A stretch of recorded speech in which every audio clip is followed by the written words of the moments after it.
I'm entertained. Say that. Bloodlusted, personally. True. How you, Scott? Takes a drink as I say it. I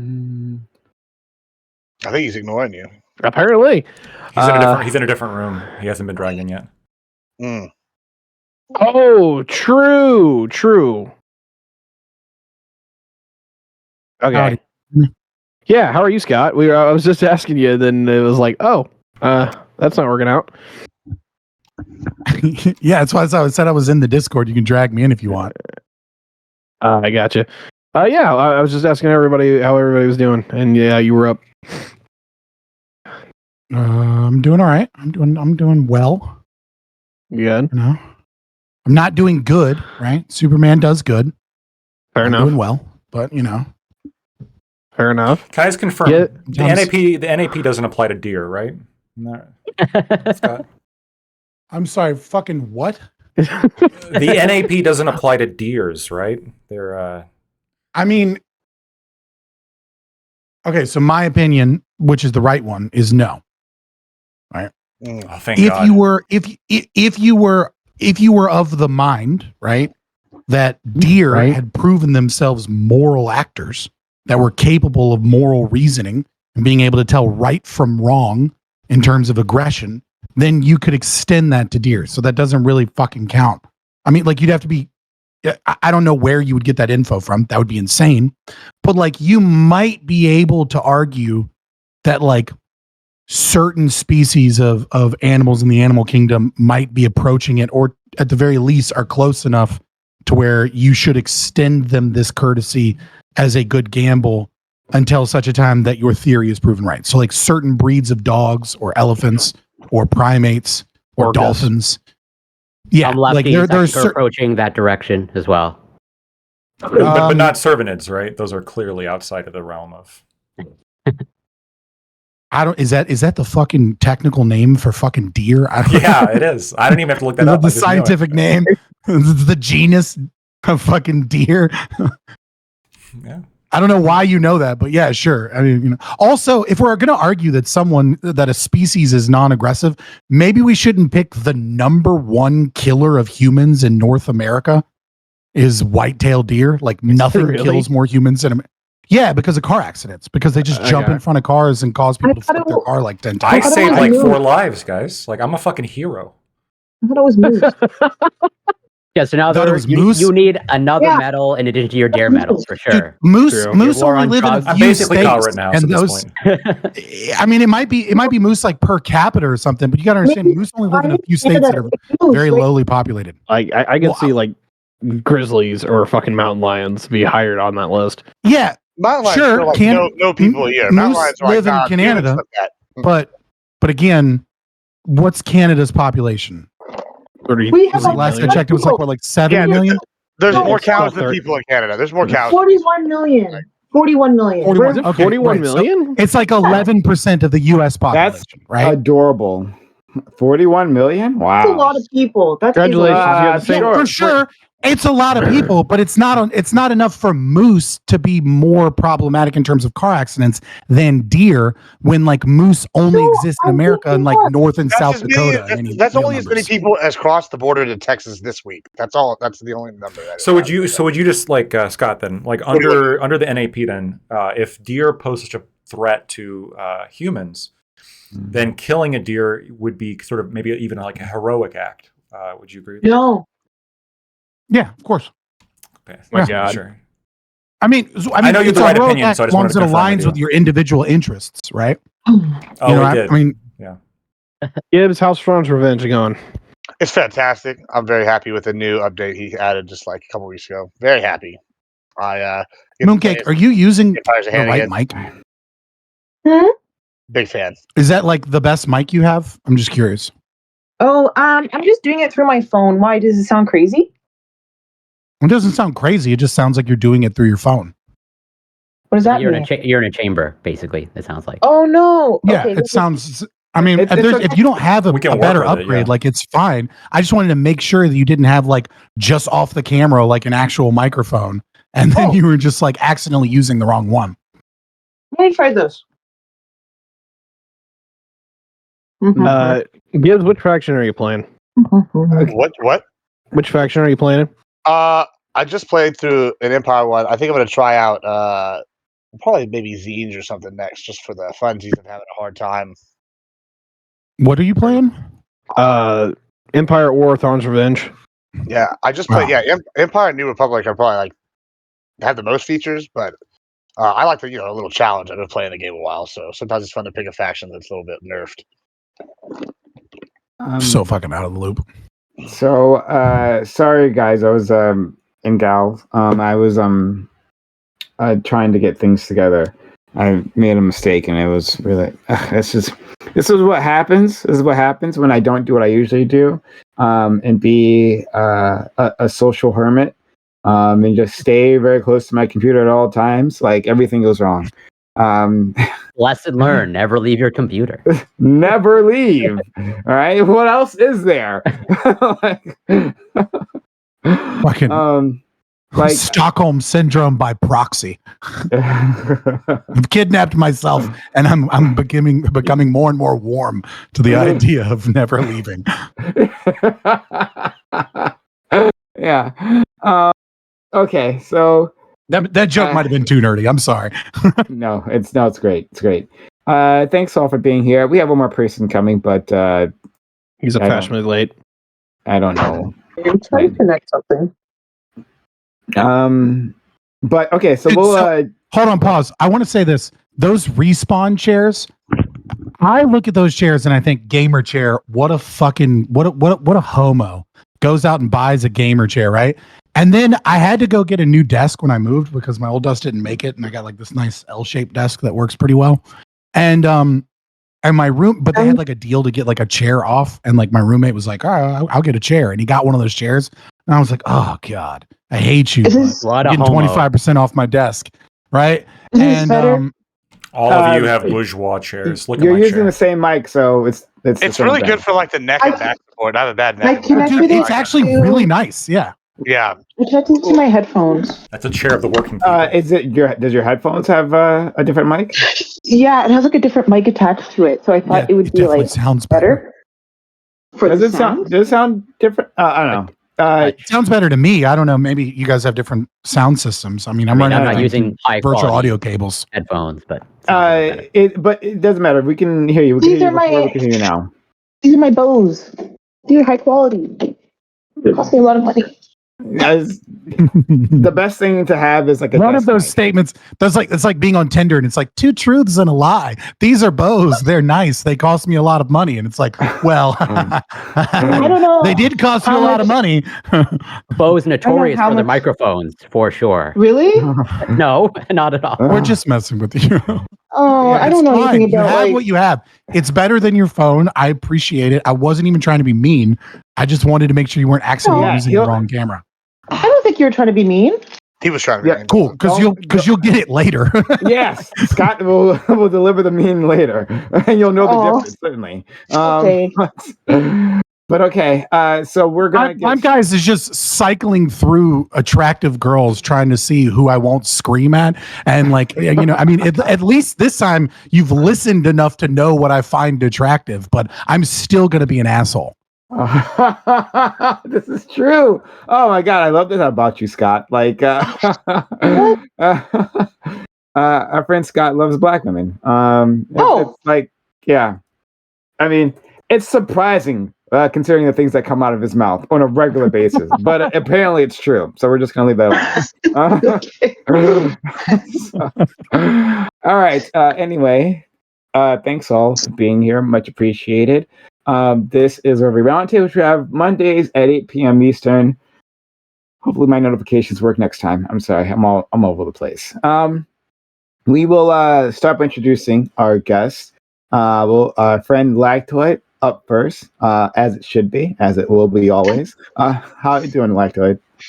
I'm doing good. Prime, thank you so much for having me. Looking forward to talking to all of you. Lactoid TV. That's where you can find me on Twitch, Twitter, and YouTube. I also go by Lactoid the Deer Slayer now. I'm really into that. So yeah, I'm looking forward to it. Thanks. Thank you. Next, our friend Scott. Thanks for coming back. It's nice to have you here, friend, and hopefully we'll have you here more often. Yeah. I had some medical stuff, but it seems to be mostly resolved. Knock on wood. But yeah, I'm happy to be here.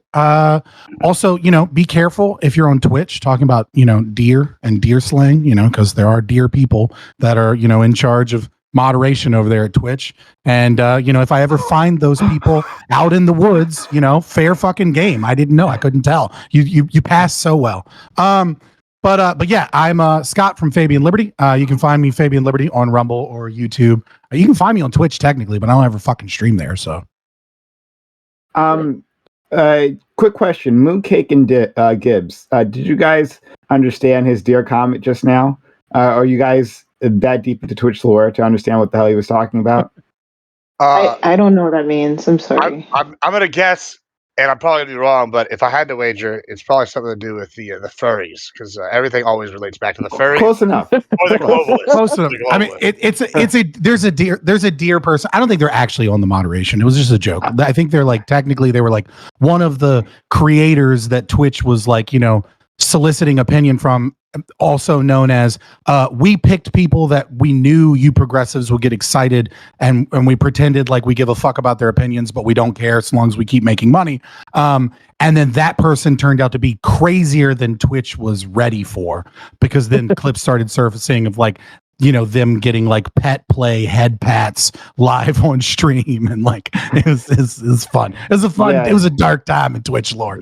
Yeah, they got neo pronouns and they call themselves deer. If you know what that is, don't worry, stick around. We're going to go over that again one day. Other kin. All right, Prime guys, you're on the left. You should know these things. Other kin, excuse me. But all right, so moving forward, we have our friend Corey, who is also away from me just for a single week, and my world turned upside down. I am sorry about that, Corey. Yeah, as am I. Like you said, even though it was only 1 week, I was totally going through withdrawals. And like I said, totally bummed that I missed all the great discussion that occurred last week. And the free discussion. I definitely always support those. But super grateful to be back. And looking forward to getting into it with these familiar and fine faces. You can find me on Twitch, twitch.tv/CoreyCampbell84, on Twitter/X, Instagram, YouTube. It's Corey Campbell. And yeah, looking forward to it. Thank you. All right. Next, we have our friend Tiberius back with us, right? And his got his mood lighting on as always. It is a mood. A mood for blood. So Ty, how are you? I'm doing. And I'm doing good. I'm a little tired, to be honest. I did not sleep well last night, so hopefully we can stretch this out to 11:30 without completely falling apart. But yeah, it's great to be here as always. I missed being here last week. I never got an invite. I was deeply hurt. But we are here to take asses again, and so it's great to be back. Take asses again. Wow. You were harvesting. Actually, I wasn't. I guess I forgot to give you the MO. I thought I did. Apparently, I got that wire crossed, so I apologize. We finished the week before. Yeah. He's an actual factual farmer. Oh man, which is awesome. Actually, we need to hear more from farmers. In fact, we need to invite the other farmer back, the more insane one that comes through here every so often. But next we have our friend Mooncake, one of our newer friends. Mooncake, thank you for coming back. We still have not scared her off. But that's only because she hasn't encountered Scott yet. So we'll find out. This is yes, thank you for having me back. I only stream on Twitch. I go by Mooncake XO. If you want to watch me play League of Legends and some Minecraft, and chit chat about whatever, feel free to tune in. And I'm looking forward to today. Thank you, friend. Next, Admiral Gibbs, who I'm always so excited to have, because he disagrees with me and he does it vehemently. Love to see it. Admiral Gibbs, how are you? I'm great, having a great time. It's been a good week for me. Very busy, but it's good to always be back. I'm Admiral Gibbs and everything. Yeah, it's gonna be a fun one today. Oh, anecdotal example for the first topic. Facebook has already come after me today, so I'm ready. We're gonna be using that anecdotal example. It's gonna be hilarious. Can you tell us quickly your age, because you said Facebook is coming after you, which I assume means you're fucking on Facebook, and I'm old. and not on Facebook. So I'm just curious, are you in your 50s or? I'm actually a vampire. I'm like 1,000 years old. My neo pronouns are Dracula. So no, I'm 32. Okay, so you're a year younger than me. And you're saying you're on He's wise Facebook. beyond his years, though. That's what matters. Well, yeah, wisdom. Thank you, Corey. I'm on Facebook too. Okay. Okay.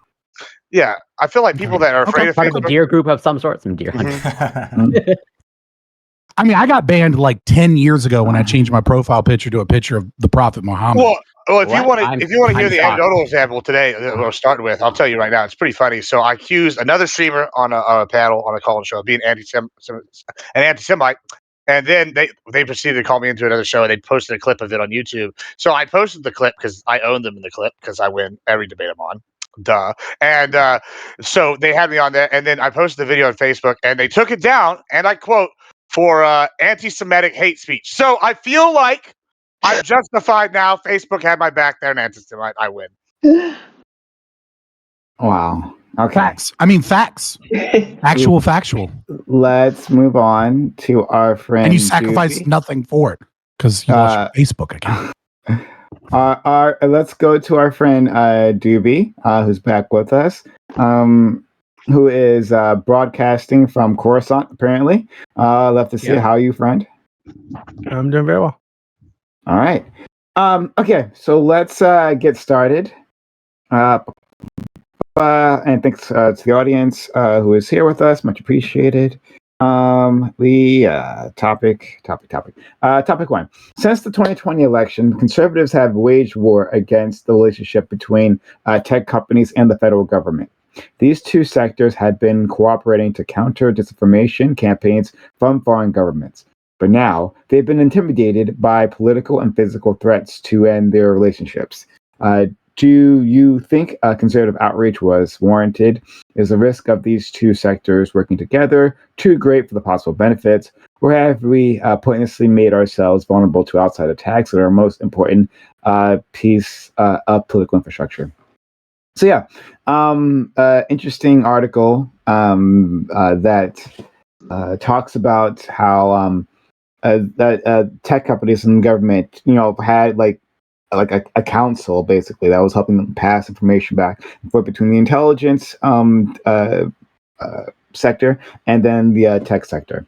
But there, after the 2020 elections, with the rise of this narrative that our elections were rigged, it kind of it spurred people to attack these collaborations, not helped by Elon Musk himself.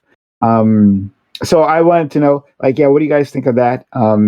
And do you think that elections are in danger to begin with? That is fighting foreign interference, whether you think that's real, it's a big threat or not, you think that's worth it compared to the federal government maybe censoring someone who shouldn't be censored. So let's get started with our friend Lacter. Yeah, in an opinion that I think will come as a shock to nobody, I'm pretty skeptical of the government whenever they start getting involved in speech. From the Twitter files and a couple other things, we've seen that there has been allegations of issues with the United States government, the CIA, FBI, getting involved in social media companies and essentially pressuring social media companies to censor particular language, to censor particular ideas, to censor anti-establishment ideas. And then afterwards, obviously, they're going to justify it with, well, I mean, we had to do it. We had to combat misinformation. We have to combat election meddling from outside governments, et cetera, et cetera. Meanwhile, CENTCOM was was whitelisted by Twitter under pressure of the United States government in order to put forward American propaganda into other countries without any issues, and obviously to influence their politics. Yeah, I think that there absolutely is a warranted outrage here. The First Amendment says that the freedom of speech shall not be abridged. And that's been interpreted basically that the government shouldn't be doing this. There's going to be a Supreme Court case that's going to be heard pretty soon about this. I'm very interested to see what that ruling is going to be. But my intuition is that there's a real problem here. we freak out if, a school, and it's found unconstitutional if a school has a moment of silence because of this insinuation that is taking the side of a particular religion. But when the FBI pressures Twitter to delete comments, then all of a sudden that's like a nothing burger. It actually is very scary. So, Scott. So the first thing I want to do is I want to mention that Prime Guys and I did a kick or keep one with Destiny and a few in Quantos and a couple other people. In the comments, talked about how most of the comments, I'd say like 80% of the comments are mostly just talking crap on Prime Guys, and how he's a grifter and all of these other things. And so the first thing I want to do is I want to say that the balls that you have to have as a lefty to have this conversation on these censored sites, I think kind of proves that claim to be bullshit to begin with anyways. Like, you might be a leftist. I might not like you most of the time. But I appreciate you for even putting forward this conversation, because other people won't touch this because they know that it's going to get demonetized and possibly hurt their channel instantaneously to do this topic. Nevertheless, to talk about this topic first, so we could go into Twitter files. We could talk about, all of the things that was done, right? We could talk about the Aspen Institute and how Katie Couric and, Prince Harry and like a billion NGOs, along with Google and Jigsaw themselves, engaged in pre-bunking, were all there to ensure that we could censor and silence the American people for having the wrong political opinions. And we could do this all under the guise of cybersecurity and Russia, and all these other things. We could have that conversation. And I do think it's an interesting conversation, though a bit played out. And so what I would really like to do is yes, Lactoid, I agree with everything that you said. It's horrible. And if people want to challenge it, go fuck you. I'll beat you back down. But what I'd really like to do is I'd like to issue a simple challenge. If you think that the government should be involved in doing this in order to stop foreign surveillance, and the government was doing that, presumably at least from 2017 until 2022, can you point to a single fucking success? I mean, they were doing this actively for 5 years. So show me something where this had a positive benefit other than just a massive curtailment of speech of certain people with certain political views in the American public. If you can find me one good example that I can easily shoot down as bullshit and debunk, then maybe we can have this conversation about whether or not it's a quote unquote good thing from a utilitarian or consequentialist position. But until such a time, I think we should assume that the government censoring people's speech secretly is, fucking not good. Thanks Shouldn't so be that much. crazy. Thanks so much. I didn't know people were calling me a grifter, but this is extremely poor grift. Longest and maybe It was longest grift ever. On Destiny's fucking video, and I was like, really? It's reverse psychology grifting, right? Like you, like it might be projecting your opinions there, DGG. But all right. Yeah. Okay. I just want to point out, man, it takes. I know it's like intros, but I'm just saying it takes fucking balls to have these specific conversations, because these are the conversations that immediately get you in trouble in the algorithm, especially on YouTube, but in other places as well. YouTube already does not give a fuck about my channel, so I am losing nothing. True. I assure you. Yeah. Hey, quickly to our friend Mooncake. Remember when we turned off? You went to voice and video in Discord and turned off automatic input sensitivity before. Remember when I did that with you? Yeah, turn that back on, because this is a different microphone and it acts differently. So it might be useful there. How do I do that? You go to settings. Yeah, you go to settings and then voice and video, and then you'll see a check thing for. Wait, on Discord? On Discord, yeah. Oh, okay. Yeah. Thank you. No problem. While you're working on that, we'll go to our friend Corey Campbell. I'll try to be brief. So I echo pretty much all the same praise that Scott just went through, and I also echo some of the same sentiments that both Scott and Lactoid went through, where like there are very real, valid concerns in terms of like the government, let's say, cooperating or maybe colluding with tech companies for the purposes of, let's say, security and whatever, national security and securing elections and combating disinformation and misinformation.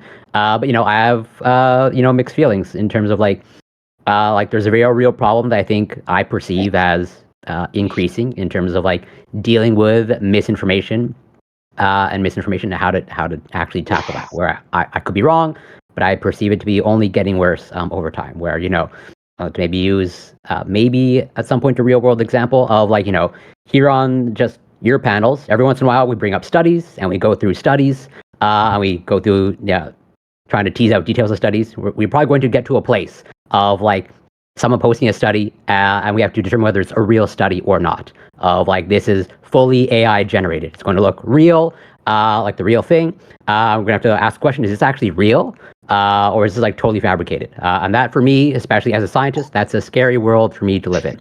But I could just be totally speculating.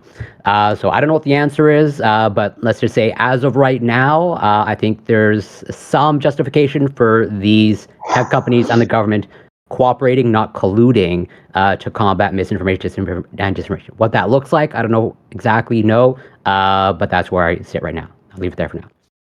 Thank you. I thought you were about to take a shot at Lactoid for your. I heard it coming too. Yeah, that's coming later. It's a hormone, not a neurotransmitter. Okay. I get it. Sorry, Prime. Is this better? It's not the sound of your voice. It's like it's the sensitivity. So like bursts like of air that come out of your mouth. I don't know. Sometimes we hear it. But let me turn it down. Yeah, turn it down. Try turning down and put sensitivity. Okay. Let's see how that works. Better. We will go to Tiberius next. Yeah, so you asked a lot of questions for this one, so I'll try to hammer this out as quick as I possibly can. Is the conservative outrage warranted, or the right-wing outrage? Yeah, actually, I think it is. Number one is that it's incredibly problematic. I am largely with Lactoid. If it isn't a blatant violation of the First Amendment, it's absolutely in that gray area that it needs to go to the Supreme Court. Just straight up. There's a lot to unpack with all that, but largely, even if people are going to like try to skip by with this one, it has severe implications. I'm not going to act like it doesn't. Two is that a lot of these places do have a bias. We've had that conversation over and over again here. But when you have like the walking, talking bullshit factory that was Chaos's Mel, that was never nuked off the internet until Elon took it over. I'm not going to act like these folks are great arbiters of the truth. And that really kind of goes in that final point on this is that, there was some work that I think actually was productive, but like I'll have Scott like kill me for saying that. But largely what it did come down to is, for all of the crap that we still saw that people got away with, which it wasn't fact checked, it wasn't, you didn't have a lot of people in the right positions to do these kind of things. I don't trust a lot of what was done. And then when it comes to just election security in general, like we can talk about foreign interference. Everyone does it. I don't think it's actually nearly as big of a deal as the homegrown shit we cook up. And then to answer this, 99% of election security people bitching is just people being sore losers in politics. Oh, they beat us because they cheated. Fuck off with that shit. I'm so over it, whether it's the right or the left doing it. Absolutely. Thank you so much. Let's go to our friend Mooncake. Okay. So personally, and I think a lot of people are going to disagree with me, I don't think the outrage is warranted. I think people are being a little bit dramatic. I think a lot of people like to look at the government as this big bad entity, but there are many parts of the government, parts that I think a lot of people don't inherently understand. And when it comes to tech companies and the government working together, I think what's important is that interference is a thing, right? Misinformation is a thing. And the government does try its best to combat said information. If everyone in their country is getting misinformation constantly, no government wants to deal with that, because then you have the issue of what's happening now. People don't trust the government to do anything. And you're seeing that in America, but we'll get into it. I'll just make it short and sweet to start. Thanks so much, Mooncake. And claiming that the government is your friend is literally the best way to become Scott's friend, right? Like, you guys are fast going to have a very close relationship. Practically family now. Practically family. Let's go to our friend Admiral Gibbs. Well, listen, I'm also on that train. I haven't trusted the government since 1835 when Texas broke away. So you're right. Yeah, So trusting you the are government. old, really Yeah, old. yeah. I told you I was. Yeah, it's a vampire. Believe me, believe me. So yeah, I don't trust the government either. I'll tell you another thing. Even a broken clock is right twice a day, right? And so the government sitting here and getting involved in people and censoring people is a terrible thing. It's a terrible thing because just look at all the things Alex Jones has given us. First, he gave us Epstein was right. Then he was right about the frogs. That's 2 times, and I'm sure he's going to be right about some other crazy stuff in the future. If we were censoring people like Alex Jones, we wouldn't be able to hear all these wild comments and then find out when they're true that we just were blinded the whole time. So yeah, I mean, I really, in all seriousness though, it's really a bad thing when the government gets involved in any kind of censorship. It's just the first step towards tyranny. First they come for your words, then they come for your guns. Thank you. And finally, our friend Doobie, our Dark Lord Savior. Yeah, I think I agree with Mooncakes. I think that obviously there are like situations where the way that these things were handled was not good. I would say. I think there are instances where things that were censored that shouldn't have been censored. But I think that the goal of the coalition, right, which is to like protect the U.S. from like external interference, protect our elections, etc. I think all that is more important than the fuck ups, right? So like if we can just correct where there were fuck ups and move forward, find some way to implement this in what's more effective. I think that's the way to go. I don't think it makes sense to back off entirely, especially given that we have a world now where there's AI generated voice clips, videos, pictures, etc., and you just can't know it's real, right? So I think it's extremely important for the government to work with organizations like Twitter. For those, like, I mean, I'm sure you guys are on Twitter. If you look at if there's like misinformation going around, typically there's like a context post under it, or like a community note, right? That will explain right away, hey, this is misinformation, or this is where this video is actually from, and it clears it up right away, right? So you don't have this shit being passed around like nonstop. Thank you. Okay, all right. Open to the panel, Corey. Yeah, I just want to ask a question to get. So I'm definitely not familiar with everything that Alex Jones has gone through. But was that a case of government censorship, or what? Like was Alex Jones censored by the government, or from what I understand, it's mostly just like private, unless you're talking about like lawsuits and stuff. I mean, they've come after him, I guess, with the some of the stuff, the lawsuits. I mean, there's ways of censorship him. He claims that they've pushed him off the major platforms due to the government interfering. But who knows what he's really I don't. I don't think there's any. what he's really saying. I don't Yeah. think there's any proof. No, I think that the government. I think understandably, like Apple and other whatever app providers, understandably didn't want to deal with that. On a more real note, I can't Understandable is false. I would say it's not understandable. And the reason I would say it's not understandable specifically in regards to Facebook is to this day, there are certain people in Facebook, according to Facebook's terms of service, that there are exceptions to that you are allowed to make death threats against. And that their rules allow for certain people to have death threats against them, but for other people, for everyone else, this is not true. So Tommy Robinson is one of them. Alex Jones is also one of them. And oh my God, the British guy there's a couple other people that are on this list, right? So I think perfectly reasonable is certainly a bridge too far, even if the government isn't involved, because what you're describing is perfectly reasonable. Is these specific people that we don't like, you can say death threats against, and you can say horrible things against, and we won't go after those posts because they're specific figures that we understand there's going to be a fuck ton of death threats against. And I think Tommy Robinson is probably, the biggest one, because they don't want to offend the Muslim community when, by banning thousands of Muslims in the UK off of Facebook because they're constantly sending them death threats, right? I was going to say, I can't speak specifically to Alex Jones on that. Like, I kind of said that as a little bit of a meme, but on a more real note, Joe Rogan has been censored within by the tech companies, like by several of them. There's a big review. Yeah, so there was a whole issue with one of the tech companies he had, like, and he switched over to, I don't remember which one he switched from to which one, but I remember they definitely put out a whole thing saying, oh, due to his anti-trans beliefs, that they pushed him off or whatnot, and he had to go to a different platform. Let's go to Mooncake. So sorry, I did a quick fact check, and from what I can see here, it says that it's legitimate under Facebook's harassment policies to call for the death of a minor local celebrity, so long as the user does not tag them in the post. So I don't think it's particular to one person.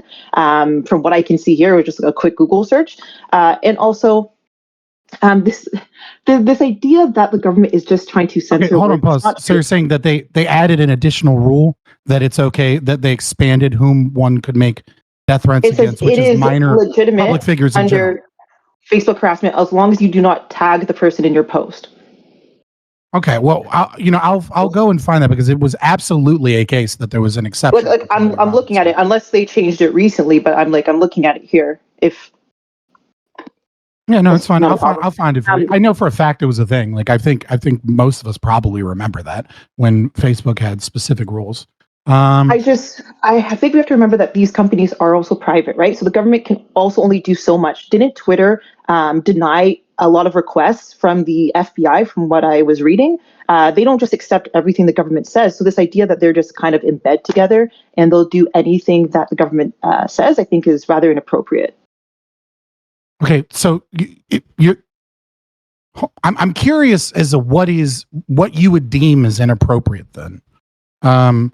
Is you're okay with the government having backdoor access, one-to-one communication for pressuring for the same people that are in charge of legislating and potentially causing harm and removing protections from a company are also the same people that have a secret channel where they are telling them to do certain things, but you're saying but because sometimes they said this isn't what you think it is, we checked it, that's not problematic anymore. Here's the thing, though. Like, it's the government, right? So if the government goes to Twitter and says, hey, we're seeing a lot of misinformation due to Russia or something, right? Is there any way you can figure out if these are bots or not? I think that's rather appropriate. We would want our government to take action to make sure misinformation is not being spread to the people in said country.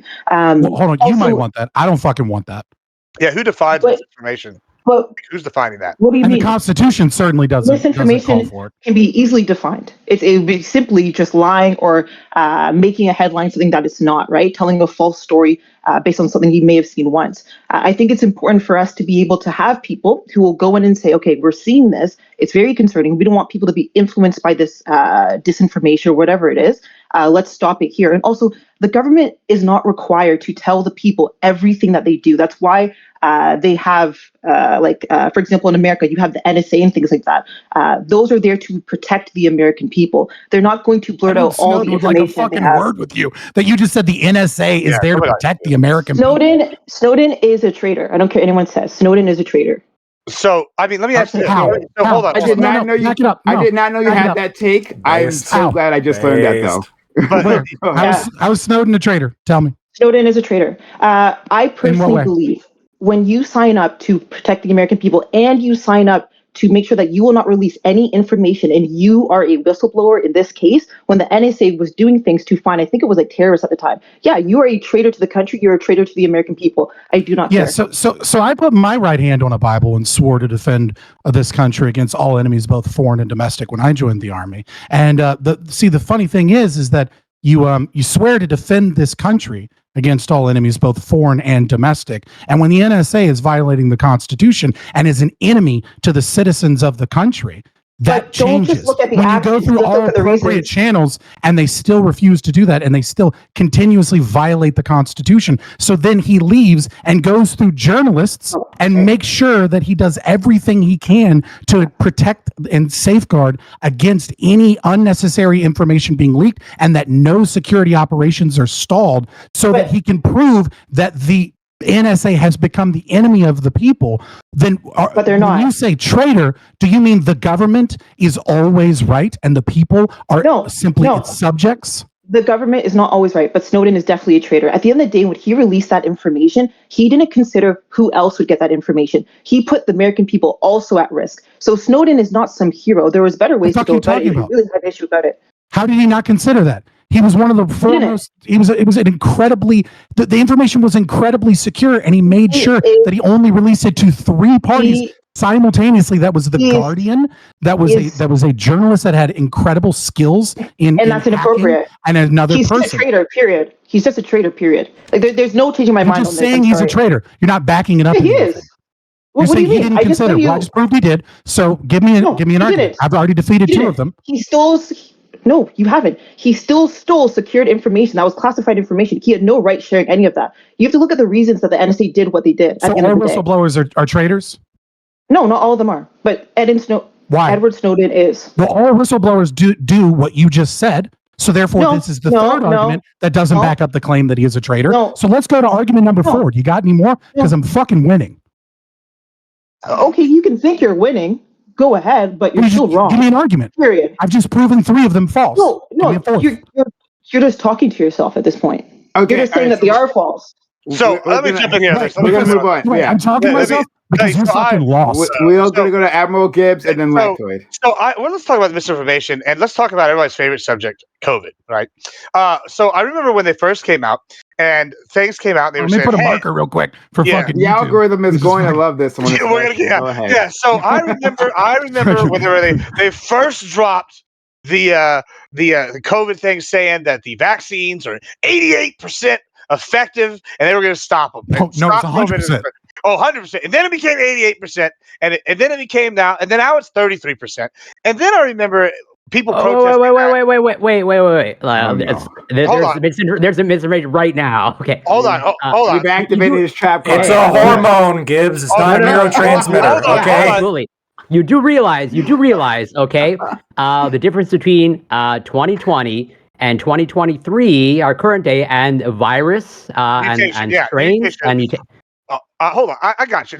Let me give me a whole spiel here, and then you can just take all the issues because you're gonna have a few more.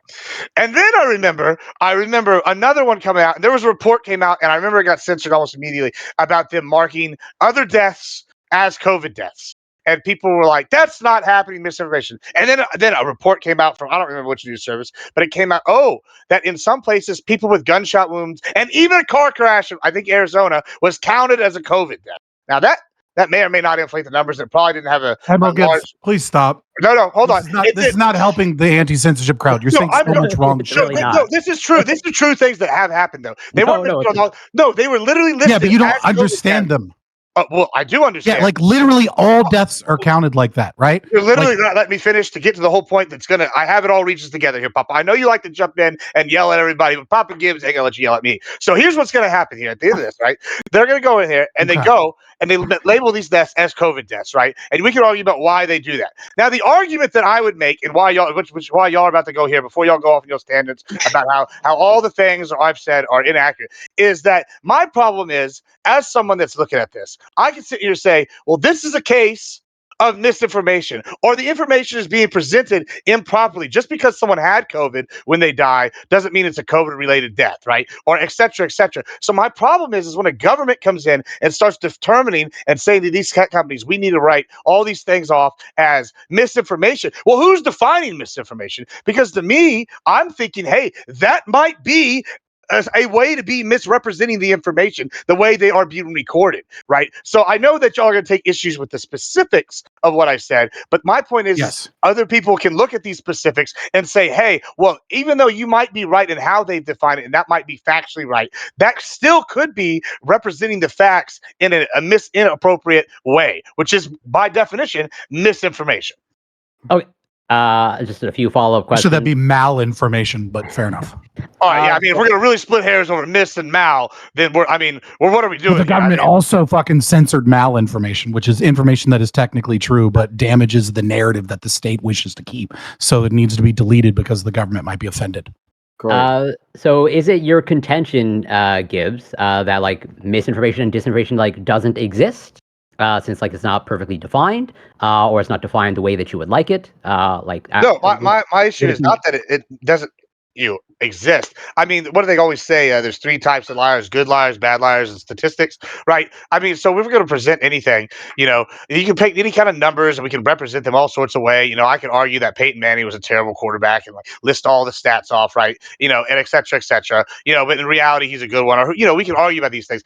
I mean, my argument is that people should have all the information available, and then they should be able to make a decision for themselves. We shouldn't have some nefarious group like the NSA, which is one of the most evil groups of all time in American history, over here trying to jump in and telling us what's going on and what information I need. Because I feel like I should have the right to know what information I need, and I should be able to make that decision myself.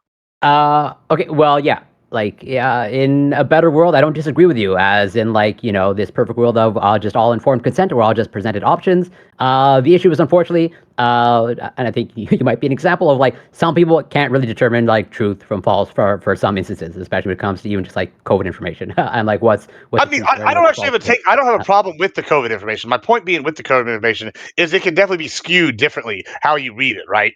Sure, I don't necessarily disagree with you, and I agree that even just the concepts and ideas of misinformation, disinformation can be weaponized. But like we are sort of like trying to gather data. There are studies coming out on trying to understand misinformation, disinformation, especially on social media. Like I'll post one in the Discord where it was a study pretty much trying to assess misinformation about ADHD on TikTok specifically. And the way they go about it is like they gather pretty much a panel of what they. So this is where it can arguably become subjective. They gather, let's say, a panel of experts in ADHD, and then they just assess the information on like what's being posted on TikTok. And like no surprise, the non-medical professionals tend to profess more misinformation. And people doing ASMR. Ice eating aren't giving great information on exactly. Science, but if you go on the methodology, and again I'll post in a moment, they say like the information was evaluated by like these 3 or 4 experts, or these people that they study ADHD. You can contest that, saying, well, like these are like, what is an expert? That's a philosophical question. But like well, see, the thing is that I think the broader point that Admiral Gibbs was trying to make, right, and I think is important. We got lost in the weeds because he said a bunch of things that are like easily debunkable, but it doesn't matter, right? Because the broad point here is that what is and isn't in misinformation is very broadly defined. And when the government gets to determine what is and isn't misinformation and gets to do it secretly, and you don't get to see that process, then I don't know why you're shaking your head. Do you have a retort to that? Because what I said is factual. Why do we need to see every single process the government does? Just fuck the government. I don't know. Operation Mockingbird. I don't know, because you shouldn't trust the fucking government. But like I just think you're like fear mongering. Like I think this is really just fear mongering of the government. Like every single second of it is. Okay, well, do you have an argument, or do you just have like buzzwords? I'm just saying that. What do you mean? How is fear mongering a buzzword? Like you're telling people you're accusing me of fear mongering, but I didn't. You're telling people to basically be afraid of the government because they're going to do this, this, and this, and it's like, how does that help? What is this, and this? Quote me, bitch. Quote me. This, and this. What is it? There we go. You said thing Mockingbird, and also don't call me a bitch. Don't do that. Yeah. I will. I don't That's care. a little bit too much. Hey, what about What about like what's this, this, and this? Wait, hold on. Sorry. Hey, Scott. No, thanks. All right. What? So Operation Mockingbird, that's a thing the government already did. This was just one example. Okay, what year? What is it? How about MK Ultra? Everybody likes to talk about that one. Like, or like CIA. I think MK Ultra's from like what, the 60s? Yeah, I mean, 60s, 50s. Yeah, I mean, or like they're smuggling cocaine in the United States, or finding any of the cocaine. Like they could never do it again. That was the 60s. And then there was there was the thing with the Black Panther Party and the FBI. Yeah, we know these things. They have done horrible things in the past. I'm not denying any of that. But this idea that today we have to be so afraid of the American government is fear mongering. Hold on, pause. So you admit that they've done a ton of horrible things in the past, in the 60s and 70s, right? Yes. What was the magical thing? What was the magical thing that changed from the 70s to now? I think they are a lot more. What's the word? Guantanamo Bay. No. I'm trying to think of the word. They're a lot more open in the operations they do have. Yeah, accountable, open in the option in the. Edward Snowden literally proved that to be wrong. That's not true. Also, when Edward Snowden released those documents, he also released documents about Canada, special programs that we also had, that Canada had to deal with. The Five Eyes program in Brazil and the UK. Why is that relevant? It's because I'm just saying it's a little ridiculous. Other governments are also bad? No, that you can't have somebody just releasing security documents, classified documents. You wouldn't want that. Okay, why would you want to? You're going to a different argument about like why you don't like him. What I'm saying is that we have an individual that has proven that the government is doing isn't being held accountable as easily as 10 years ago. And no one went to jail. Jay Clapper lied to Congress, and he works for CNN now. To you, they're not being held accountable. to you. Jay Clapper lied to CNN. I'm sorry, lied to Congress. Said unwittingly that we weren't doing any of the things that Edward Snowden proved they were absolutely doing, and now he's a part of the intelligence community and gets paid by CNN. How is that not being held accountable? Like, where's the accountability there? A paycheck for Edward Snowden? No, Clapper. Yeah, for Clapper. I'm not too familiar. Deputy with Chief of the National Security Administration, I believe. I have to verify that. Might not be. Sorry, I'm not familiar with Clapper. Sorry. Well, he lied to the American public, and he was grilled. Sorry, James Clapper. Retired Lieutenant General of the United States Air Force and former Director of National Intelligence. I apologize. I thought it was Deputy Director. The Director of the National Security Administration at the time went to Congress and they said, "Are you?" Because this is a thing that most people don't understand. Because remember how you said most people don't understand how government works. I'll get a little hint of how government works.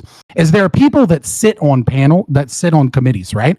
And these people know that they would go. They might face jail time or be or they might be impeached if they leak top secret security information.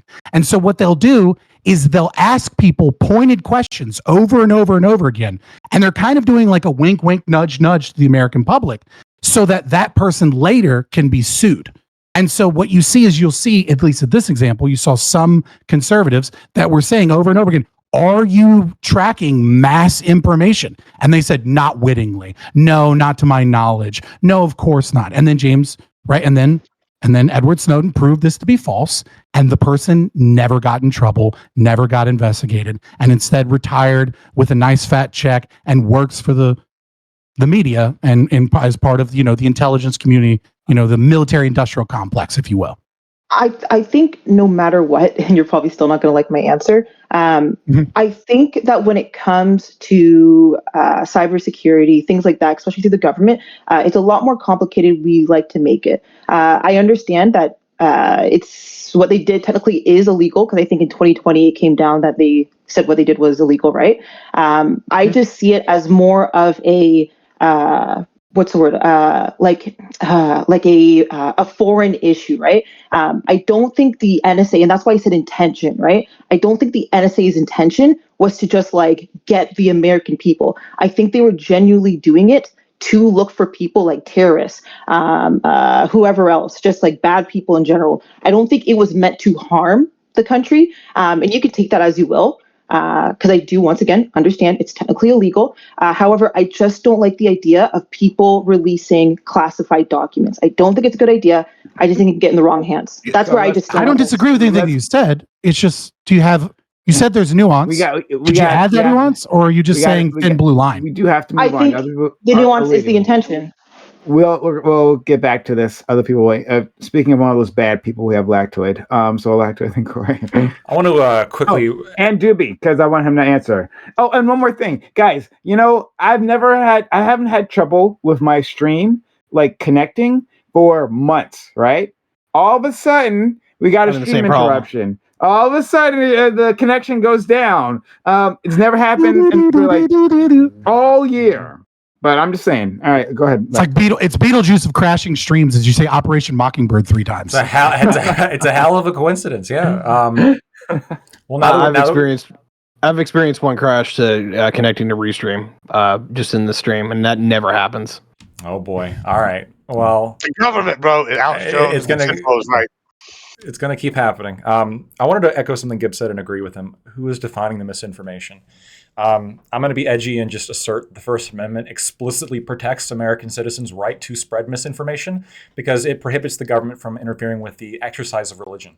Now, if you are an edgy atheist, all religion is misinformation, and it is explicitly protected that you are allowed to spread misinformation. And if you are religious, you would have to agree that all other religions are misinformation, and so you are also in favor of the government allowing the explicit spread of misinformation by Americans. The spread of misinformation is literally the First Amendment by any kind of logical deduction. It just is. So this term misinformation, then, now that we've established we have a right to spread it, This term of misinformation is particularly pernicious because it reminds me a little bit of Ministry of Truth vibes, which is, what is misinformation? Well, it's when the people say something wrong and the government doesn't particularly like you saying this wrong thing. So then they're going to, step in and figure out how to censor you. Now, when they engage in misinformation, I mean, there's a good reason for it, as always, right? Not only do we have, the NSA we're talking about. I'm sorry to kill your algorithm again, Prime, but when it came to the COVID pandemic, there were instances of the government pressuring social media to censor particular viewpoints. And that's, because, hey, it's misinformation. We have to clamp down on this. But there's an allegation against Fauci specifically that he engaged in misinformation about the masks, right? How initially he said that you don't wear masks. And then when later questioned on that, he said, well, we were experiencing a shortage of masks, right? That was one of the reasons why he said that.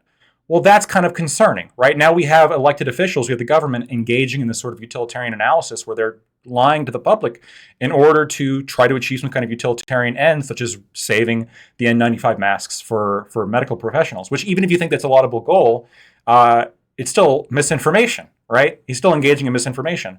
Why does the government have the right to engage in misinformation? But for some reason, the people don't. I think that's a major concern. I think it's part of the problem with having the government taking a side on public discourse in this fashion. Okay. Let's go to our friend Corey. Just to briefly respond to Lactoid, or maybe just like, even back him up to some extent. Like, I would not defend. I'm not a defender of noble lies, and I think, totally, I can't defend what Fauci did when it comes to that mask. Like, that's totally messed up, and that totally, just contributed to just more and more mistrust in government institutions. So it's like, noble lies, bad, but. I have a question for Scott, going back to your opening statement, out of curiosity, because you asked, I think the questioner put forth the challenge of, like, if I remember correctly, correct me if I'm wrong, you asked, can someone provide me, like, a successful example of, like, when the intervention, like, worked? Is that what you asked, if I remember correctly? Yeah, so I gave the example of CISA and other governmental other government agencies, which is an industry term for the CIA. So you'll see that when you see like other government agencies, it always means the CIA, basically, which is what they're talking about. So when the CIA and CISA, which is under DHS, right, Department of Homeland Security, Donald Trump signed that into law, by the way. Your beloved MAGA-tards, like that was Donald Trump that made most of these problems. But regardless, so I said 2017 to like 2022. We go up to this year if you want, right? During that period of time where they had this massive power, specifically in the United States, but I mean, if you have examples in Canada, that's fine. I don't care. Where this massive government power to secretly censor information without the American public knowing, where were do you have those success stories? So I'm not going to say I have I'm just more inquiring of, like, basically the question that comes to mind. I don't know if it's answered. I know it's kind of like a limited time frame, which is a bit of a trap. I get it, but like, no, engage with it. Yeah, totally. But the question comes to mind is, like, what does success look like of, like, exercising that power? Because at least for me, I could be totally wrong. Like, they're trying to prevent something, and so, like, what metric do you use to, like, determine success in that scenario? That seems, like, difficult to me. Yeah, no, like I'm willing to engage with anyone that has an example in a utilitarian or consequentialist framework into that thing. What I would say is that no matter what your framework is, I don't think anybody has one that they feel confident that they can back up, because they know that they weren't doing anything successful in those 5 years.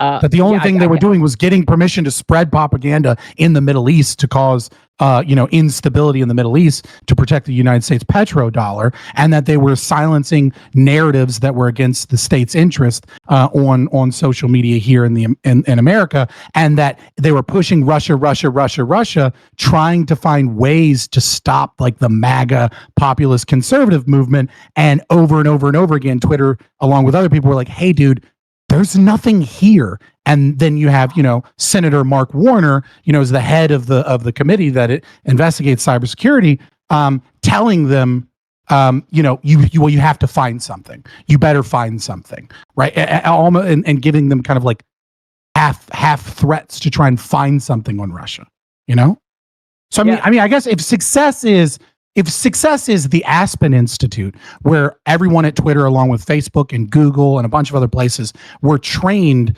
months before the Hunter Biden laptop was released on how to effectively stop Russian misinformation and silence a possible Hunter Biden laptop story and how it might be election misinformation. Were they successful in trying to rig the 2020 election? I mean, you could call that. You could say that was successful there because, yeah, they were able to basically stop all momentum of the Hunter Biden laptop story by presenting it to them months ahead of time and training them on how to silence those stories and assume that it was Russian misinformation when it wasn't. I guess we could do that utilitarian calculus, but I don't know if anybody wants to defend, the United States government rigging elections as they did in 2020. That's fair. Okay. Go ahead, Corey. I also want to get Doobie in here at some point, and Tiberius, who's just like chilling here. I just wanted to, this conversation's wild. Sorry. Snuck that at the end there. I heard that, yeah. Did you have another connection issue, Prime, on yours thing? Oh my God, please tell me not. Yeah, I did, apparently. Admiral Gibbs, thanks for the resub. No one... Yeah, I did it, and I immediately saw it go down. I got shut down again, too. I know correlation doesn't prove causation, but come on. I'm just, come on. Yeah, is this maybe a restream thing? Maybe, yeah. It might be. It's possible. It's just that server, because I'm shut down again. All right. I guess you'll have to come to my stream. I know. It might have to. I mean, free speech. Prime guys, I'm recording the stream. I'm not streaming it. I'm recording it. Okay. So if you remind me tomorrow, I should be able to get it uploaded onto onto YouTube unlisted and then give you the unlisted link once it's edited, so you can at least just grab it. Okay. All right. Yeah. It's fine. We'll just keep going then, and hope for the best. All right. Doobie, please voice your opinion to the void at this point. Okay. Like streaming. Oh, I mean, from his massive audience. My dedicated audience.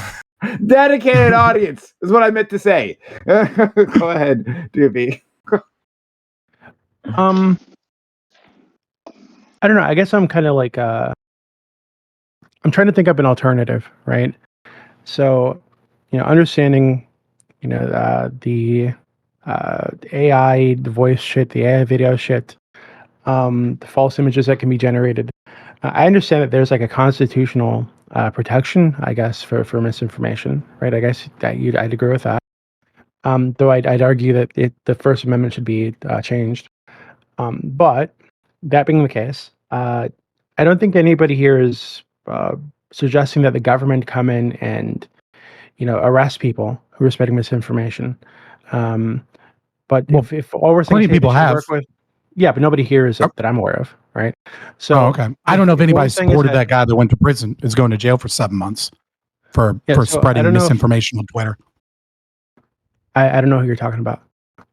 The guy that said that you could vote on a different day and put out memes for Hillary Clinton supporters, and he got 7 months in jail. He was convicted for 7 months for putting out that the election day was a different day. Yeah, I need to look into maybe the election interference or some shit. I need to look into why. Yeah. But if what these people are doing, right, is essentially working with things like Facebook, Twitter, etc. To identify and to call out or to censor misinformation on their platforms. I think so long as there's no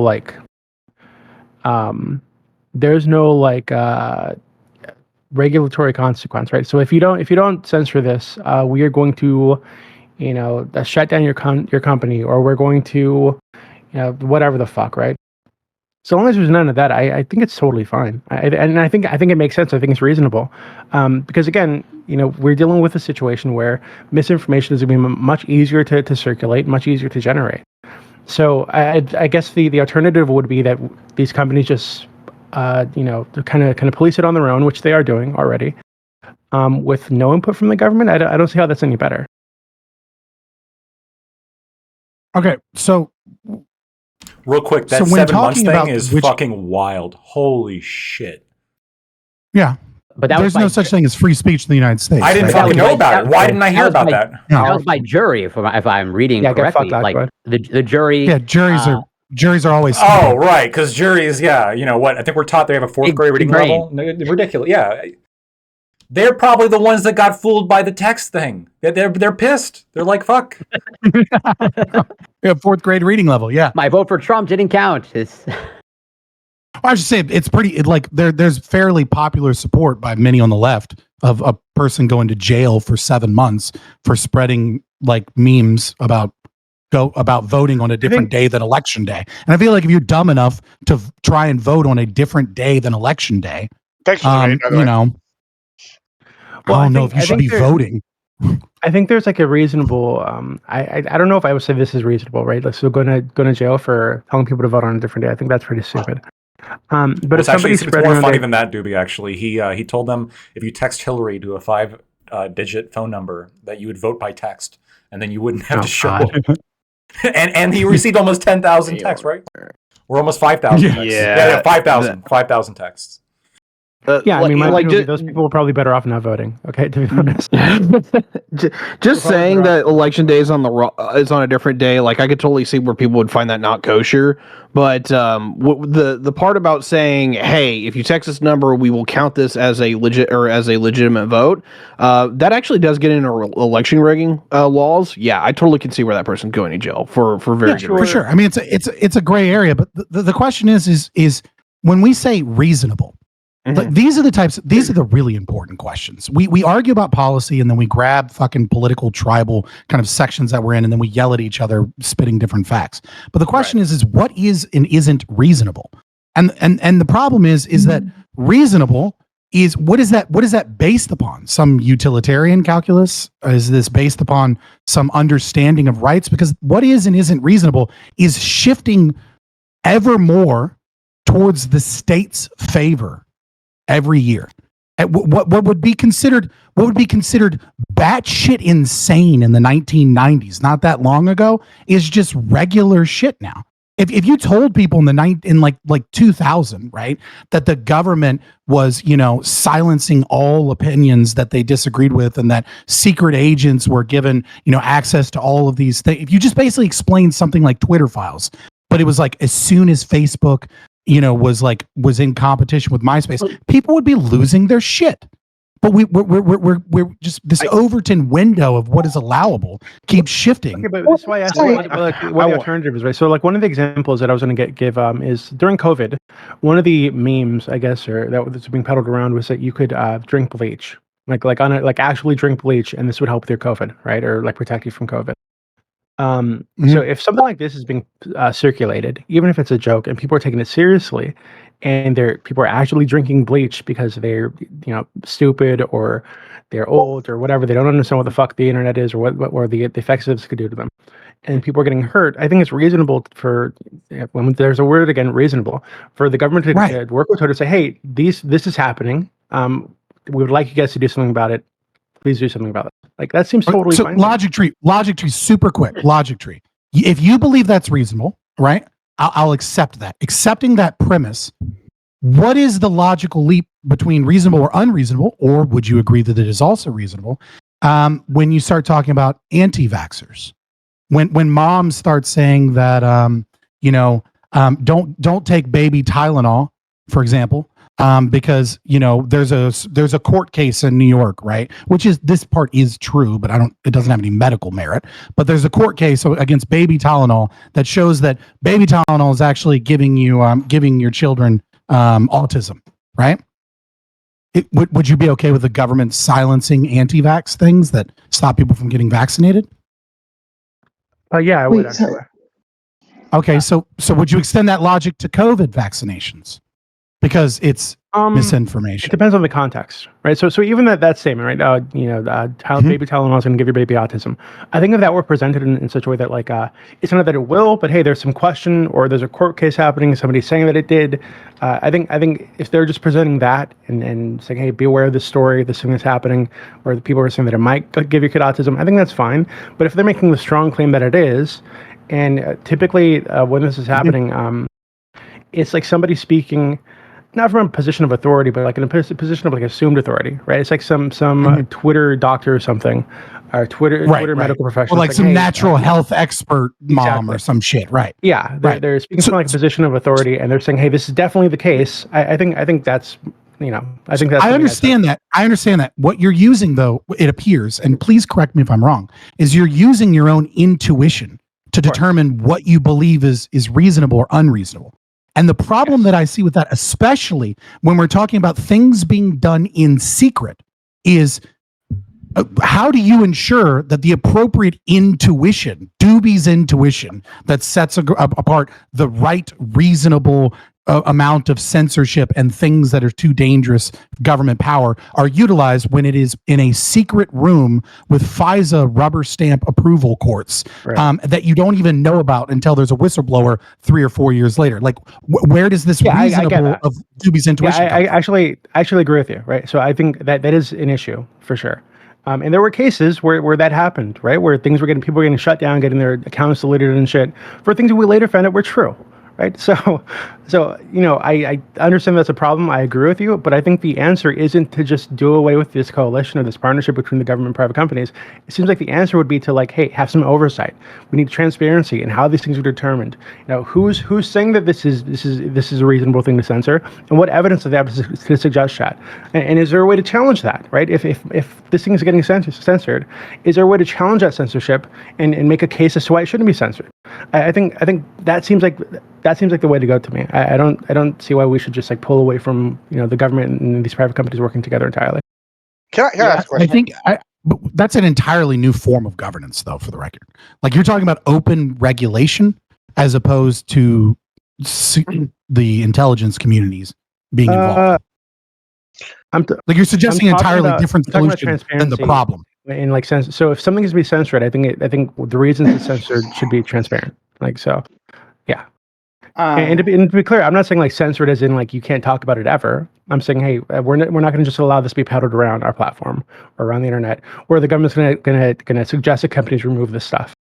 Again, so long as there's no like it's a move in the right direction as far as I'm concerned as a libertarian. So like I'm not going to argue with you. Yeah, so long as there's no like regulatory like action, like this company's refusing to censor, so we're going to shut them down. I think that's bullshit, right? But so long as there's none of that happening, I see no issue with this partnership existing, so long as it's transparent. So let me ask you a question. I gotta get there are other people online. So we're gonna go to them first. No problem, Gibbs. And yeah, I had to read out to our friend Lactoid because shit is down.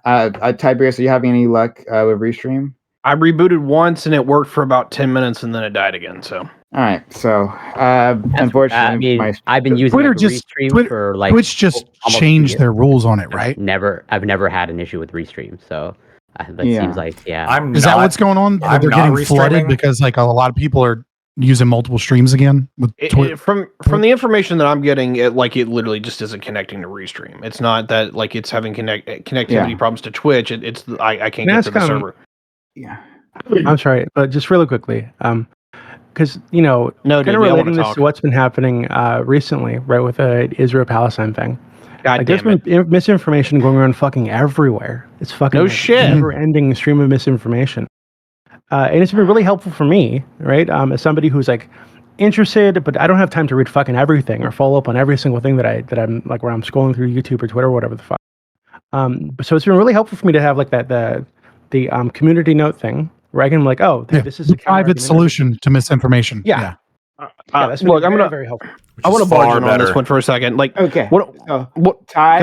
Corey had their hand up. Mooncake. I think you wanted to jump in, right? And Gibbs, right? Are we good? Sorry, Ty. Yeah. All right, yeah. So the biggest thing that's going around here that I absolutely want to dig into is like the calls for state control that Scott brought up regarding largely just the fallout of the existence of the internet. It's not 1990 anymore. We have social media, yada yada yada. And like I think most of what the ire that Scott has to deal with, which I actually kind of agree with, is like the lack of personal recourse when it comes to what is said online. We have no ability to like force check somebody, because if somebody like calls you a piece of shit in person, like you can like threaten physical violence or a number of things that are within your. If you're a man, but yeah. there a lot of things are A on real deck, right? man, right? All right, No. anyway, I just mean guys, like a deer society's killer not man, accepting of perhaps. bring it down. of like a dude beating up a bearded woman, man, right? right. Like, guys, bring like, all right. Let's bring it back. Real talk. All right. So like, there's levels where like I think we've talked about this before. Like we probably need to look at like updating libel laws, or updating crap. I can't remember the other terms, but you know, a lot of these things where it's just like blatantly defamation of your of a person. Like the shit that's been said on this platform, Twitch, about me from various users, I guarantee could have resulted in a lawsuit, but I wouldn't have not have gotten anything out of it in the lawsuit, right? So what do? We can't actually like get a proper recourse on people. On the other side of that, people will just basically treat the internet as a wide open range, and the only people who have any say in stopping it are these corporations, whether it be Twitch or Twitter or whatever the fuck else. I'm cool if they have that ability as a private entity that owns the service, but there is levels to where like they're literally the only stop measure to actually keeping 90% of the bullshit on the internet from being a thing. Okay. is there a question? The question is like, is there anything that we can actually like add into here? Like, can we redo libel that's easier, or libel laws to where it's easier to actually like take our grievances towards a person that might be 1,000 miles away? Is there any way that, or is this literally we have to accept that the internet has opened up Pandora's box in regards to that anything that can be said will be said, and you just have to suck it up and deal with it? I think what you could do is you could follow Justice Thomas's cert of denials that he's put forward in properly adjudicating section 230, I believe, yes. Right, because I think he puts forward many elegant arguments and multiple certs of denial on why the lower courts have completely butchered proper judicial treatment. Basically saying, like, it's really complicated legalese, and maybe Lactoid can clean it up for me, but basically saying that, you know, if you get banned from, let's say, Twitter or Twitch or something, right? You should be able to sue if that was part of your company and or your personal finances for damages if they banned you improperly according to their own contract, or if you can prove that they are utilizing it unfairly and banning some people for it, and then other people they're doing it in an unfair process, and be able to get damages for losing your livelihood. And I think that would wildly change the way the internet is moderated in terms of silencing speech if they have to be because it makes it very upfront what the rules are. You can't just have these vague bullshit kind of like TOSs that they then just kind of utilize against people they don't like. And then the people they do like, they kind of just let, like, oh, someone did a nip slip again. Oops. I guess we'll give you a bunch of media coverage over the weekend, and then your stream will be really big on Monday. Enjoy your vacation, super rich band 4 times fucking e-thought, right? Like, and then like you say something like untoward and you're gone. So that, I would think that's probably the biggest thing that needs to be implemented is following Thomas's cert of denials and potentially getting a case to the Supreme Court. Before we move on, anybody else have any prescriptions for this? Because I'm kind of out of ammo when it comes to solving this issue. Not have a prescription. Did you have something you want to say, Gibbs? Yeah, I have a question. I mean, is it this or like the other thing? Because then it's mainly about the scale. Like, what are y'all defining? I guess because I guess he's talking. What Tiberius talked about is a little bit of a smaller scale, and so I guess my question is, what about something like paternity fraud? Is that considered misinformation? Like, if my wife had told me for all these years that this kid was mine, and we find out it's not mine, and I've been paying child support, could we now, like, if we're going to start allowing censorship like this, are we going to start allowing these people to go after it? Or is it only misinformation when conservatives are putting it out there? Because that's what it seems like to me. That's really fraud is different. What if your wife is a conservative? Fraud is different. Like, it's not. No, it's not different. It's not different. If I tell and present on Facebook and Instagram and Snapchat that this baby is my husband's, right? And I'm the woman, and then for all these years, that's misinformation. I'm now giving the information, and then all of a sudden there's no legal recourse in the United States right now. But fraud is different than misinformation. It's a level above, right? Because with misinformation, yeah, sure. No, what I'm saying is like I could go out and scream. You could accidentally. I could go out. child is yours. I could go out and scream, "The sky is green," right? I could go onto every social media platform that there is, except for the ones I'm permanently banned from, and say, "The sky is green, the sky is green, the sky is green," right? But see, if I don't profit from the fact that that people begin to believe that the sky is green, right, and there's no reasonable way for other people to be able to investigate whether or not the sky is green, then you're right. It's misinformation for me to say the sky is green, but it's not the same thing as fraud. Now, granted, there are 9 kind of like things in common law, about fraud, but like the 2 big ones are you profiting, and does the other person have like a reasonable ability to investigate that like the claim is false. And so with paternity fraud, as you mentioned, right, like the mother, you said, is getting child support payments, so there's obviously that profit, and then the father, depending on the state, may not be able to force a paternity test to determine whether it is, so he's actually incapable of doing an investigation to determine that this is a lie. So that's why I said that the fraud is different. So the reason I'm asking, I guess, is because I guess Tiberius brought the scale with like the libel, right, and whatnot. And so with paternity fraud, at least in the United States, as far as I'm aware, there is no legal recourse for the father, right, in this case, and in fact may still have Depends to on the pay. state. May still have to pay child support. In fact, I mean, there hasn't been a case, as far as I'm aware, in which the father has. I mean, I could be wrong. The last time I checked was a few years ago, where the father has been able to successfully win a case like that, right? So, like I said, I could be wrong, but as far as I know, there's no legal recourse, and they still might have to pay child support, right? So, if we're talking about these censorship things, should we start be going after? Should the government start going after these mothers? Is that what y'all are y'all okay with that then? Lefties, like, what do y'all think? I mean, I'm an anarchist, but Well, so if, in my mind, you'd have to probably prove intent. Like a mother can think that the child belongs to you, Gibbs, and they could be wrong about that. And yeah, that's one of the principal elements of fraud as well. Yeah, to be fair, like you'd have to question whether your wife is faithful or not, and prove that. Well, I mean, even then, if they don't prove intent, so say like I was saying the COVID thing earlier, and you were trying to like, go off, oh, you don't know what you're talking about. When my point wasn't really the specifics, but like, say I was saying the wrong information, right, and I'm spreading it. Even if she's been telling me for all years she wasn't ill-intended, right? So what's the difference? That's a big difference. If she genuinely believes that it's your child, right, and neither of you did the test. That's a huge difference. Yeah, I mean, like, I genuinely believe that people were taking. Let's say I genuinely believe people were getting stuff struck on saying they were like having COVID when they were getting shot like in the street. I genuinely believe that. So what's the difference? Well, I don't. That would be true, but that's just how all deaths are reported. Like when you say deaths from cancer, right? Like that's not how many people died of cancer.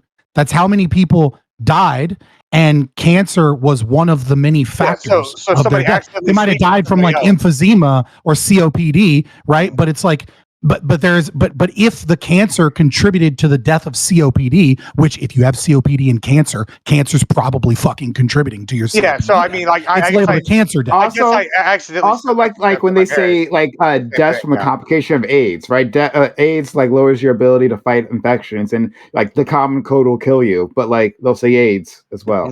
Right. So like if you actually want to look at this data, I think it's important. If you actually want to look at this data, you can look. The CDC puts out data from death certificates of that in aggregate of like what is actually on the death certificate, and you can see that about I think it's like 6% of like the youngest category is like it says like other things that includes like cars, poison. None of that matters to the argument that I'm making, right? So what my point is say I have inaccurate, not missing it. Yeah, inaccurate information. And like somebody's just like, oh, like and I start talking about the COVID versus she had inaccurate information on which dick was the one that got her pregnant. I mean, to me, that's no different. Like I don't see the difference. So I'm wondering how y'all can. Well, for me, the difference is like especially when it comes to medical matters, like someone taking that seriously, I think can result in potential like actual harm. Like this happens all the time. Just like this is just like. Yeah, it's pregnancy is a medical matter, right? Yeah, it is, but like, what is the harm in them not knowing? Like, what is the quantifiable? Like, I don't doubt that there's harm, but what is the quantifiable like harm in comparison to like someone taking the advice that like bleach, as Dewey brought up or someone brought up, that like bleach is like an effective treatment for COVID. I think sure, there's some overlap, but I think in my mind those are different buckets. So there's a that clear comes back to the demarcation. scale thing, right? So with Tiberius is an example, right? He's the only one affected by these people going after him. So with the child example, it's this guy and his whole extended family, right? So now you have other members of his family that are affected. So what is the scale? How many people need to be involved for y'all to think that the government is justified in just stepping in? Because that seems I to be don't a know if it's a question. matter of scale. At least not for me. I think it would depend. Like I don't necessarily have an issue of like for you Admiral Gibbs, if one of your family members came over and they said like yeah bleach is an effective treatment for COVID, I don't really care about that. But if someone is posting it online on a larger platform, that is where at least for me like the difference is. Is it a scaling issue for you? You As said right it's now, not a scaling issue, and then you basically just described a scaling Okay. issue. Okay. It's not a yeah, scaling sure. issue for me, but anyways, it's a problem Fair. of scale. Yeah, totally fair. Totally fair. Corey, did you want to say anything else since we're aligned? Then we'll go to Mooncake. Yeah, I had a question for Lactoid, and I guess maybe for Scott as well. Although, yeah, it overlaps, I guess. So at least as far as I know, Lactoid, like you're not a free speech absolutist, right? And nobody is. Nobody is. Right. So unless then, you're completely crazy. well, so yeah, so like, why are death threats then like for you a no-go, but like misinformation or like some level of information? Like I understand, especially with the religion example, like there's a gray line there, and it's a hard line to like draw. But like, what for you demarcates like someone could just jokingly death threat, right? Isn't that always an out? No, so for my interpretation, and I think that this is kind of what most of the Supreme Court cases on freedom of speech are kind of trying to hit at, with obvious exceptions, right? So like FDR's fascist court of goons, right? They put forward Chaplinsky, terrible case, where apparently free speech applies unless you call a cop a fascist, then you deserve to get your ass kicked, apparently. But leaving aside FDR and how terrible he was, generally speaking, like the concept of the First Amendment is like we want to protect people's right to express their held beliefs on matters of fact, right? Matters of what they believe the world is, what they believe is the best structure for society, et cetera, because that is, especially given the context in which the First Amendment was written, that makes the most sense from just a historical perspective, right? Everyone should have the freedom of religion to, say what they think is true. Everyone should be able to say, hey, I think the government should run this way because, it's a democracy, et cetera. But there's kinds of speech that don't have a political angle and don't have a sort of genuineness of fact behind them that I don't think is within the scope of what the founders were trying to protect with the First Amendment, right?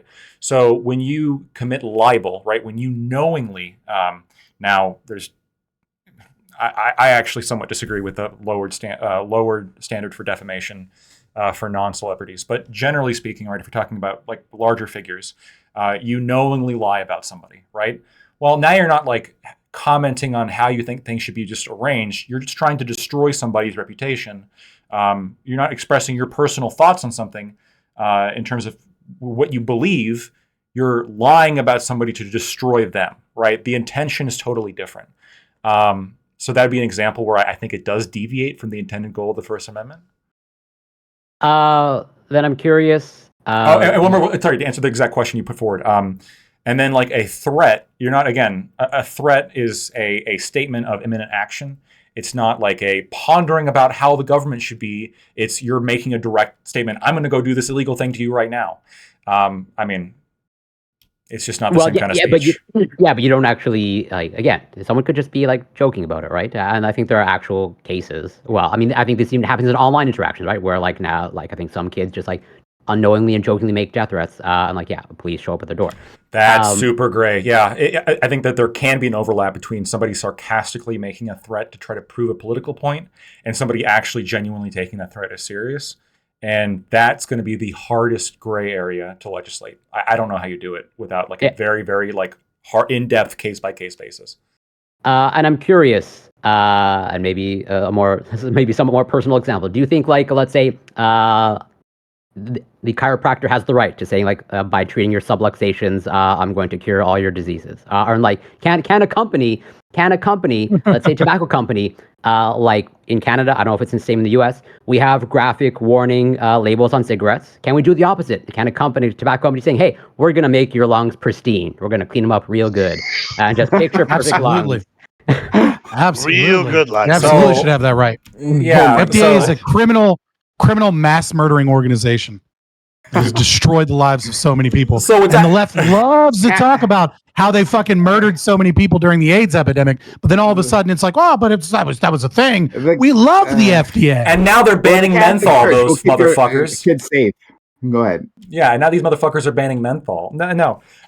Look, Corey, that's a good question. I actually do think that this is maybe a hot take. I actually do think that if a tobacco company, and it's harder with a company, right? Because now we're talking about like a legal entity that I actually don't think is equivalent to a person. But yeah, Citizens United has some issues. But when it comes to, if you genuinely think cigarettes make your lungs pristine, I think you should be allowed to say it, and you should be allowed to argue for it, and you should be allowed to be laughed at, all right? Because in the same way, chiropractors should be able to say their wacky claims about subluxations causing cancer. There's recently, I was watching this Indian guy on YouTube where he's smacking the dude's head, and he's saying he's activating his chakras. It doesn't seem particularly scientific, but this guy seemed genuine in his belief that smacking the dude's head with oil did genuinely activate chakras. So if I as a corporation, right, I'll make an LLC, and I hire the dumbest people I can find, right, like who believe the claims. And this is such a hard question. And they're my marketing team, right? And they're putting it out. They honestly believe it. Yeah, and like if your metric. There's an actual real world example. Can I just say one thing to cap it off? Like, so I don't necessarily disagree that like intent matters and like proving intent is an important thing. But then aren't you almost in some cases disincentivizing like people being informed of like, yeah, if I'm a tobacco company and I'm starting up, it's like I should remain ignorant on the facts because I want to be able to. I'll say this. I will say this. If a tobacco company gets which is what we know happened, if a tobacco company gets evidence to suggest the contrary, that tobacco does not actually make your lungs pristine, but instead is correlated with cancer, which, by the way, the correlation does not equal causation, was the tobacco industry argument for about 20 years. Pretty hilarious. But if you're sitting on information where now what you're saying is false, and you're lying to people about the dangers of cigarettes, I do think there should be legal liability there. Well, that's fraud. I agree, but that's what I'm saying. Like, what if the corporation explicitly acts like we're not going to take in any information, right? We want to remain. It's in their interest to remain ignorant because then there's no liability. You're isolating economic principles, right? And then you're like, well, there's a fix to this, the FDA, or the government fixes this. And the problem is that once you stop trying to isolate the economic incentives, you'll recognize that there are other incentives at play. Right. So if we imagine that the Food and Drug Administration doesn't exist, right, and that companies just kind of go wild, making all different kinds of claims, like chiropractors, right, saying your sublimations, fixing your sublimations and releasing some gas that gives you like a week of pain relief in your back will, fucking realign your chakras or whatever, right? Well, the thing is that you're now in a market where no one knows what is true or what isn't true. So now information has a value to it that the government used to provide. And the same thing is true with your insurance company, because most people they're not going to most people aren't going to try and buy health insurance out of pocket. And health insurance wants to know what is appropriate care and what isn't appropriate care. And so what you've created is what's known as a market void. So insurance companies, right, are going to, in order to get more accurate information, they're going to sell you a product. And that product is that we know what doctors will actually help you and cure you. And we cover these things. And then they will have competitors in a competitive market. So the idea that that there is just this wild west where the market doesn't provide a solution for misinformation you recognize that there is incentives where people want accurate medical information. And so if there are those incentives, then people will pay for it. Well, I understand you probably would not recognize, I guess, the current insurance system in the U.S. as a free market, but like as far as I No, know, of course not. yeah, It's obviously not. but like yeah, like the It's the current most heavily insurance regulated companies- industry in the United States. Yeah, but I'll say is It's like got price controls. yeah, chiropractors are covered by like many insurance, which like sure maybe it's not a true free market, but I think it's more free. Yeah, no, for sure. And that's actually not typically the health insurance industry that caused that problem. It's mostly sorry, Lactoid. It's mostly lawyers that cause this fucking problem by bringing up massive amounts of frivolous lawsuits in terms of like accidents and car insurance and things like that. That started like really deeply legitimizing chiropractic medicine because there was constant waves and waves and waves of people being like, oh, you know, I went to a chiropractor and you need to like, and the chiropractic medicine is what helped me realign my neck after my C-spine injury. And so like, you need to pay me for that. And then it ended up moving into legitimacy. And then of course they legitimized to some degree themselves too. So to some extent, so Scott, I'm never going to disagree whenever people shit on lawyers. Seriously, I mean, we're awful people. Genuinely, yeah, I don't disagree. They kill deer. Some of them are really good deer hunters. I've heard. I don't know, but specifically the chiropractic industry. My understanding is a lot of that had to do with lobbying, which is the chiropractors all got together and they're like, we got to get out the subluxations of the government. And so what happened is, and this is a perfect example of what would not happen in a libertarian system. The government mandated that insurance companies cover chiropractic care. It's no longer a private agreement in many places, most places. It is, hey, an insurance company, because they're smart, they're like, I don't want to pay for chiropractic care because this is ridiculous. It's bogus. And the government says, no, fuck you. We get paid by the chiropractic industry to make you pay for chiropractic care. That's the problem. Yeah, now. Okay, now, but it started. We got to move forward. Mooncake, I know you've been waiting. I know. So so please go ahead. I'm saying please go ahead.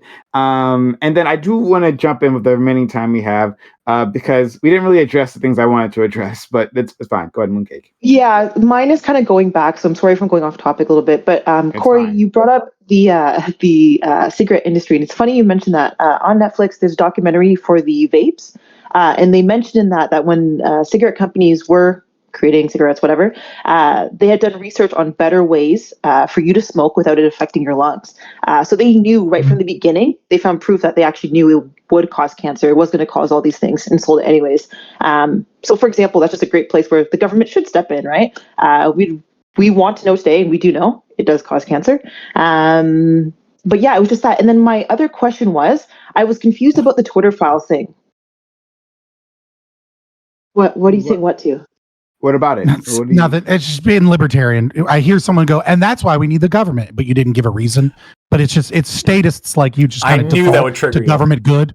So it's just like, fucking what? Like, I guess you didn't give a reason. You just said something's bad, therefore the government should step in. And I was just like, I guess what I mean by that is that they'll have the necessary resources to distribute the information to everyone that this does cause cancer. So they'll be the best to handle that type of situation. So that's why I think the government should step in. So I guess that's a better breakdown. Now, my question is from like a really long time ago. I was curious about why Scott kept bringing up the Twitter files. Like he kept referencing that in regard to like misinformation or something. Do you have a more pointed question? I guess because I think it's because it's something we kind of all knew because it was such a big deal. Most of the people here were streamers in politics at the time, so it's just like it's not like a reference people might not know, right? Like Twitter files is something most people would know about. I guess what in particular do you feel pertaining to the Twitter files that was this big source of misinformation or disinformation? What pertaining to Twitter files was a source of big misinformation or disinformation? Yeah, I don't necessarily understand your question. I guess I'm asking, like, what was the big issue there? Like, what did you take issue with pertaining to the Twitter files? I mean, do we have like 10 hours? Like, I mean, they're like, I don't understand. Like, quick minute the question is like, all right, so sure. I mean, like, I think the example that I was specifically working with, I think is Twitter files like 14 or 15, somewhere around there, somewhere in the middle. where I was specifically talking about the Aspen Institute. So that's just one example of problems that I have, right? When you have non-governmental organizations meeting with government organizations to plan ways to combat misinformation, disinformation, and malinformation. And these companies clearly can't be trusted. So one example of that would be Google. Google has a subdivision known as Jigsaw. So the CEO of Jigsaw was at the Aspen Institute, and what Jigsaw does is they are a research branch of Google that tries to find ways to combat misinformation. And one of the ways that they do that is with these videos known as pre-bunking, right? So instead of attempting to debunk a specific video or a specific thing that's going around, there's kind of this idea that, like, a lie is, halfway around the world, but it's like, I can't remember the exact term, but you know what I'm talking about, right? It's a lot easier to get a lie out quickly than it is to get the debunking of the lie out. And so they're like, so what we're going to do is we're going to train people with like these little videos and ads at Jigsaw on how to recognize like things that are like common with these like tropes, right? Like, crazy images or like letters that are really big or like, things like that. So the people, or like common logical fallacies. And so like they put out one of these videos, and one of these videos specifically in their pre-bunking video that is supposed to help people deal with COVID misinformation had COVID misinformation in it. When one of the things they said was that you were 1,000 times more likely to die in a car accident in the U.S. than you were to have a serious reaction to the COVID vaccine. And at the time that they put this video out, the CDC themselves put the number at 6 times, not 1,000 times, for just anaphylactic reactions, right? Which is very clearly a severe allergic reaction, right? And so like the video that was designed to combat COVID misinformation and train you how to deal with that was specifically giving you COVID misinformation. And these are representatives at these kind of secret organizations. Well, they're like, this Aspen Institute's semi-public, right? But these are people that are working with the state and secretly doing research for them and in the background to combat misinformation. And it proves that they can't be trusted and that they have an agenda and that the state loves the agenda because it aligns with theirs. Mooncake. So just to be clear, if we can just clear something up. So Aspen was working with the government, is what you're saying, or part of what you're saying. The Aspen Institute is a weird entity, right? I'm talking about Jigsaw. Aspen Institute hosts a lot of these things, right? So a lot of these like social emotional learning seminars and things like that, are like Aspen Institute. It's like it's a collection of like thought leaders in an industry that usually is the government, along with NGOs that get your tax dollars, but they totally don't get your tax dollars. And like kind of all working together. So they're really kind of all pseudo governmental organizations anyways, pretending that they're private charity organizations. And Aspen just like hosts these.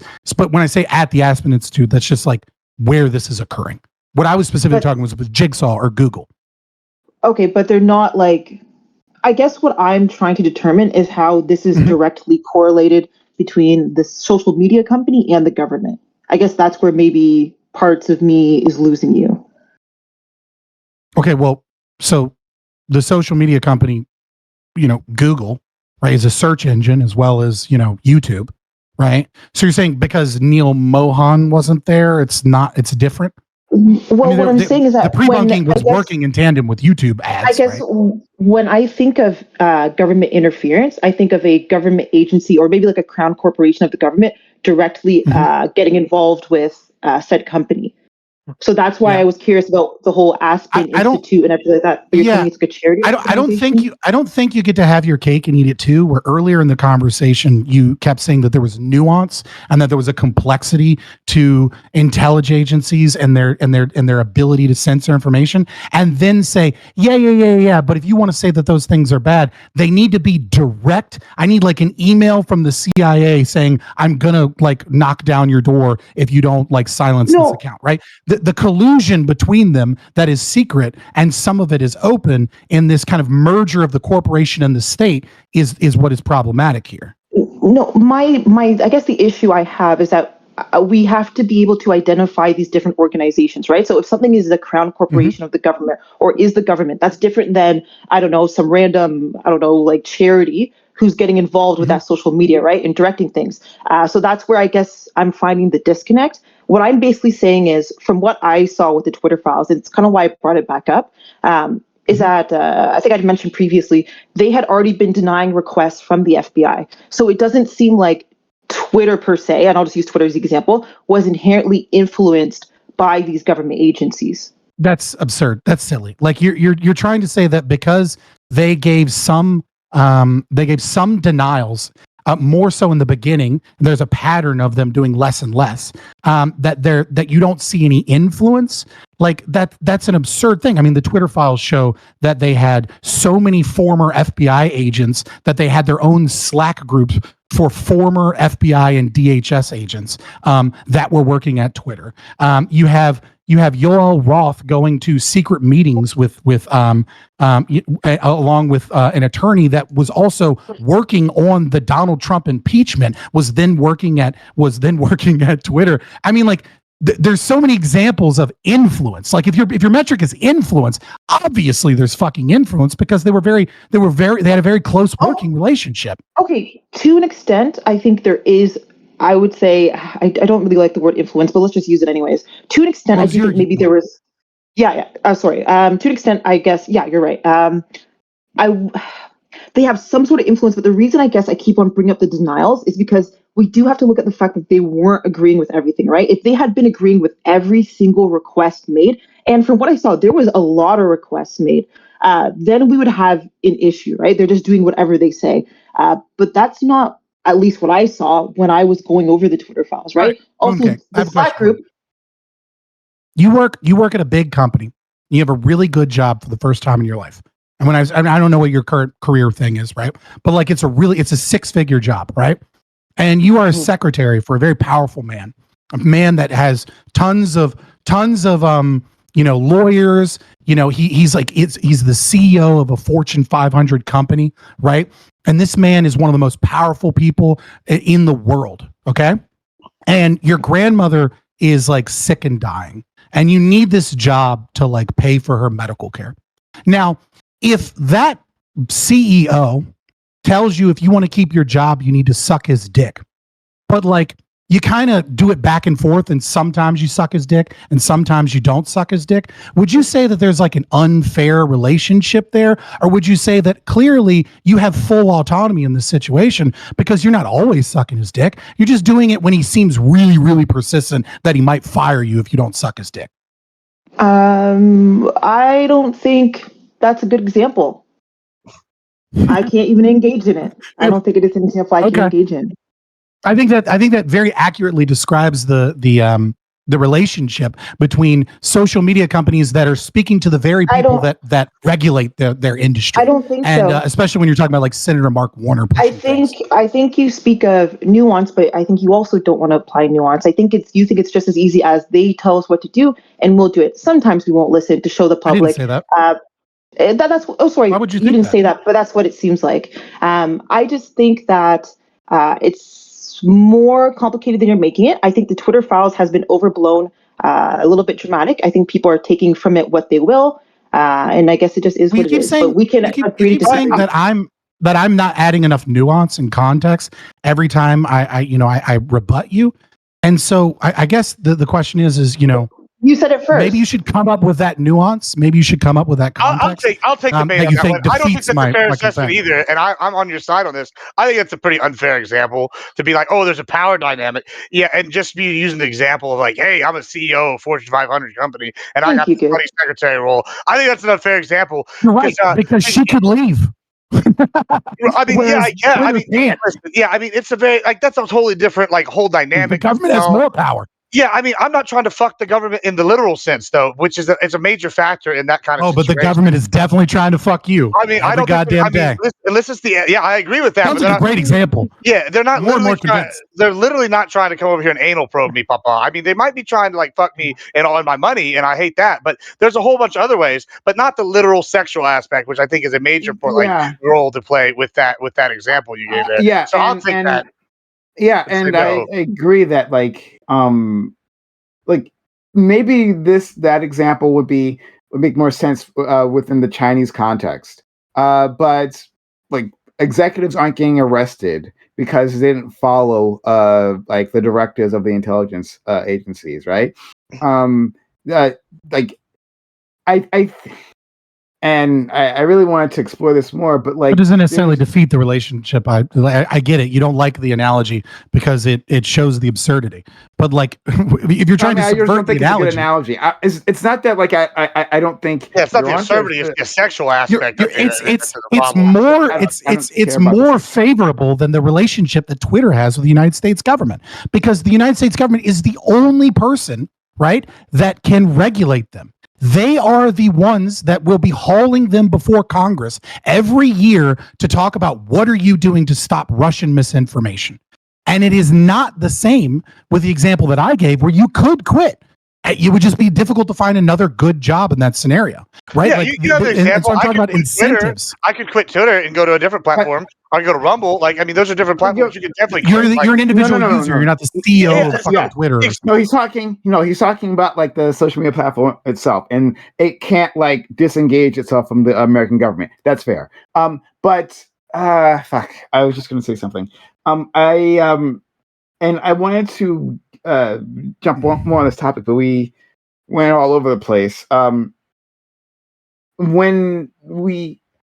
There is a certain cost to the American government, to the American people. We have a massive amount of misinformation going on through these social media platforms, right? Like an example being, and this is a thing that happens often within American elections, but something that we like rarely seem to actually deal with is telling people the wrong date for voting, or like telling them the improper polling places, right, to go to.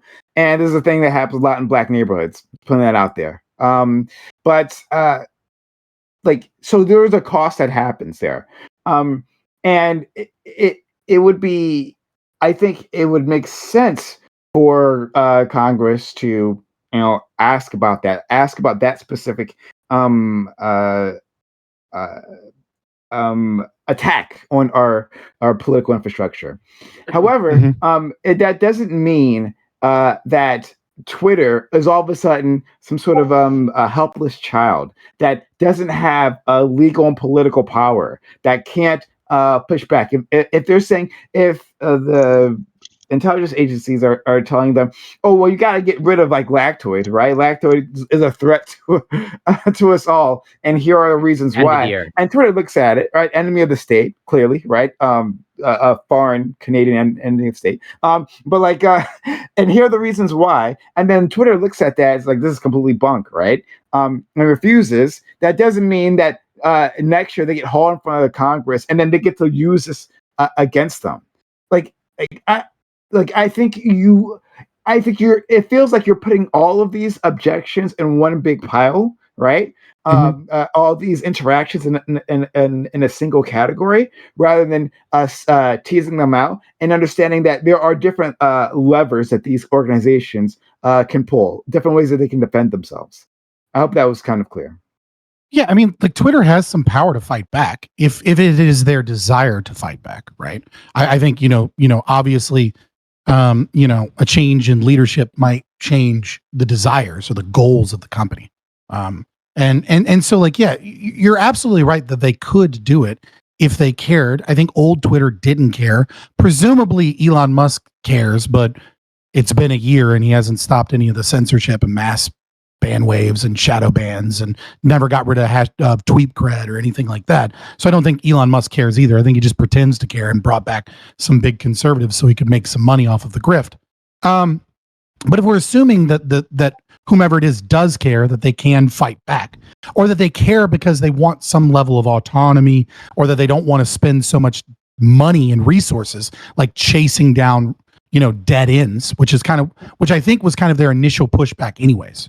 If you read all of the Twitter files and other leaks and the oh my god, was it the Huffington Post actually? that did that huge thing about CISA and the DHS? I don't remember who it was that, there was a big article that came out right before the Twitter files about CISA.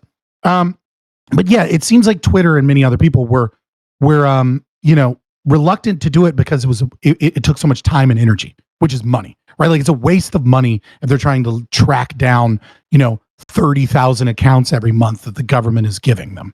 And so there is certainly an argument that is true, that they can fight back to a certain degree.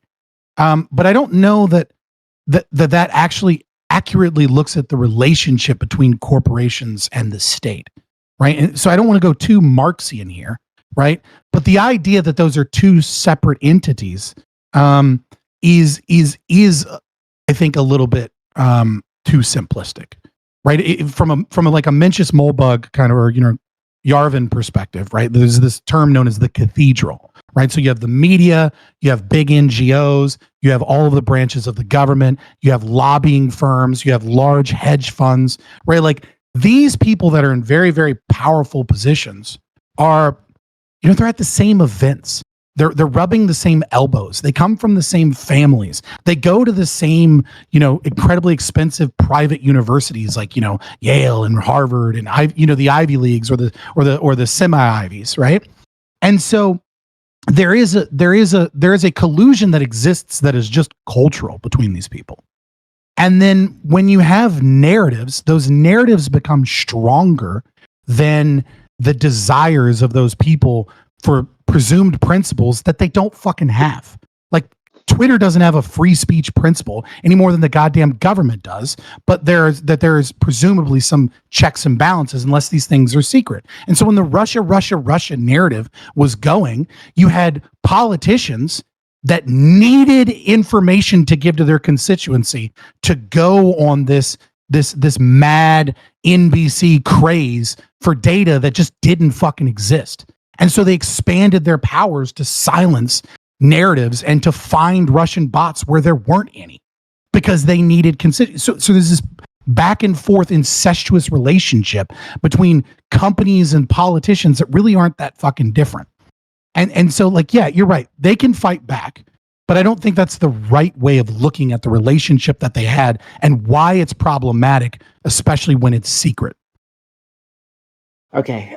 We'll have to end it here. It's unfortunate. There's so much more to say on this topic, but it's fine because we did talk about a lot of different aspects and it went to some interesting tangents. So shout out to everyone here. I'm sorry I couldn't even get this more focused because my stream crashes. It happens. Yeah. Yeah. It's just really, it is what it is. But all right. So we're going to move on to our next topic. Before then, though, Mooncake had to head out. Mooncake, thanks for being here. Of course. Yeah, thanks for having me. I appreciate it. If you like what I said, or you just want to watch me play League of Legends and Minecraft, feel free to check me out, Mooncake XO on Twitch. Thanks again, Prime. Gibbs, I will see you soon, because we're going to do another round of Uno. Pleasure. Hey. All right. Have a good one. Bye. All right, so we'll move on to our next thing. All right, 1 second. Are you trying to restart stream, see if it works? I'm gonna give it a try right now. And see what happens. Yeah, I was just curious. Yeah, because if you're doing that, I'm gonna take a leak real quick. Sure. Yeah, good idea. I'll do the same. Let's find out. 1 second. I was looking at the idea while you're doing that. I was looking at the IDF's like Twitter feed, right? And I am extremely triggered by this fucking video they put out. They try to claim that like an elevator shaft is a Hamas tunnel under the Children's Hospital. Then they claim that a calendar on the wall is actually a check-in like sheet for Hamas terrorists who are like guarding the hostages. But I put into ChatGPT myself. He said, oh, it says at the top, we're doing an operation against Israel, October 7th, yada yada, right? And it's like a check-in sheet for like all the terrorists like guarding the hostages. I took a screenshot of it, put it into GPT and told it to like translate it for me. It's a fucking calendar. There's no names on it, no operation shit on it at all. It's just a calendar, right? So I don't know. Like I don't. like yeah, that we talked about like misinformation from like random crazes on Twitter, but I think when governments are doing it, I think that needs to be like addressed too. Shit pisses me off. Sorry. 1 second. Just trying to get this. Oh my. Okay. Hold on. No, it's fine. It's fine. It's fine. Let's just do this. And then let's do this. All right. My face is on screen. Guys, gals, if you're anywhere else, you want to come back to my stream, it's cool. If not, that's fine too. But my stream is for now up for now. And consider supporting the channel, helping us out. Doobie, sorry, I didn't get to engage with that. Yeah, everything is a fucking Hamas tunnel. Everything. Hamas is everywhere. Yeah. That's why I brought up Operation Mockingbird, right? Was because, was to highlight that, is that the government obviously does and has, since its inception, engaged in massive propaganda campaigns of misinformation to its citizens and to people abroad.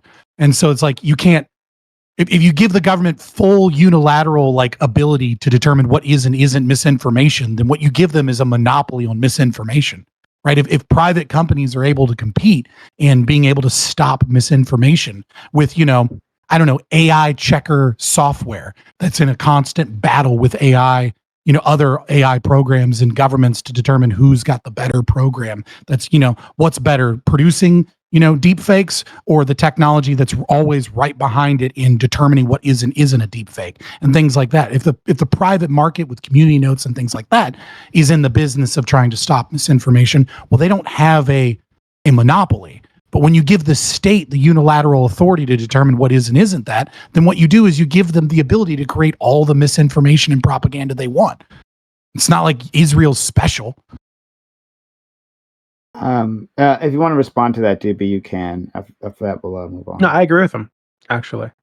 I think that this is going to exist. It needs a ton of oversight. And I don't think the government should be like immune from the community notes or whatever, or these like standards about misinformation.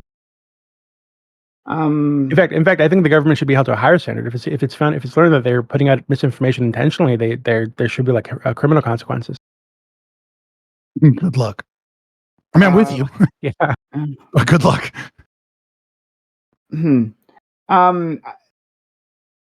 There is. Am I getting the right social media company here? No, it's Twitter, right? Twitter was saying that one of was it Al Jazeera was like state propaganda. Yeah, that would just happen. Al Jazeera was a state propaganda thing. Yeah. I mean, that makes sense. It is. But and let's say you accept that. Okay, fine. But then like American outlets aren't labeled the same way. Like, yeah, I mean, I still use Al Jazeera, but for that very reason. I think the idea that people get rid of propaganda or bias is very silly. But the cool thing about having multiple sources of state propaganda is that you do indeed kind of always get the statist opinion, and there's always going to be information you're missing. But like Al Jazeera is a great source of things that U.S. outlets won't say. Even if it is state propaganda, it absolutely is. I watch WION on YouTube often, even though they don't really agree with my worldview at all. Right? I think it's a Indian outlet that does it's like a CNN competitor or whatever. You should check them out on YouTube because it just gives me a different perspective, and it's like a news program that gives me stuff that I probably wouldn't find on regular U.S. outlets. Just to touch on that before you move on, I want to say that also, like, if you talk about like state outlets, America is kind of unique when it comes to the idea that they don't trust state outlets, like at all, like in any capacity when it comes to like the media. Like, I know that Europeans poll fairly high, for example, that they trust their state news sources to at least be like maybe not necessarily unbiased, but at least be mostly accurate, like, right? So like people trust the BBC when they come on and have like a news program or something. They like feel like the government's doing the best, as opposed to like the United States where we're like, nah, it's all in cahoots, kind of thing. Like, yeah, right. I mean, that number should be 100% everywhere. Distrust state outlets. Yeah, BBC's pretty good. I mean, yeah, okay. WIION. I think it's WION. I think I might be wrong. But let me know. I'll or like drop a link and I'll check it out. Yeah, I'm just gonna grab it because it should show up. I mean, because I watch it all the time. So thanks so much. All right, we'll move on to our next thing. I'd like to engage with you, DB, more on that topic, but I'll move on this one for now. All right, so the infamous Florida Don't Say Gay law has been used to fire a teacher for simply putting their preferred honorific in their email communications. This comes after a string of headlines detailing how teachers have been fired for anything approaching non-standard gender expression. Do you think the Florida law and others like it are unconstitutional? Have they clearly revealed themselves to be anti-LGBT and bigoted? And should appropriate discussions about gender and sexuality be allowed back in Florida classes? So we had a lot of discussions on this program when this was first proposed, before it passed, and then after it passed. The individuals here, certain individuals here, were for this law and told me it wouldn't expand. It did. And so I'd like to discuss it more. I'd like to see where they're at this point. And I'd like to yell at them. Those things. Let's make that happen. Right. Let's give me that birthday wish. So can you name the individual that said it wouldn't expand? I think we were. No, well, hold on. Don't worry. We'll go to that. We'll get to it. So we'll do intros first. All right, okay, because I was just making sure you weren't talking about me. All right. Oh, I wasn't talking about you. Oh, but we'll. He was talking about me. Friend Lactoid. Yeah. So this is a tough one because in the article that you linked, it links to 3 other cases, 2 from Florida, 1 from Georgia. Sorry, and those 3 are all like very reasonable, right? Like reading a book that was not approved by the curriculum. Okay, I understand that. Playing a movie that was not approved by the curriculum, again, required. That was specifically required by the school district, and they refused to follow those rules. In Florida, one of the other ones they mentioned, she specifically discussed her sexuality with a bunch of middle schoolers, which was banned, right? You're not supposed to be doing that, regardless of what your sexuality is. So, she went in depth, described it, talked to all the kids. Some of the kids there made LGBTQ themed art, which she then took and posted up on her door. I think all of that is pretty clearly within the realm of this legislation. And then I guess in Georgia, whatever comparable legislation they have there. This specific case, the MX case, is particularly difficult because now the purpose of that specific legislation was to prevent instruction, right? But then in the expansion, they use a lot of that language, but they also specifically say the law is very clear.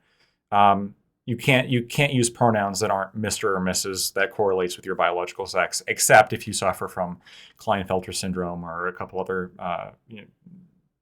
chromosomal syndromes that might make that difficult. Now the question is, okay, it's not really an instruction at this point. Now it's a question of they are using this to refer to themselves. Is this appropriate to put on signatures when the school says, and the law specifically says that you're not supposed to? Now, I'm leaning towards, I think it probably should be allowed. I think the pronoun prohibition is pretty weird. I don't think it actually serves like a super valid interest. I wouldn't pass it. That said, obviously there's got to be some limitations on what we allow people to use as their pronouns when it comes to public employee. My pronoun otherwise, big dick. Yeah, otherwise you could. I hate to refer to the reductio ad absurdums, but we start getting into my pronouns are insert slur here, And, you know, we might all think it's a joke, but some people who are maybe protesting or subtly protesting the pronoun thing, they might do that as a challenge. And obviously we can't have that, right? We can't have somebody walking in and saying, no, I want you to refer to me as like the F slur. Well, hold on a minute. No, we can't. That's not acceptable for a school. MX, is that acceptable? Well, I think so. But now we've already established it's a political question as to what's an acceptable pronoun and what's not. And we've also already established that because it's public education, the government, which is the voters in this case, get to determine what that curriculum is and what the rules are for teachers. So it's a little bit of, you know, I don't know how you would legally stop this. I think that actually the law probably could stand. Do I personally agree with it though? Not really. Thank you. Let's go to our friend Scott. Yeah, so I echo a lot of the sentiments of Lactoid, but I don't necessarily disagree with this extension or this usage. You know, I would go further, but of course I want to abolish public schooling. But also I would say, you know, we should bring back the Hatch Act of 1939 in its original interpretation. And just like if you're found to be a communist, you should just be immediately fired. If you're found to be a believer in queer theory, you should just be immediately fired. You have no place in the classroom to be teaching, you know, things that are designed to destroy Western society. And so the question is, well, can you determine all of that off of a pronoun? The answer is obviously not, right? Like there are people that, you know, have the, you know, are going to have pronouns that are different. They're just normal people trying, you know, to exist in society. I mean, not fully, or, you know, they would be trans, or they would just kind of accept their gendered pronoun and kind of move on if they were really trying to fit in. And so I think it's interesting because it's like, well, how effective is this? And Lactoid brings up a really interesting point, which is that there are these other egregious cases, and then this one is almost perfect. You know, I think when you look at it, it's obviously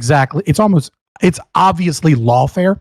This is no different than the gay people going to 1,000 different weddings, trying to find one person that won't bake them the cake so that they can sue the person over and over and over again to try and get the laws changed to demand that art be used against them. And I think the article itself quotes this person. Quote, I have the ability to take the time right now to fight the fight. There are so many teachers who do not have the financial stability to take any time off. I am privileged enough to not need to live paycheck to paycheck right now. What good is privilege if you can't use it to help others? And she says multiple times that she did this intentionally to buck the system, that she did it intentionally to let her students know that they were in a safe space. And then she was asked politely multiple times, like, hey, you know, hey, when school starts up next, don't do this. And then school started up and they're like, hey, you like next week, don't do this. And then the day of, they're like, hey, don't do this. This is technically against law. Please don't. And then she refused every step of the way because she wants a lawsuit. This isn't like some teacher that just got blindsided by a rule change or something. And she said that she had figured out that year that she was non-binary, and then she had figured out that she was, you know, doing some self-exploration. Like you're clearly the law successfully found a woke propagandist that is trying to slip in political bullshit towards this LGBT community that has no fucking place in schools anyways, and certainly has no place in government-run schools where you don't have freedom of speech. You're a government employee. You don't have fucking freedom of speech, right? That's not how that works. I would love to get rid of the school system. So yeah, I think it's pretty clear that this is an instance of lawfare. That this person's not a victim. They did everything they could, hoping to get fired so that they could have this lawsuit for their new political goals to try and change this so that blue-haired people can come in and go, hello, class, I'm Zir. And you know what that means? I like my booty hole touch sometimes. Anyways, let's talk about physics. Like, you know, that's exactly what the fuck they want. And so, like, I kind of think it's kind of base that this person got fired, even though it's over nothing but an email signature. And by the way, the email signature is bullshit. It's an online class, and the signature is used in text messages to students. It's used in all communications with them, and it's on the front page of their website that the student has to go to every day, right? Like, it's not like it's just like, I sent an email to another teacher and like it was my tagline. It's something that students are interacting with constantly in an online class. So yeah, that's how I feel about it. Scott, you are a singular individual, right? There's There's nothing quite like you. So I'm a special snowflake. Can right? someone clip that? What do you, the little thing? Yes, the What boot are you hole. talking? What are you talking about? Clip the Nothing boot stood out to hole. me. Next, we'll go to our friend Corey Campbell, confirmed woke propagandist. If you would, please. Absolutely. I don't know how to follow that, but I'll try. Okay. Well, so I don't disagree that this person might be like looking for a lawsuit, but I don't see that as a bad thing. Of like if you want to challenge something, you should have the right to do that, and this might be their way of actually, whether intentionally or not, maybe intentionally trying to do that. I don't see a problem. And it's like, yeah, this seems to be, as stated earlier, the perfect case where like. Yeah, Lactoid brought up, I think, the obvious, like, there is some sort of line. We don't want the absurd. But here is, I think, the other end of, like, does MX actually constitute, like, a title or a pronoun? Am I allowed to address myself as the Corey Campbell, or is that valid? I can't have that in my email signature, even though, yeah, it'd be ridiculous. But, like, I don't see any real harm in that. And I've never encountered MX until now in this article, but I could just be totally ignorant. But it seems like made up. Which is fine, but it's hard for me to see that as a title. And also, if in fact, like you're following like the law, based off at least from what I see in the wording, don't you have to confirm that there's some sort of discrepancy between like their, what their pronoun and how you perceive them to be in terms of their sex? Like you'd have to do some due diligence and prove that there's actually some sort of disconnect there. But to answer the specific questions in the prompt, I think it's unconstitutional. I mean, I'm not an expert. I'll probably defer to Lactoid, but it doesn't seem to be, considering that it's passed. But have they clearly revealed themselves to be well, pretty much, yes. I think they revealed themselves to be bigoted. I'll leave it there for now. So, just to be clear, MX. I mean, they all made up. So I don't know about that point, but MX is a pre-existing thing, and it's pronounced mix. And it's originally a feminist creation, just for the record. It's originally a feminist creation to like, this is like actually predates most Xeno pronouns.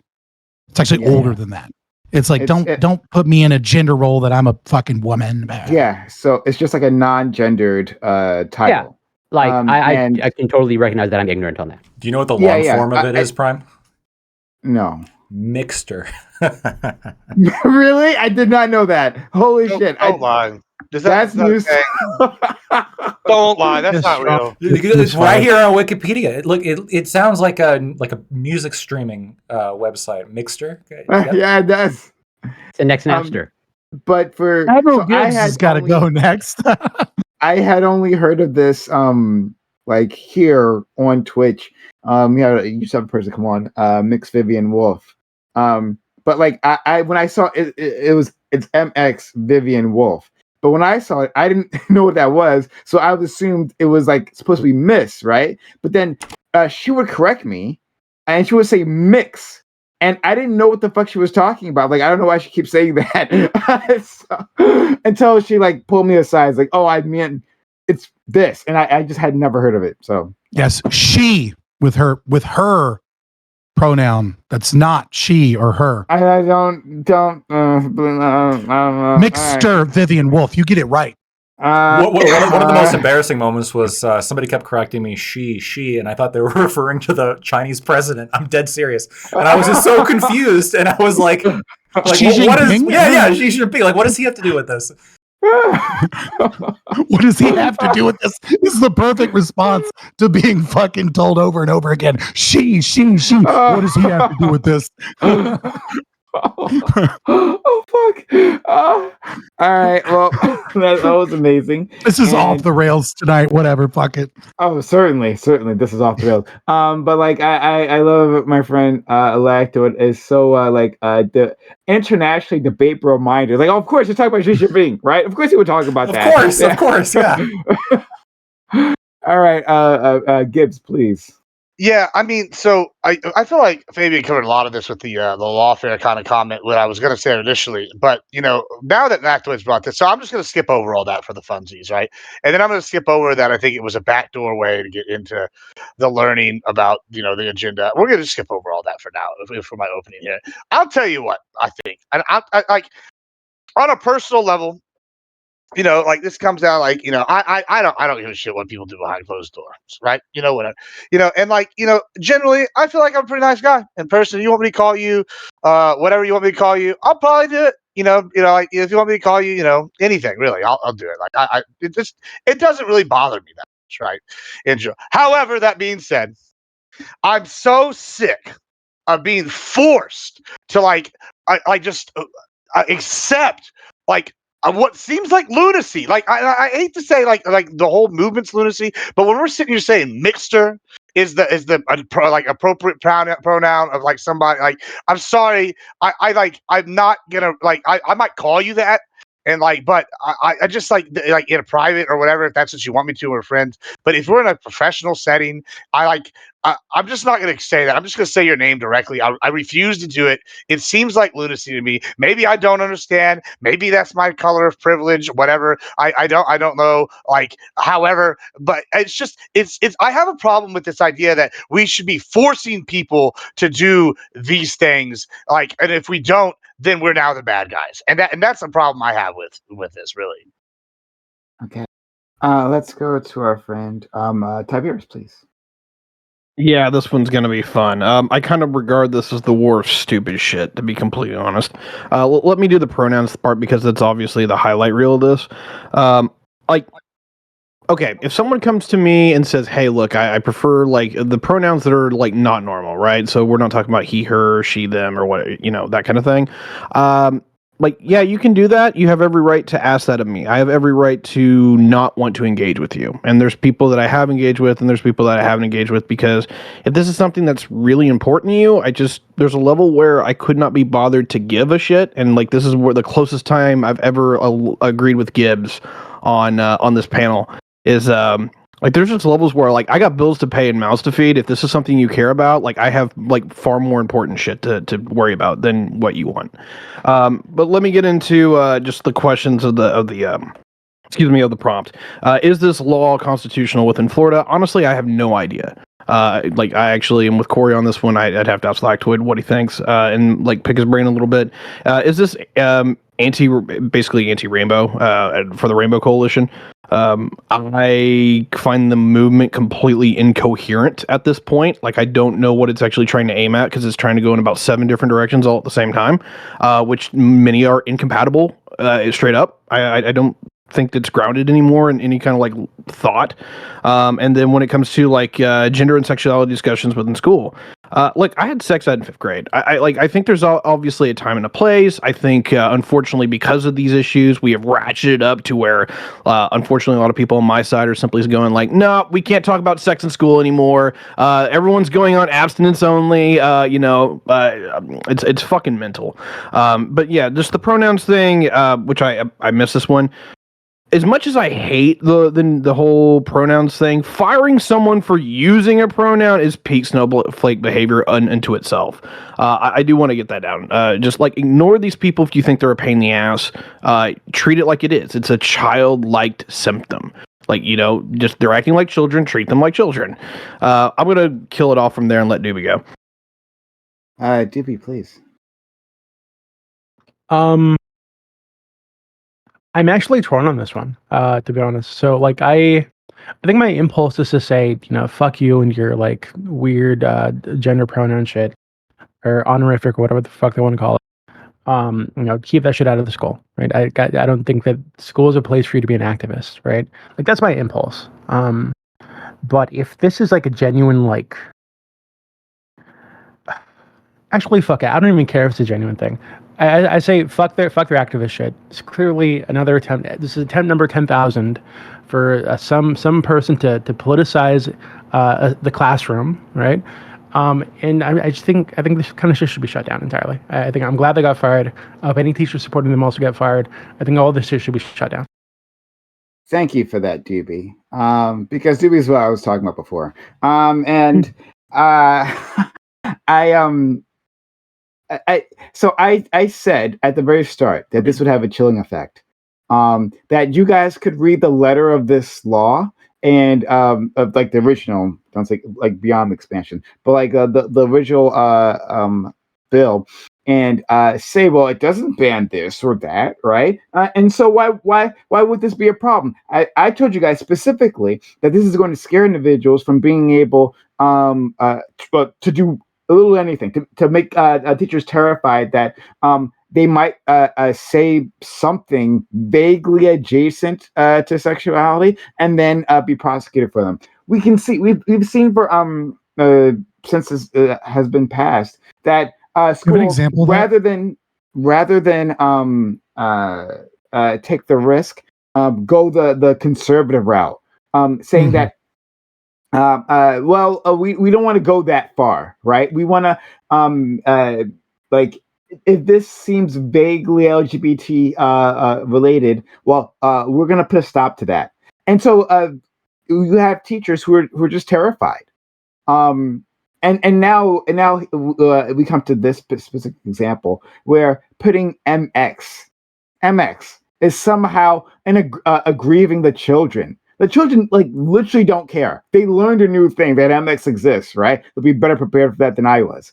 Of course, it'd be fine. But the school acting in a conservative manner, right, says that like we are gonna take action against this individual because I guess this is somehow instruction. I don't know, maybe. I guess instruction. No, that's not true. The law specifically states. I put it in the Discord group before the debate. Like, hey, this like page 488. This is the section, right? And I think it's like section 3. Like, it specifically states that like you have to use a pronoun that is tied to your gender, right?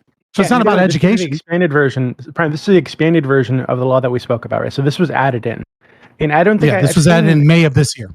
Yeah, I don't think I'm not aware of any cases where like where what you said would happen back then has happened, right? I'm sure teachers still talk about, they say, oh, my husband, without worrying about getting fired. This is specifically like the reason this person got fired, and it says in the article, they knew that there could be legal problems because it was contradicting the law that had been passed. They got fired for did it for months, intentionally, flagrantly violating what the law was. And if there's an issue with the law, well, then hey, we have a democracy to get the law changed. Yeah, they did it for months intentionally and were asked nicely like several times. And then they were like, well, I want to have a conversation about it. I don't want to just be told no. And they were like, okay. And they brought him in. And then they were like, hey, you have to change this. This is against the law, right? You can and then we like, maybe I don't know, like, and they floated the idea of like, change it to the professor or whatever. And they were like, cool, but get rid of fucking MX right now. And then they were like, I'm not going to do this. And like I said, they said, that I'm privileged enough to not need to live paycheck to paycheck right now. What good is privilege if you can't use it to help others? Like, it's lawfare. Like, they want to be sued. They have the money to go through with the lawsuit. This isn't like they were like bullied or something, or that this is like kind of like happened one day out of nowhere. Like, they told them months ago, hey, the new law says you can't do this. Please fix this. And then they didn't. So to be clear, I had read the part about the pronouns. I guess this counts under titles. I was thinking of it as honorifics, but fair enough for the expanded version. But in any case, I think it still doesn't make any fucking sense, right? Like it privileges like straight heterosexual interactions. It says these things are normal and these things can be talked about and these things aren't shamed. But it says that anything that even whiffs of LGBT interaction is somehow shameful and needs to be kept away from the children. Having MX, I get I get that the law prohibits it, right? I get that. I'm saying the law should be unconstitutional and doesn't and is unjust. So I'll start there. But Gibbs, you want to jump in? Yeah, let me just ask you a question, Prime. So like I like originally like I kind of was going to come softer, I think, until I heard exactly what it was, and then it reminds me of the Chuck Wendig Star Wars experience that it really came to mind. So my question to you, and I can explain that if you'd like to, but it is I know you have a problem with the specific of the law aspect of that, right? And that you think it might be unconstitutional or it is, but you have a problem with the legal act. Do you have a problem if with like per se the free market coming in and deciding they have an issue with this, and then the company taking drastic steps and like getting rid of the person, like with Chuck Wendig, like yeah, basically just for the Chuck Wendig situation, he made a character in Star Wars. He's hands down the worst writer in all of Star Wars fandom history. I just want to go on record saying that. He uses like pew pew pew a lot, and anyway, terrible writer. But he made one of the characters.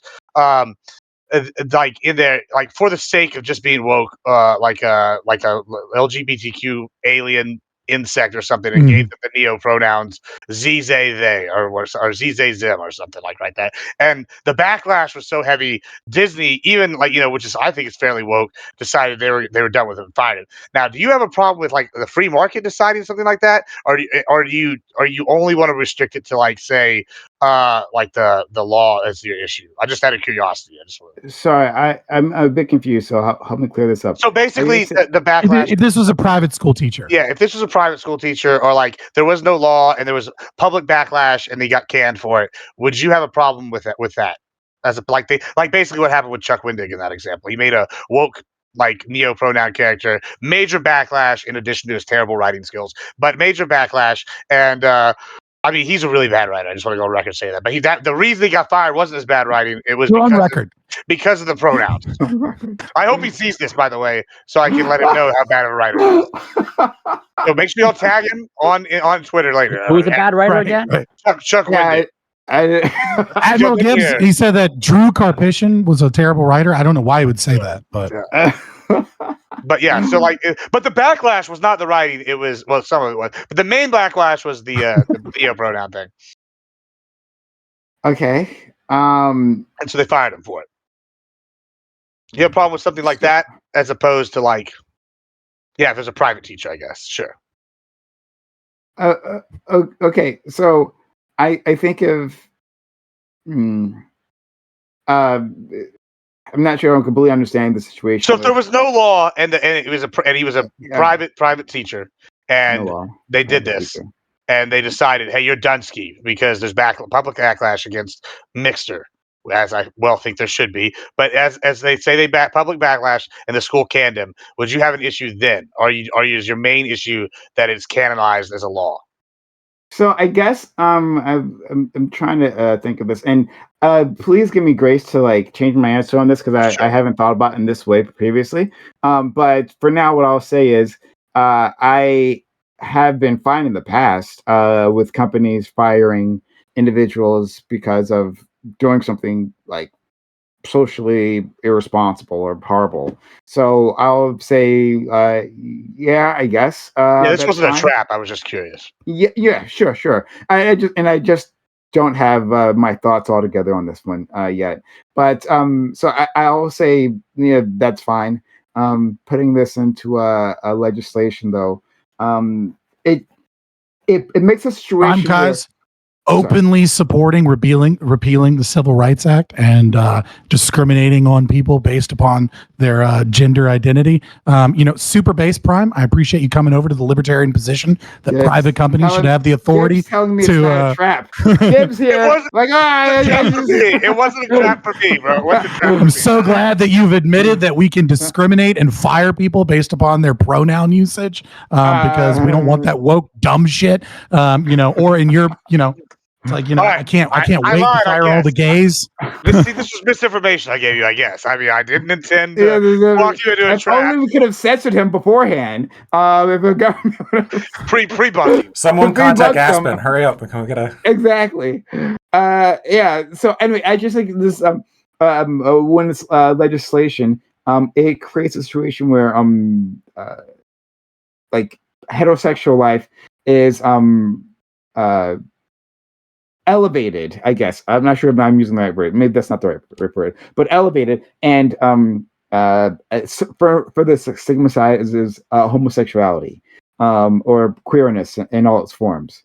I'm sure other people wanted to ask me stuff, or someone else stuff. No one wants to say Okay, anything. okay, I'll go. I was really trying to be patient, not hog all the time, but I'll fucking go. Oh no, let's try this. Ty, do you have anything? Like you're just sitting there. You said like, "Oh, this is gonna be so crazy," but the moment it starts, you don't say anything. So, Ty, wait, I don't know where I said it was crazy. I just thought it was you the said war this and is gonna be stupid. crazy. Oh, okay. Well, I don't remember me saying that, but sure. Like, I mean, this topic's always fucking off the walls, right? Because you got Scott coming in from the rafters, like acting like he's CTV in this particular topic, and then like What? Yeah, I'll put it this way. I don't know where the nuance even in this conversation is. And like, I mean, I can get into, hey, what is the actual purpose of the Rainbow Coalition? Like, I can just ask that, and we could spend probably the rest of the topic just trying to dissect it. Yeah, I can answer that question. Go for it. The Rainbow Coalition is just the natural process of queer theory, which is instantiated within critical theory. That includes all of the schools of critical theory. It is the Hegelian dialectic moved into Marxist materialist dialectics, and then after Marxism fails, you have George Lukács setting up sex education programs, based upon the principles of Antonio Gramsci's countercultural hegemonic systems that are necessary within Hungary. And although the Hungary Marxian experiment fails, it inspires the oh my God, why can I not? The Frankfurt School in their development of critical theory. Weber's famous pieces, and yes, you do have, as you described, kind of like multiple different variations of leftism, but that kind of like move along the same train, but have different goals or different beliefs as they move along, right? The Marcusians that, are more state-like, the Marxians that are more, utopic and revolutionary, etc. And that is true, but that's kind of the problem with, that's why you have to go all the way to Hegel. That is the problem with instantiating contradictions as, just of things that always exist that need to be synthesized into a new whole.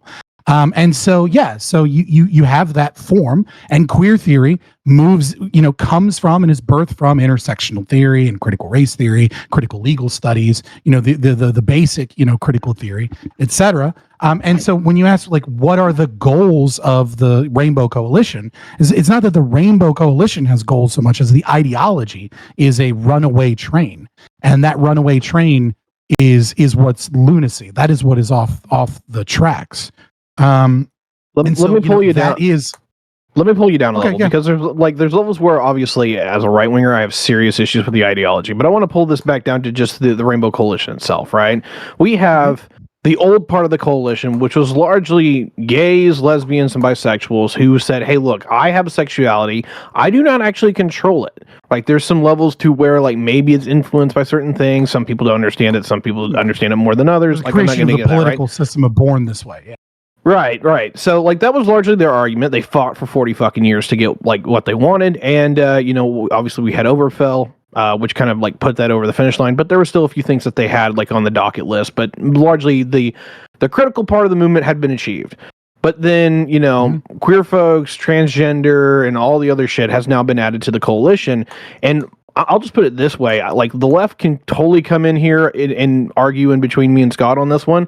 But where the original part, the LGB part, is a sexuality conversation, transgenderism and queer is more of a transhumanist kind of conversation. So here's the problem: is that you're separating.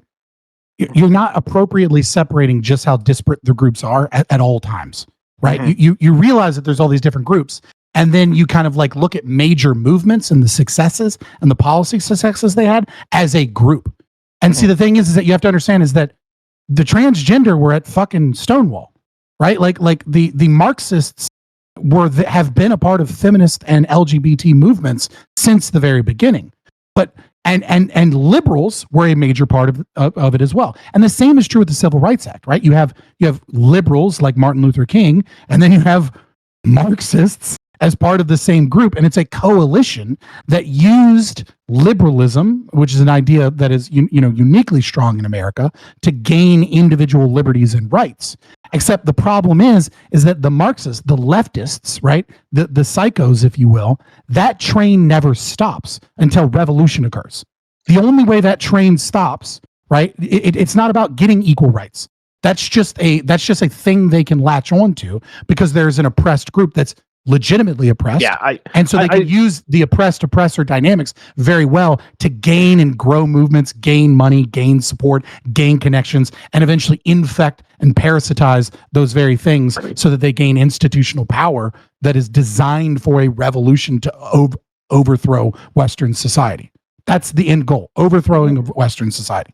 Look, I get that. I'm not like going into that. I'm more just looking at this group as a whole, and I know you're like trying to say, hey, look, you need to expand out upon that. That's fine. Like, I get that. Like, there's a reason I don't like leftism. There's multiple reasons why I don't like leftism. Mm-hmm. Like, I'm trying to actually like understand, and I don't think anyone here is actually part of this team, right? Like, does anyone here actually identify as part of the Rainbow Coalition? Because like I would want to ask you or anyone, hell, if anyone's in chat, right? It's just straight up. Like, how do you compare? I'm called a chaser a few times, which is the exact opposite. Yeah. Anyway, like how do you make these two conversations coherent to where it's part of the same movement? Or if you don't, then like what is the point of the movement besides that? Like, sorry, what are the two? Oh, you go first. Good. Yeah, I was just gonna say. I mean, I also think that like you kind of hit the nail on the head with it's not a monolith, right? There's a lot of different groups, and like I mean, I don't know what y'all are specifically. I mean, maybe I'm just ignorant. When y'all say the Rainbow Coalition, are y'all just talking about the LGBTQ movement in general, or is there a specific org that I'm not aware of called the Rainbow Coalition? Before I go on with this, no, it's LGBT plus. Like the problem is like so I mean the movement in general. All right. Yeah. I just want to make sure before I say the next thing. There is an actual organization called the Rainbow Coalition, but it has nothing to do with what the fuck they're talking about. Yeah, okay. I apologize. I actually didn't know that. I want to say that. Yeah, there is. I want to say that. Well, I guess is that who you were talking about? Because I was taking it as the okay. So no, I knew Tobias. I knew what time meant. So what I'm saying is it's not a monolith, and I just was googling the story to begin with, and I actually saw this story posted by two other groups who I would consider would I guess fall under.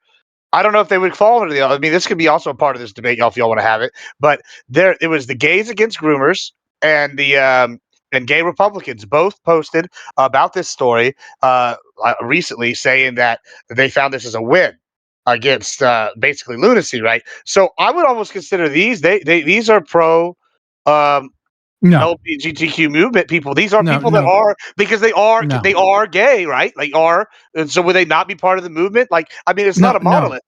People have different beliefs within the LGBTQ community. Like, I mean, so sure, but you're talking about people that are actively enemies of woke culture and critical theory. Right. Like, so like, I understand that, yes, they are activist organizations and they are primarily founded by gays and lesbians, right? Gays Against Groomers is founded by a lesbian with a couple other people that are gay. So sure. Right. And there are even a lot of detrans people that you could consider part of the movement, but maybe not part of the movement because they no longer identify as being in that category. But they are detrans people that have experiences within that. Right. Especially when you talk about like Gen Spec, with people like, Sinead O'Connor and, Richie and things like that. And there's a whole argument going on right now with, Phil Illey, who's I spoke with him. I thought he was a great guest, but, he wore a dress to Gen Spec. And, he's a big proponent and wrote a great book that you should check out on AGP, but they're mad at him for wearing a dress and admitting that that's part of his sexual orientation is being and presenting as a female and then being around women. So basically all the TERFs got pissed, right? So like even someone that is on their side, that is anti-woke, that is pushing, AGP is a thing, is now being ejected for not being anti-woke enough or for being a sicko, et cetera, et cetera. So like, no, these people are very clearly identifying themselves and allying against the Rainbow Coalition, if whatever term you want to use for queer theory in action. Okay. Yeah. Sure. So I mean, this is my Ty, bread and butter. I can go on all day. Like, yeah, I know this shit like the back of my hand. I'm sure you do. And I would love to get you to Ty. You were saying two parts of this coalition. How do you make these things synchronize or something? Yeah, I'll just repeat the original statement that I had. Like, you have the original LGB, which was largely, hey, like, we are having a conversation about our sexuality. We can't control it. Like, we should be accepted, that kind of stuff, right? Like, we're here, we're queer, we're not going anywhere. Like, I mean, this is what I grew up with. Yeah, right? Yeah. But since then, basically since Oberfell, at least in my experience, and granted, there's some history here that I'm still, like, processing up, but you had the queer folks, the transgender, all this that's been bolted on, right?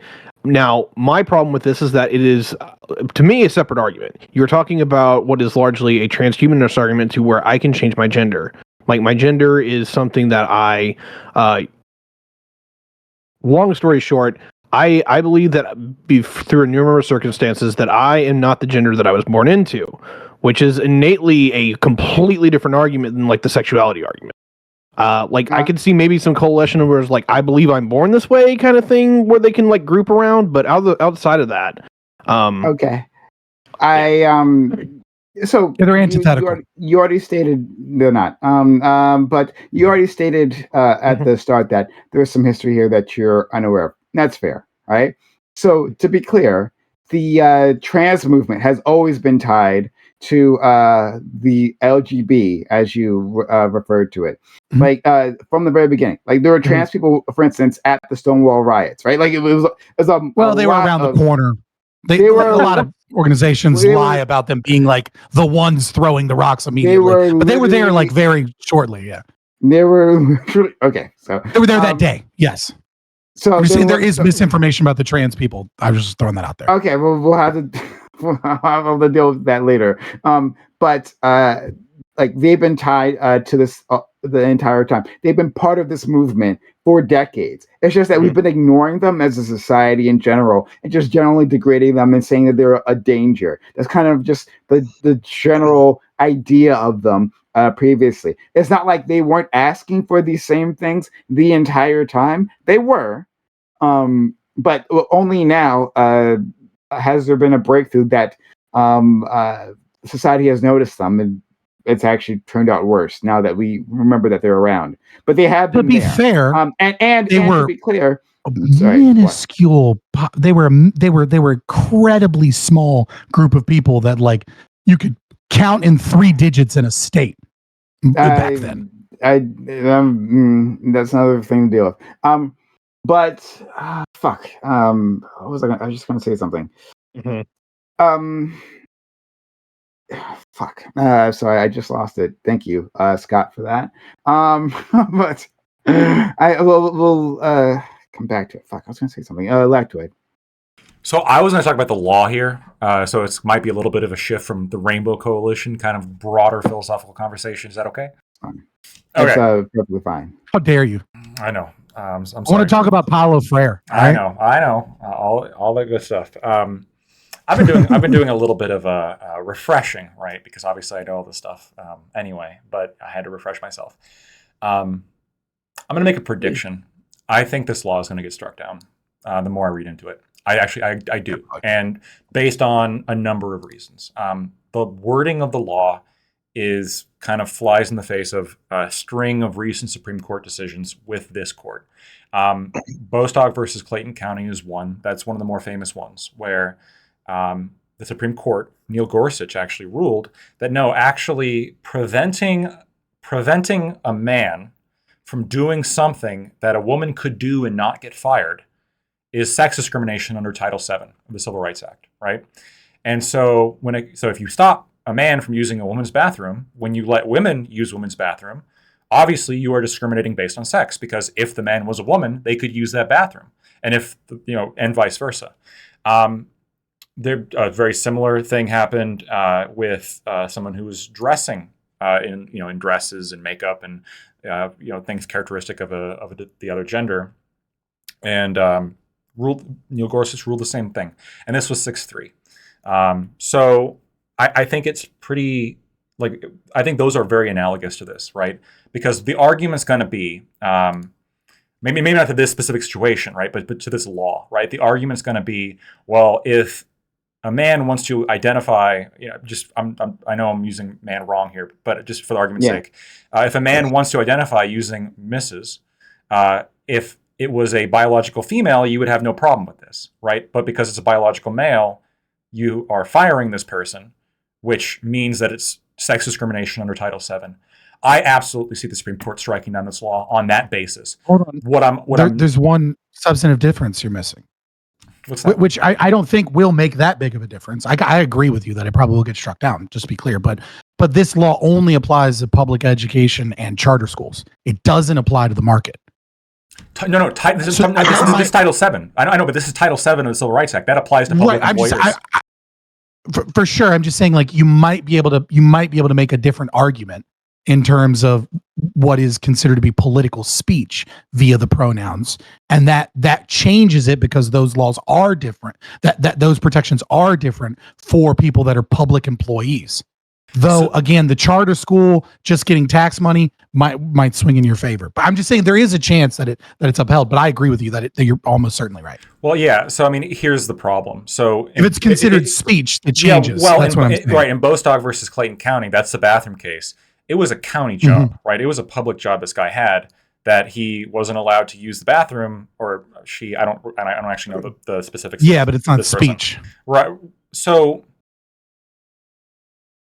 you could stretch it so it could be, I suppose.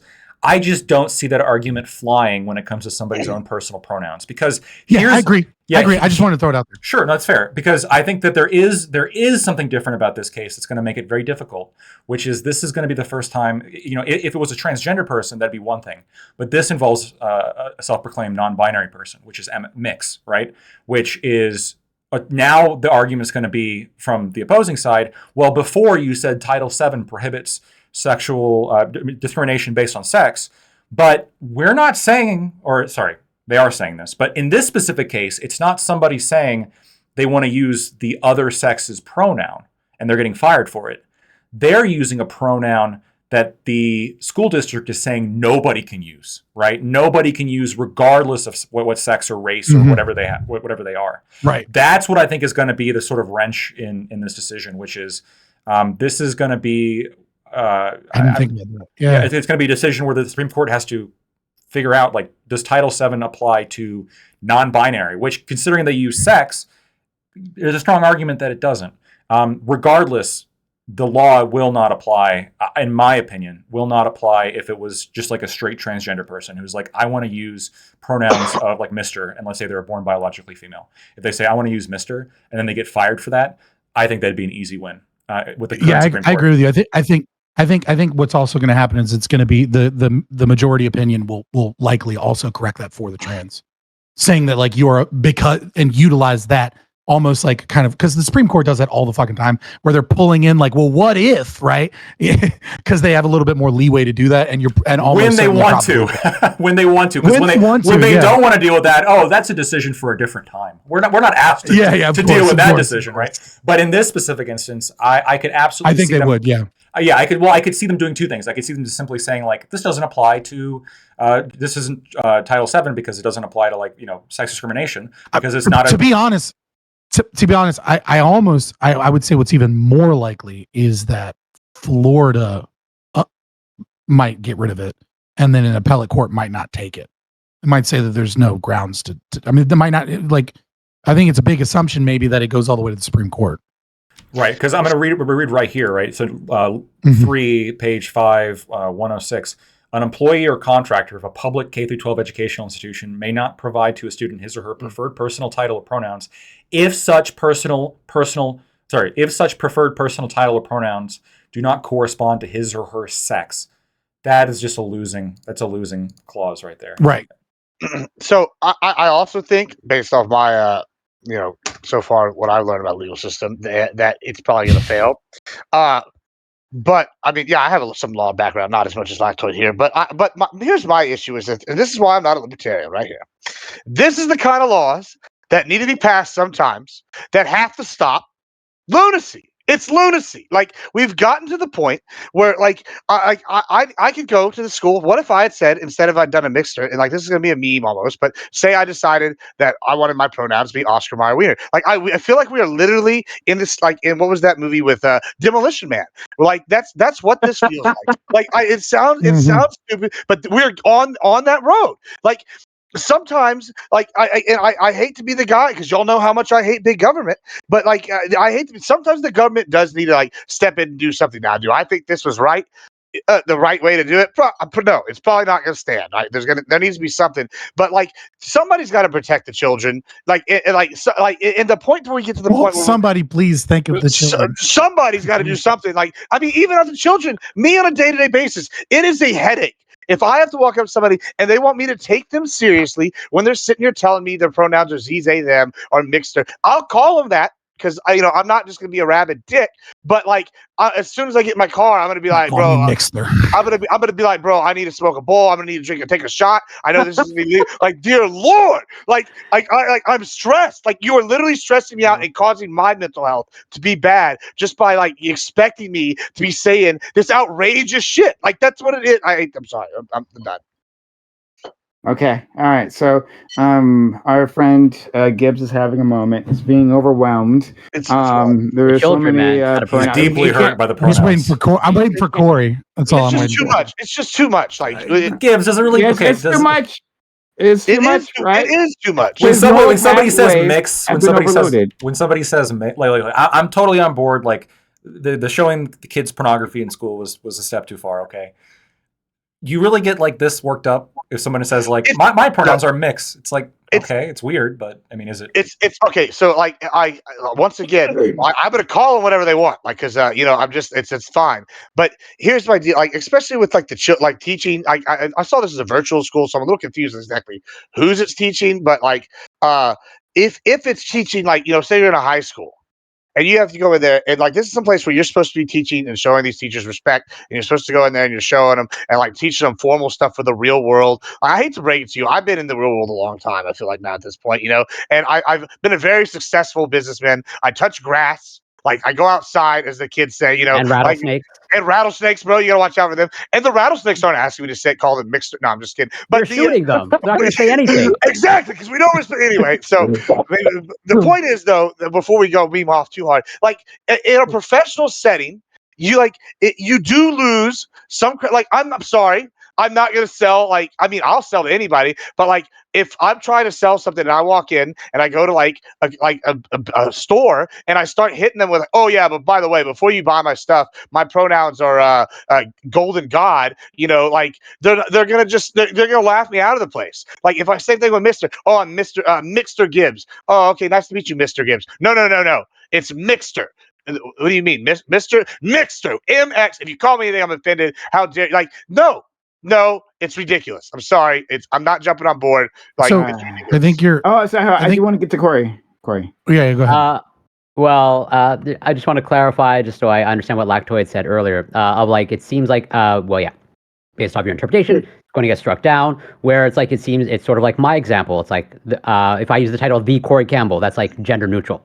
Right, it's not sex based. Right, that's going to be the counter argument because so far all the cases have been like it's somebody doing something that if they had been biologically a woman, they would have not gotten in trouble if they were doing that thing, right? And so, to be fair, pause real quick. We only have one half of the story.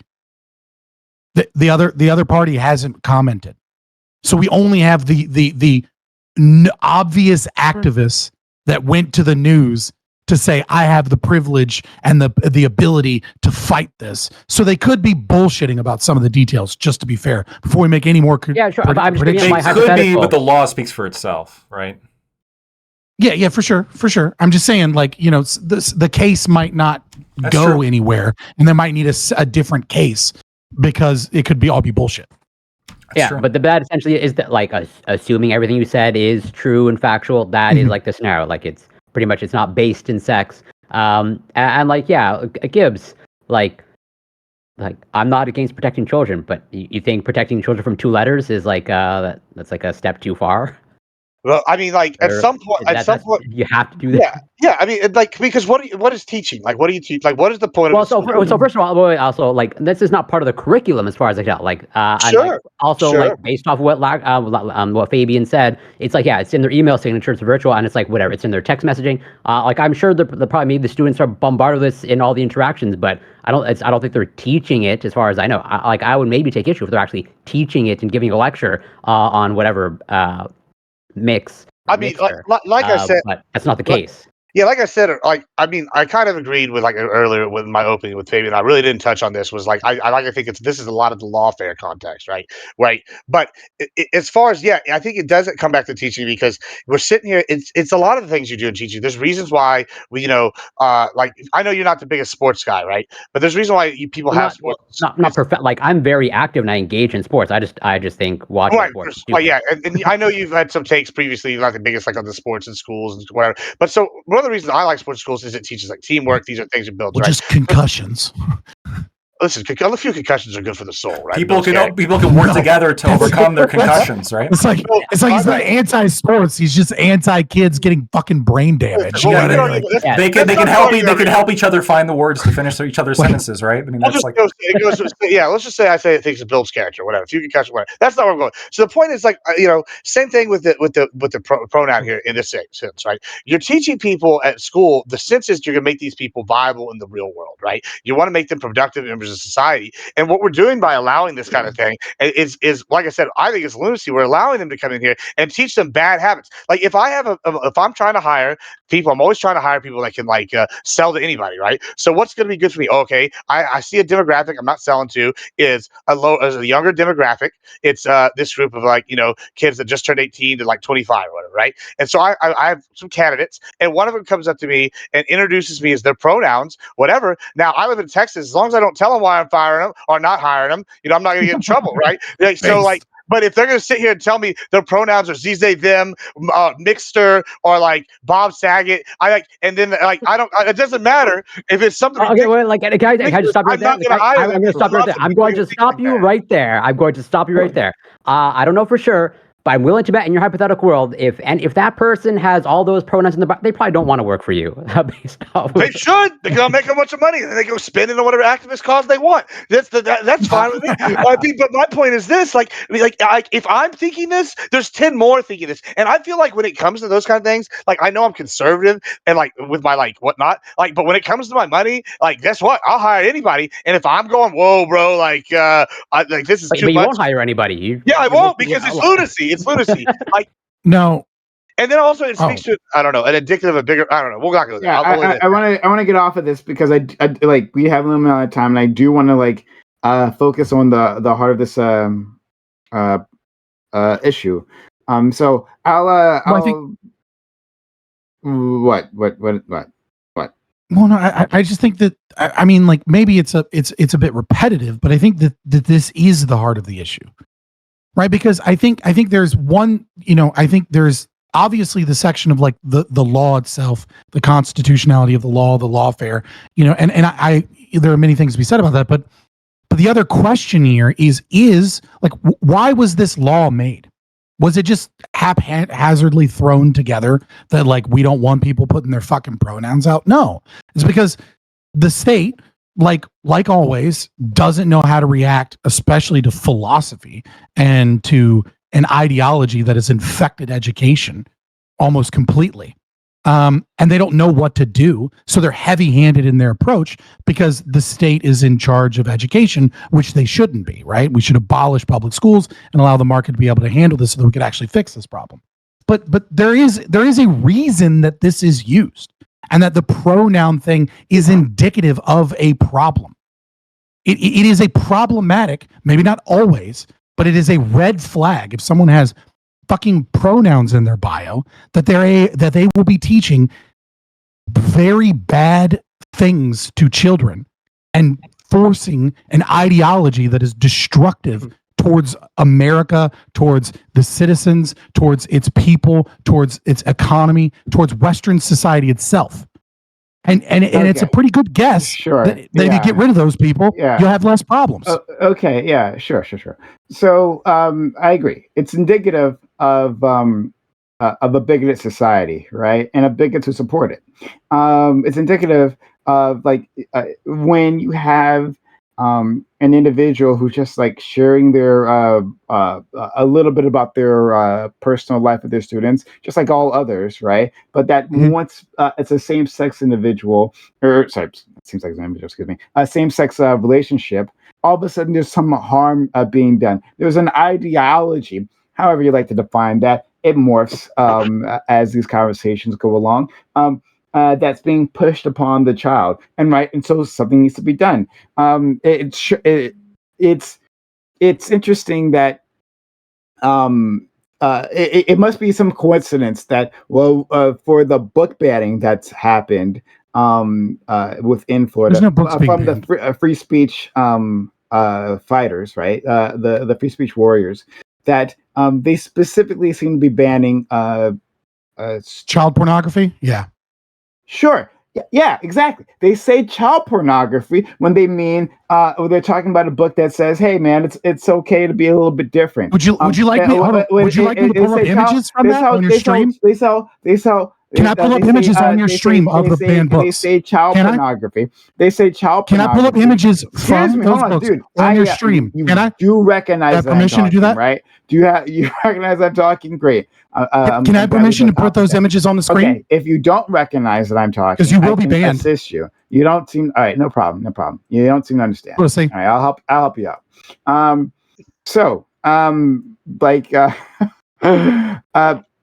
Like when it's they banned these books when we're talking about gay individuals, when we're talking about trans individuals, when we're talking about black individuals.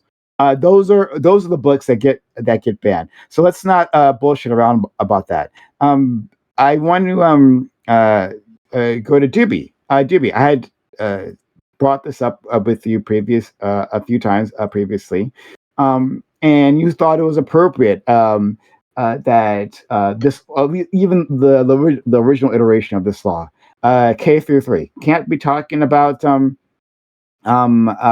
you can't be talking about LGBTQ ideology with the kids because it's going to infect them. You were okay with that reasoning.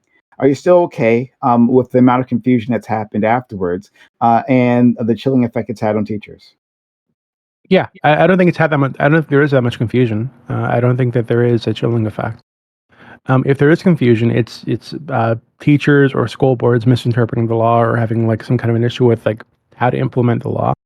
But that's something that can be worked through, cleared up. It seems like there's like limited examples that I've been able to find of anybody even getting in trouble for this, right? So it seems like the hype at the start of this, where they're going to ban gay teachers, they're going to ban talking about gayness in the classroom entirely, and they're going to ban it in high school and all this kind of shit. And if you say that you have a husband, you're going to get fired.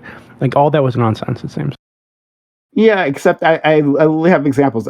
For instance, in Orange County, Florida, K through 3 teachers could not display pride flags or photos of same-sex partners.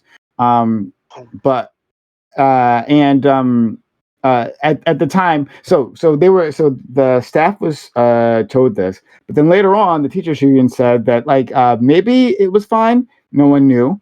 In another district, they were as far as they were told, there was no issue at all.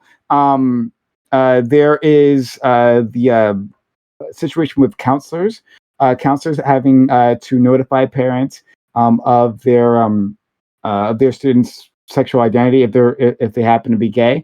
Then there's a counselor, and I'm going to see if I can pull up the district here. Wait, so why are you pulling it up? So I just went to the first one, right, and it said that that's not true, right? So that teachers are allowed or have been allowed to have photos of their gay partners. Yeah, I would have a problem with it for sure if it was that. Like, I want to just say, as long if they have a photo of them and their partner, that's not an issue. I don't think. I just want to preface that, right? That's not a problem. I actually have way more of a problem with the mixer thing than I do with we have a gay teacher. That should not be the issue. But if we're over here preaching, but it's really quickly. Because I think I think that a lot of the chilling effect I think came from the the paranoia that was being pushed around about the bill prior to its being passed. Right, the fact that we're calling it the "Don't Say Gay" bill, right? That is like political propaganda that was pushed around, spread all over schools, spread all over Twitter, on the news, right? So you had a lot of people who weren't sure exactly what the fuck this law was going to do, right? And were afraid to get in trouble for crossing the line. They didn't really know where the line was. So yeah, there's confusion, but it seems like the confusion is the result of that propaganda. So one second. The oh fuck, I clicked on the wrong article here. So they don't list the district here, unfortunately. I'm sorry, but it talks about how a guidance counselor is told in one of these Florida districts that she has to report the full contents of her interaction with students, right? Parents need to be notified immediately if a student wants to go to a guidance counselor, and then they have to report the contents of of those interactions. When previously they just had to report like if the child's like hurting themselves, like if they're cutting themselves, then they would report to the parents. I don't even see an issue with that. Yeah, what's the problem? This is not like a psychiatrist. It's a school. What if the parents are the problem, right? What if like as a child, like I'm looking for help. I go to my guidance counselor saying I'm having these troubles at home, right? It doesn't have to be a level of abuse. It doesn't have to even go that far, right? But I'm having trouble at home. And the first thing they do is like, okay, like everything you tell me, I'm going to be transcribing to your for your parents, right? So like is that a safe place for me to go to get help? Yeah, I think so. Guidance. Okay. Yeah. So hold on. So like if whatever's going on, so you said I think if it's like some kind of abuse, right? It should obviously be reported to like Child Protective Services.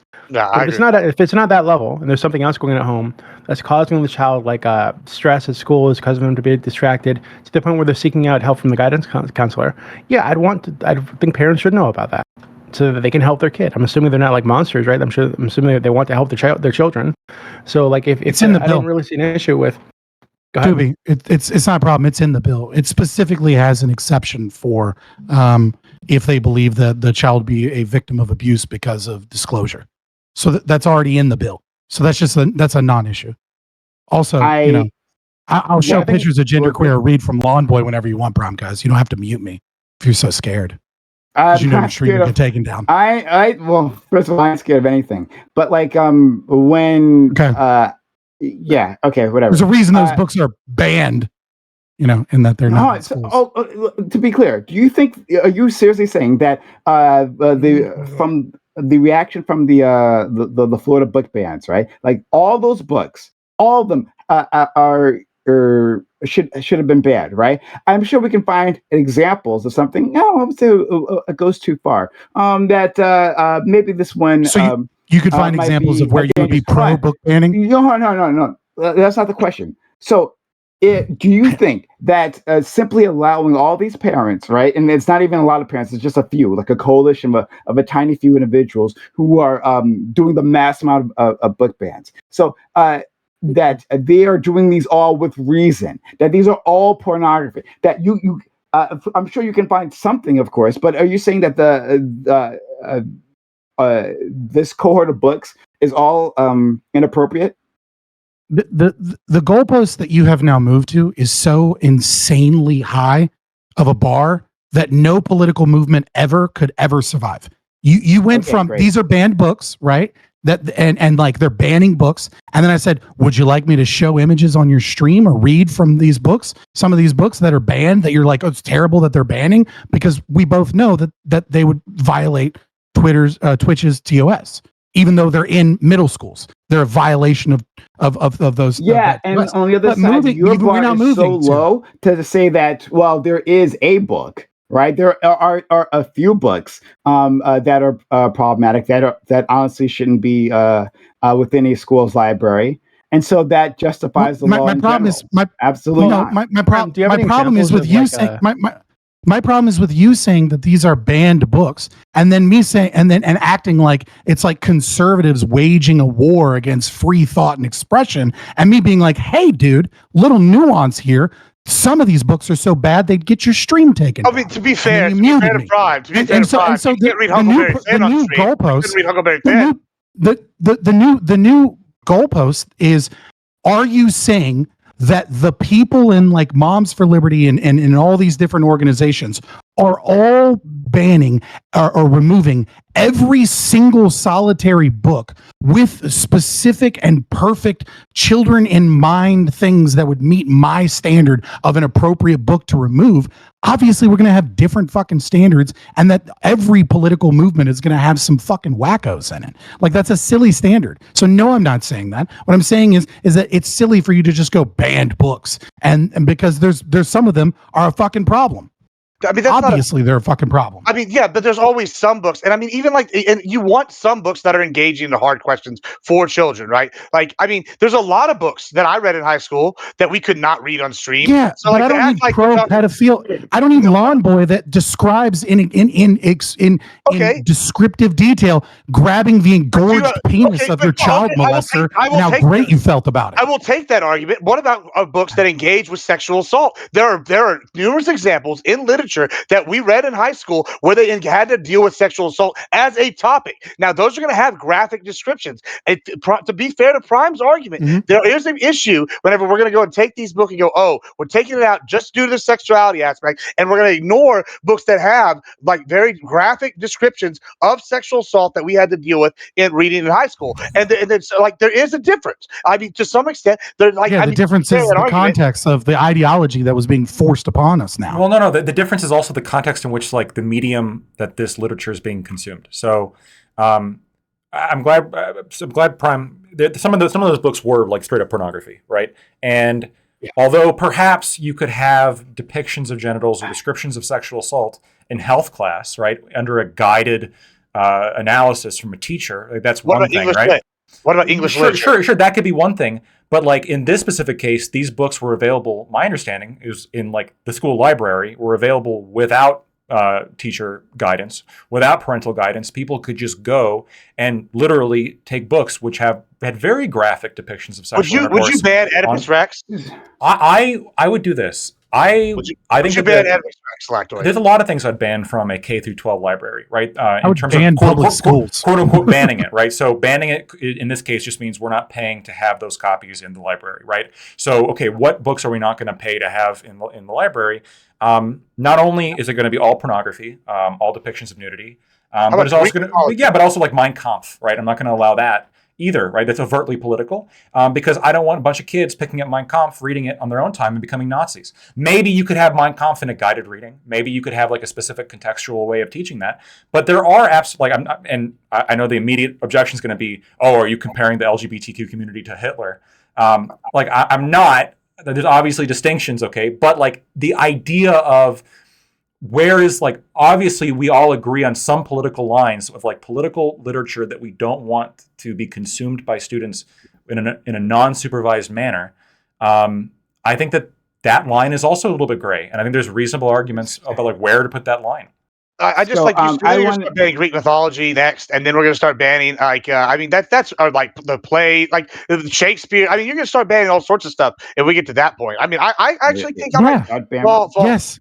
Ban the Bible, but sorry, Scott. Yeah, read the passage. Go ahead. What passage? Oh, you want me to read Lawn Boy? Yeah, go ahead. Oh, okay, cool. I'll pull up quote. Just give me a minute. Like, you guys go so I can find the one in question. While he's looking for that, do you know of any?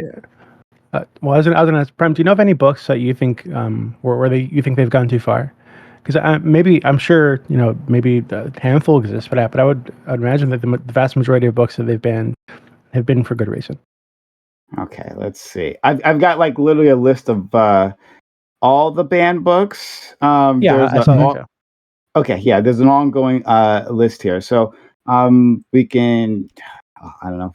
Let's see if we can get a description of a few of these as we go through. I'm just like doing a few Google searches here. I'm sorry to flood you with questions. Ready Player One. Hold on. Ready Player One was banned. Ready Player One. Here you go. So here's here's a fun little passage from a Go book ahead. that was in middle schools, right?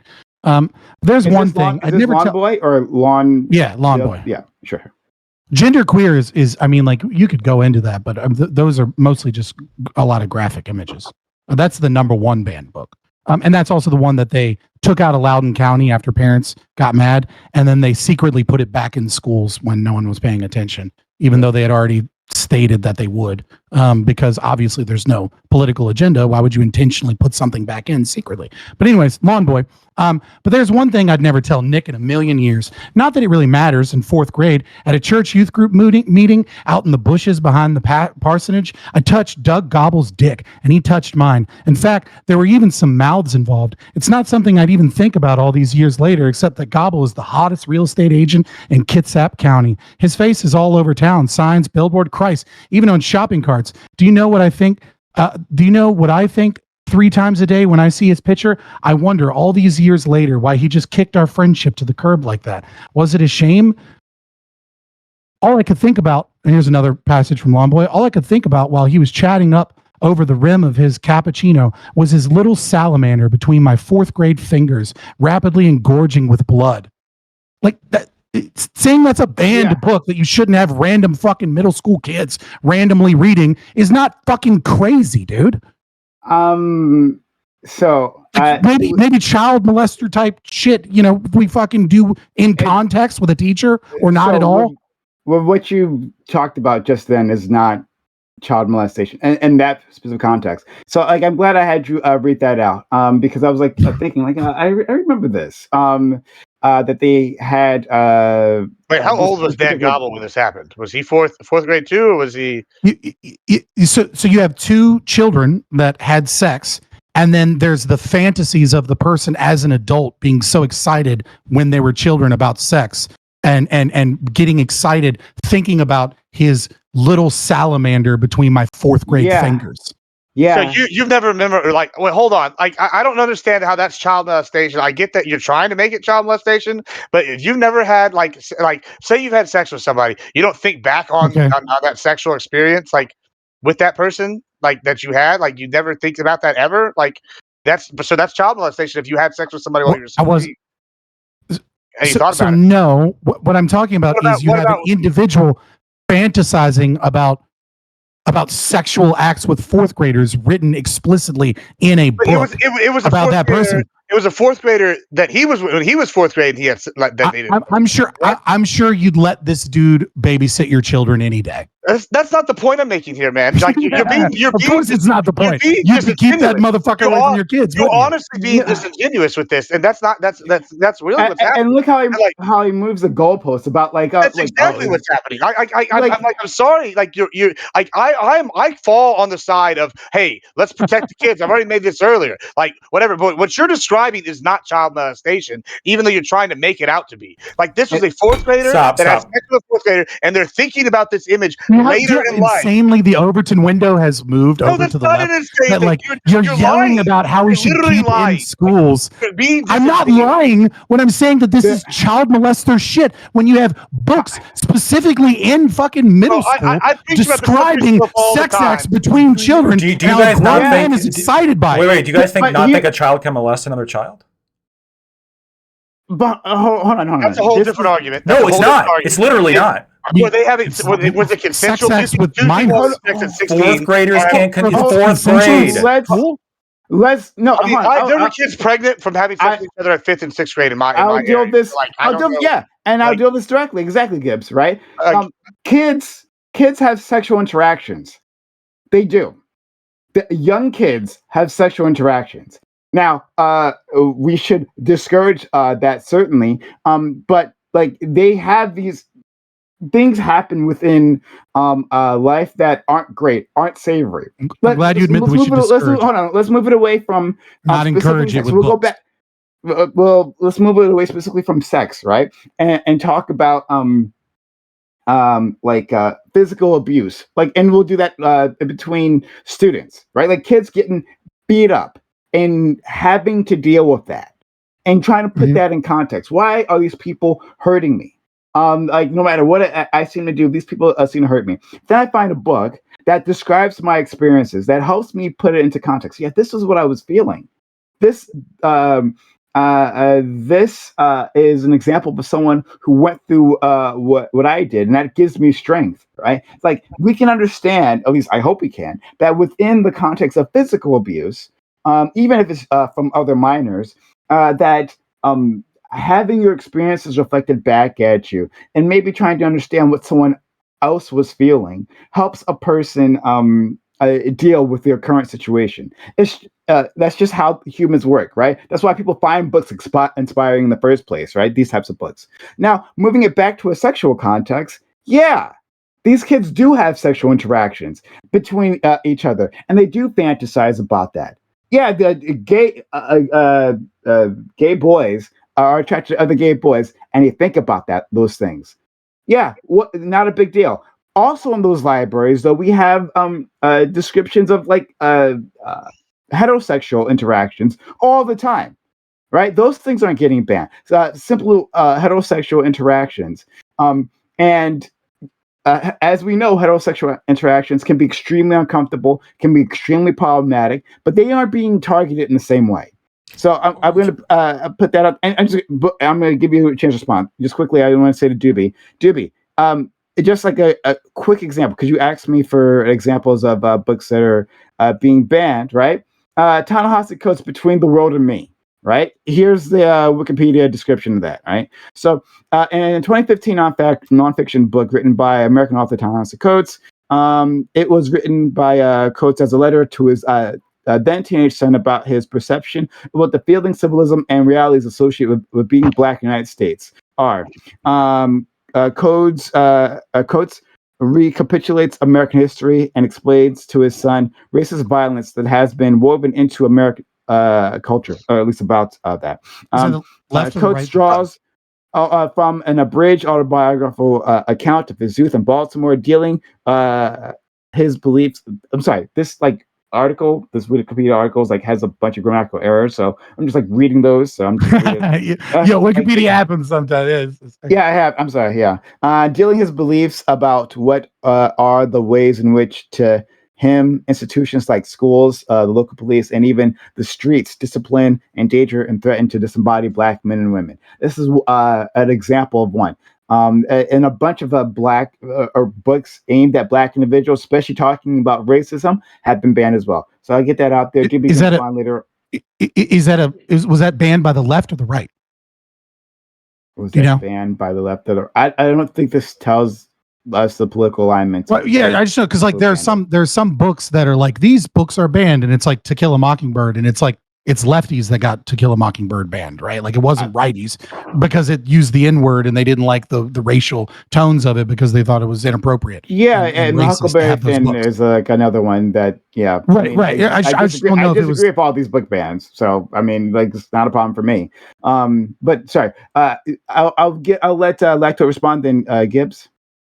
Okay, I'm going to go ahead and read. I'll have to take the time to actually read that book to find out why it was removed. Just looking at it, it doesn't appear to be sexual. It just appears to be hyperpolitical, which, again, I think people, talking about racism to some extent, yeah. I mean, it can be for sure. It depends on it depends on the narrative that you use. You can use a narrative to frame anything. Teaching history. Yeah, you can use a narrative to frame anything any way. You can use a narrative to push certain prescriptive goals as opposed to or insinuating that certain prescriptive goals are the obvious implication. I hear you.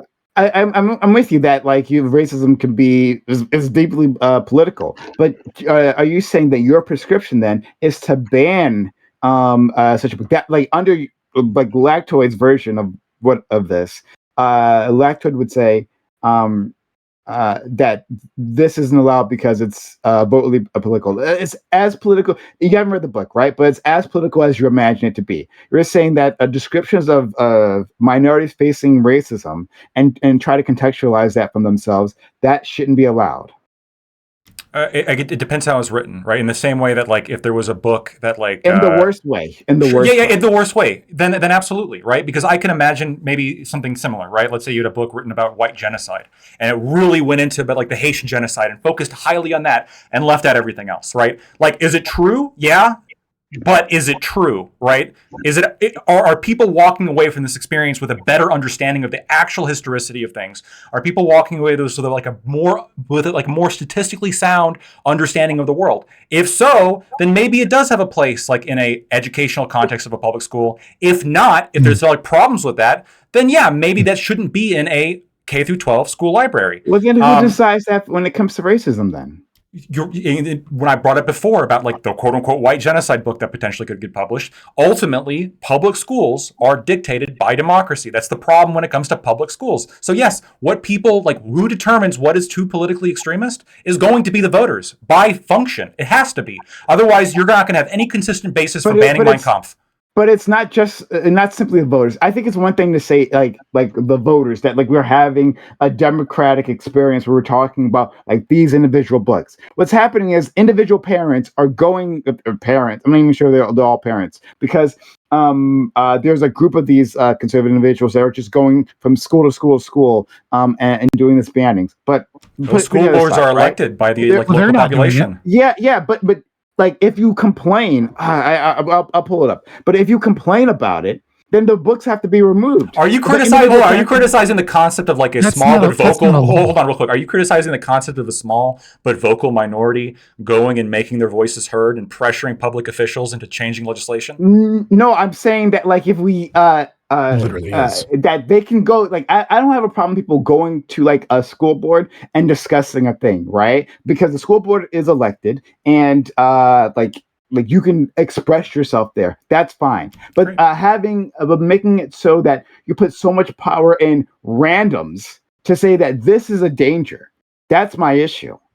And and those randoms seem to be and we can see a pattern of them specifically going after minorities, sexual and racial minorities. Yeah, that's a problem. Okay. Like, what power? What are you talking about? Let me respond to this. Can you explain what you're I'm genuinely trying to understand. I understand the claim. I'm just going to reject the claim, which is, these school boards are elected officials. Of course, you're going to have small but vocal minorities, as is the case with all people who tend to attend these meetings, right? They're going to be people who are highly invested. Almost nobody else attends these kind of meetings. This is true with politics generally. All of us here are a small but vocal minority, right? You think most people, like in America, what's the voting rate in this country? Like, and then we look at the voting rate, like how many of them actually like know anything, like or read anything about any of this shit? They don't particularly care. So this idea of a small but vocal minority going to their elected officials and saying, "Hey, I heard this was like stupid. What are your guys' answers to this?" First of all, there's nothing wrong with that whatsoever. So I don't even see why that's a problem. Like it's not that the people who are vocal have the political power. It's that they are going and protesting or advocating for themselves in front of elected officials, which is quite literally the purpose of these board meetings, right? The purpose is to get feedback from the public. I don't know how you could ever like not let people come in and talk about it. So yeah, I think it's perfectly rational for public schools to control to some extent the political discourse of minors. I think it's perfectly fine to not have Mein Kampf in a school library. I think it's perfectly fine to not have the Communist Manifesto, to maybe not have like certain Greek writings or certain religious writings that are particularly gruesome. I think it's also rational that if there's texts that maybe portray race issues in a way that people are going to walk away being misled, I think that the school does have a reason at that point to, again, remove it from the school libraries, maybe have some kind of guided reading on it, maybe have some kind of guided discussion, but just let the kids just go and read it? Absolutely not. Okay, for a lot of political content. And then when it comes to I want to talk about this before we move off of it. When it comes to the pornography, okay? So the political content's one thing, okay? When it comes to the pornography, I'm going to morally grandstand for a second. The passages that Scott read are disgusting. Morally, I'm sorry. It's just absolutely like revolting. I don't think it's a gay thing. If you could show me any kind of similar passage where somebody describes like a woman like grabbing his salamander in the 4th grade, that should also not be allowed. Okay, straight up, that should not be allowed. What if it was high school? What if it's high school? It's a girl. What if it's high school? What if it's high school? So if it's a guided reading in a health class, sure. If not, then no. Okay. And then on top of that, this book didn't just include these passages. My understanding is there was some pretty maybe this was just genderqueer. Scott, for Lawn Boy, did that genderqueer is the one with all the images? All the images. Okay. Genderqueer is the most is just out of respect for Prime, I'm not putting it up, even if he's like, do it, because like it's obviously a violation of Twitch's TOS. Yeah, and it this is. book was in middle schools, right? Like But hold on, I got sexual, one. all kinds of sexual acts. I have a book right here in my hand. I bought at a Scholastic book fair in 2001. All right, this was bought in 2001, called The Voice of Blood. I found out later, after I started reading it, that someone mislabeled it as a vampire novel. This is a 1-hour smut read, is what this is. And this is a book I bought at the Scholastic book fair, and as far as I know, is not banned on any lists. I'm going to read just a portion of the passage because this is allowed in schools as between a man and a woman of consensual age. Now, this is loud, but the other thing's pornography, right? Oh, well, of course. What is loud? Allowed. I know my Texas accent a little hard. Oh, allowed. Okay, wait. Repeat what you just said at the end there. You said this is 2 adults of consensual age. This is not child molestation. This is what I consider pornography. You say this is allowed. Remember, this is a 1-hour smut read. Okay, yeah. This is in the library. It's not as bad as the child pornography. Go ahead, Big Guy. It's. I'm going to stop at this. I'm going to stop at the part where it gets to TOS. He didn't know. I didn't either. All I just wanted to do is go down on it. I was terribly, terribly attached to it. I had his, we'll call it a fluid, all over my body, in my mouth, my another word that we can't say, everywhere. His sweat, his tears, every drop of his body. And that, I think, it just provocatively continues to go on for about 15 pages of this sexual Should that be in middle school? Don't let it in middle school. It's easy. I bought it in middle school in 2001. So that was an oversight. They made a mistake. No, because it's still not banned. It's still not banned in these schools. If you look up this book, don't pressure your school board. The point that Prime is making, and the point I'm really making, is that I have a problem when we start banning stuff in general, especially when it's political. I disagree with you. I think we should have Mindkev in every school. We should be talking about in kindergarten. What about that? Well, not in kindergarten, but why? Why not? You want to ban any books? You have a line. No, you know the difference. There's a difference, right? This is a middle school book. You start taking government classes, whatever. You have to take this health is where classes. the Overton window and my subjective preference is currently on. This is 2001, bro. I don't have any fucking principles. This is 2001. I just argue whataboutism for the left. No, it's not whataboutism. I'm not even a left. This is 2001. I don't know. You sound like a fucking groomer to me, dude. No, you want that book in school with children? You're not even letting me finish. Okay, I know your whole tactic is sit here and try to interrupt everybody and throw them off the game, but that's not going to work here, Papa. Here's what happened. Dumb shit. Well, you just said dumb shit the whole time, and I let you say it. So let me tell you something here. Here's the thing. This is a book 2001 was purchased. This is the argument you're making. This was in a middle school. As far as I know, they still have a copy in the middle school library, right? I agree. This probably counts as pornography. Shouldn't be in it. So far as I know. Hey, listen. You just agreed. It shouldn't be there. Wait. Hold on. Let him finish. So here's my thing. It's in the library. Now, I haven't seen anybody go out there and go and try to start preaching, hey, we need to ban this book. It's only the certain political books that, like that one that you just read, that they're going after. Now, if we're going to go after them, let's go after all of them that are this way. But y'all, and I know Lactoid's sitting here going, yeah, sure, we should do that. But you're sitting here and you're acting like you're being disingenuous. And that's my whole problem. No, I'm not. You're just not smart enough to keep up. Dude, no, I'm very smart. You remember how big that library was? Remember how big that library was? I mean, it seems to me like you're not how big that library was. You don't understand that a sex book has been allowed, and then I understand. You're just too fucking stupid to catch up. And then you're talking about the Overton window. How big are middle school libraries? This is 15 years ago. Overton window was further right then, Papa. So you're totally wrong. You're totally off base. English, stop Papa. Being stupid. Stop. You speak English. Just you don't know fucking catch up. Listen. 15 years ago. You understand how time works? I understand everything you're saying. Like you just fucking. No, I clearly do. You just can't. Dog. So first of all, you admit that I'm not being disingenuous. Just stop. You can't. Okay. You please try and catch up, dude. Catch up to a middle school reading level. All right. Okay. So here we are. Hear me out. All right. The guy that couldn't figure out how to make his middle school property is liberty go the right way on a reverse thing on a thing is trying to teach me how to read when everything going the right way on mine. But you got me. Teach me. Just with your dyslexia, I got you. Teach me. I'm ready. I'm not dyslexic. I'm recording. It's fine on my recording. I don't care what it looks like on yours. It's 11:40. I really need to bounce. Okay. Yeah, I apologize. My brain melted probably about 2 hours ago. You all have a good one. Catch you later, Tiberius. Listen. You already admitted that you have no idea whether or not this school is in that whether or not this book is in those schools. If you understand and just have a basic memory of what the library looked like at your middle school, and then you go and drive to your county's public library, you'll recognize that the library at your middle school is very small, and that the library for your county is likely 10, 20, 30 times larger. And you know what? All of the books in the world are not in your county's library.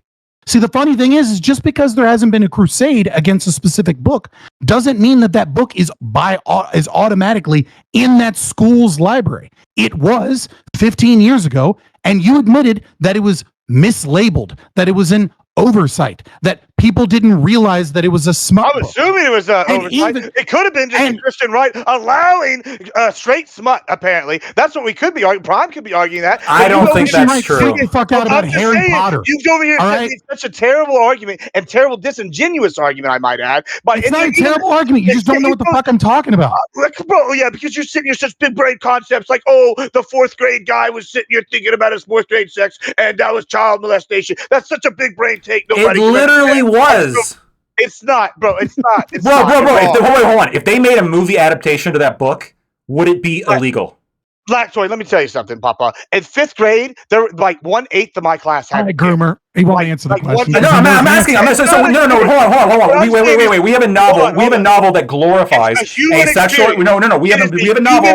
No. 4th graders. No. 9 to 10-year-olds fucking is not a human experience. That's a problem. It's a crime, right? It happens worldwide. I understand. Murder happens worldwide. Genocide happens worldwide. So you don't want to talk about crime. So you want to ban all books that talk about murder and genocide? That's ridiculous. You see the issue? I want to ban books that glorify genocide. Hold on. I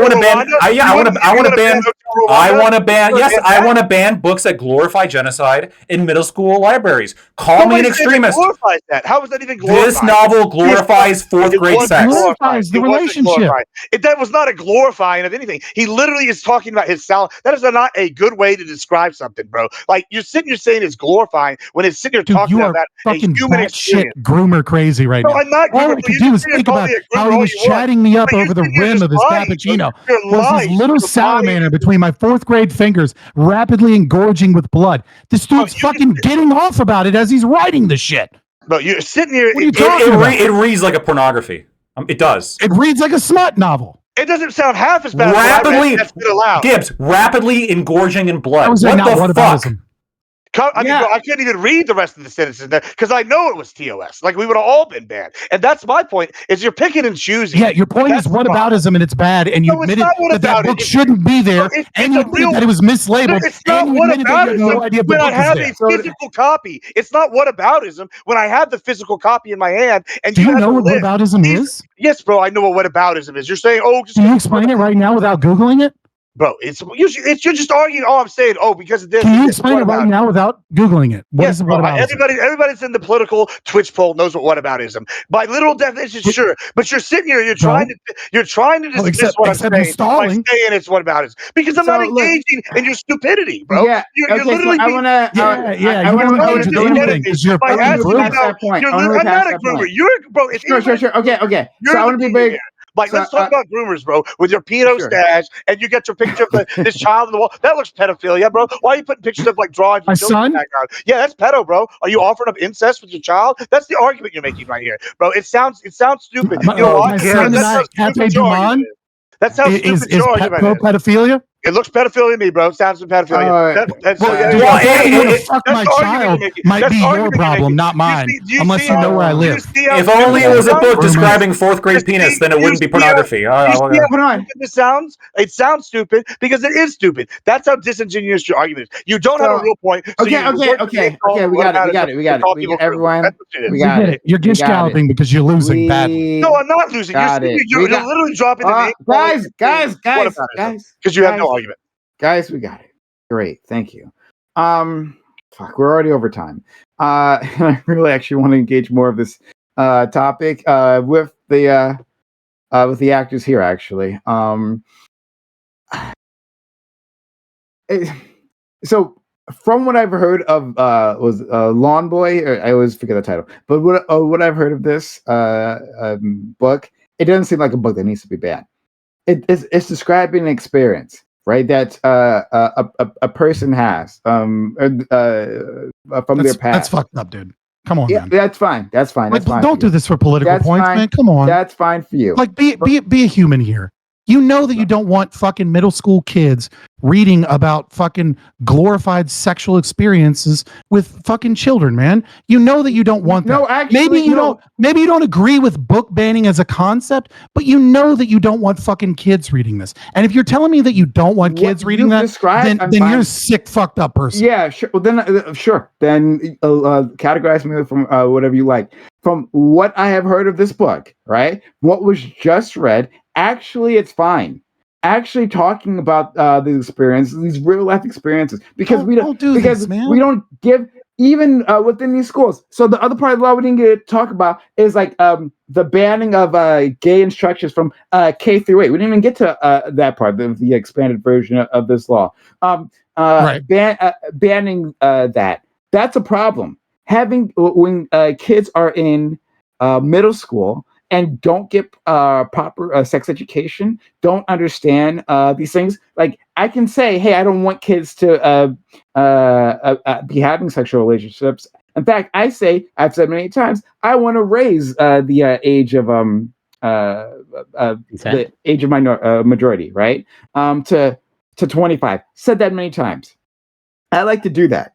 However, I can understand that in the real world, people don't follow things are uncontrolled, and kids get up to things, and so they should be able to contextualize their own experiences. You can do that as a straight kid. You get messages all over the case that normalize heterosexual interactions, that give you an idea how these things are supposed to go. That you never run out of that. But when we're talking about gay kids, and we're talking about descriptions that I guess as a straight man I'm not particularly into. I'm not particularly into the engorged 9-year-old penises or whatever the fuck. It's not something I'm into. However, when I was that age, I'd be more interested into like a description about like an attractive girl. That would be something. Shouldn't be reading fucking hentai manga when you're fucking 9, right? Like, no. Is that hentai? Just describing that, like, hey, I got excited over this. Is that hentai? That's like, because I know hentai. Fucking genderqueer is real close. I actually do read a lot of fucking hentai. I've made that very clear over the years. I love that stuff. I am exactly that kind of degenerate. I know what that degeneracy looks like, and that's not it. That's not it. The thing is, I mean, nobody complained about Twilight. Nobody complained about Twilight. I'm just saying, there's a lot of sex stuff in there, but no, once we start getting real specific, I don't was know. Twilight in fucking middle school libraries, number one, and number two. Probably. This is the problem. This is the problem with the way that we argue and understand the problem, which is that I agree, Prime Guys. You absolutely should have books and things given to children where that they can find themselves that contextualize their sexual identity and their sexual preferences so that they can discover themselves, right? I think by Erik Erikson's psychosocial model, the appropriate age developmentally for that, and this would be the number one model used by developmental psychologists, would probably be about 14, right? Would be about high school. From a Piagetian perspective, you might get a little bit earlier, though, of course, Piaget is often, kind of criticized for his models being a little too early or a little too late, right? And so like cognitive psychologists kind of try and clean up his models. But if we want to take Erik Erikson's position, right? The problem is identity versus role confusion is the stage around 14 where you have to discover who you are on your own. And if you've been indoctrinated into these systems and to these ideologies, queer theory, that is an assault on children, a philosophical assault that is subsumed pedagogy in the United States. No, we can't have these things.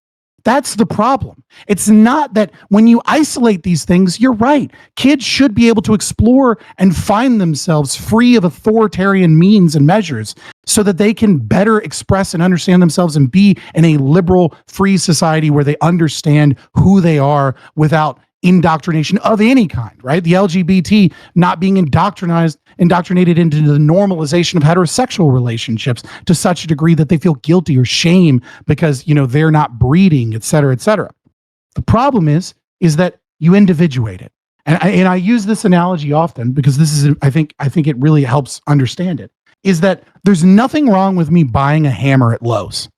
There's buying a hammer at Lowe's is a perfectly normal thing to do. And there's nothing wrong with me buying duct tape at Lowe's. And there's nothing wrong with me buying zip ties at Lowe's. And there's nothing wrong with me buying lye or a tarp or, a whole, or some rope, in some bundles, or maybe some gardening equipment like chloroform or something, for certain projects I have. But if I go to the cash register and I buy all of these things, you should have some fucking questions. Especially if I look just like a known serial killer running around, right? And that's the issue here, is that you're right that some of these things aren't necessarily, when individuated, aren't necessarily problematic, but it doesn't make sense when you understand that transformative social emotional learning is pushed on to well over 33% of children. It doesn't make sense when Pedagogy of the Oppressed, which is a book that is specifically designed for how to teach people in a specific way to bring about the Marxist revolution, is the number one cited social science book in all of the world, with over 480,000 citations. That's like 300,000 more than Sigmund Freud's in any of his works. Right? When you start to understand the problem in a full scope, yeah. And the conflict is the public education system has to be for everyone. You cannot have freedom and liberty and make everybody happy with a system that steals people's tax monies and gives one education for everybody. So there is a democratic process. It's really amazing to hear y'all this ideology out. 1984. That's I'm a little disappointed. You're arguing for 1984 and Fahrenheit 9/11, right? That's what y'all are arguing for right now, basically. This is crazy to me. Yeah, more bad faith arguments from a guy that can't follow what I'm talking about. We get it, Groomer. I mean, listen, Papa. The only You're guy fucking Groomer, You're not a conservative. You're literally a Groomer. You have a picture that's a drawing that looks like you're taking a golden shower in a kid's head, and you're going to talk about. Let's move away from that. I don't want to talk about Scott's why are you so sexually attracted to my fucking son, dude? That's really gross. What the fuck is wrong with you? Let's leave Scott's child, who I'm sure is lovely, out of this, please. Let's just not do that. Let's just leave it alone. We're eating bananas. Fucking weirdo. Bananas. Yeah. Okay, real fat. I really want to engage with you guys on this more, but like we've already run out of time. I don't want to keep anyone here who doesn't want to be here.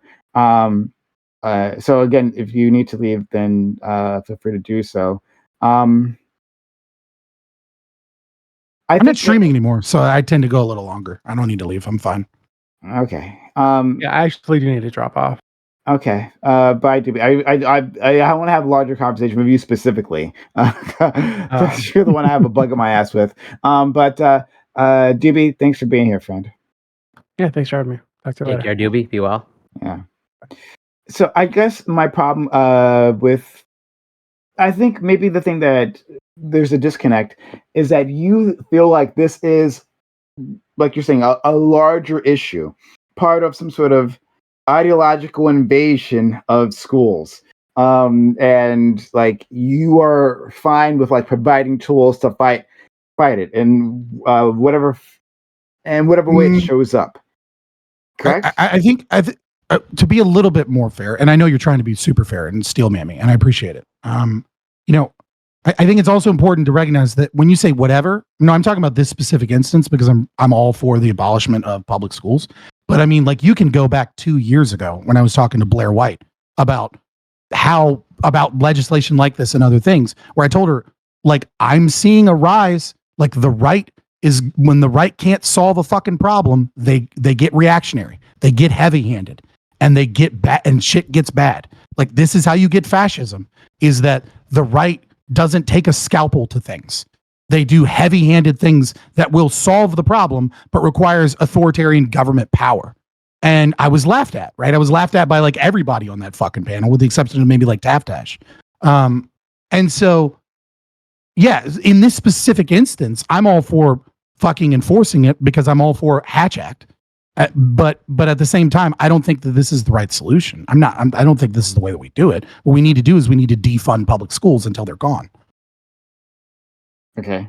Well, I think it's an overreaction to the right because they don't know what else to do. Okay.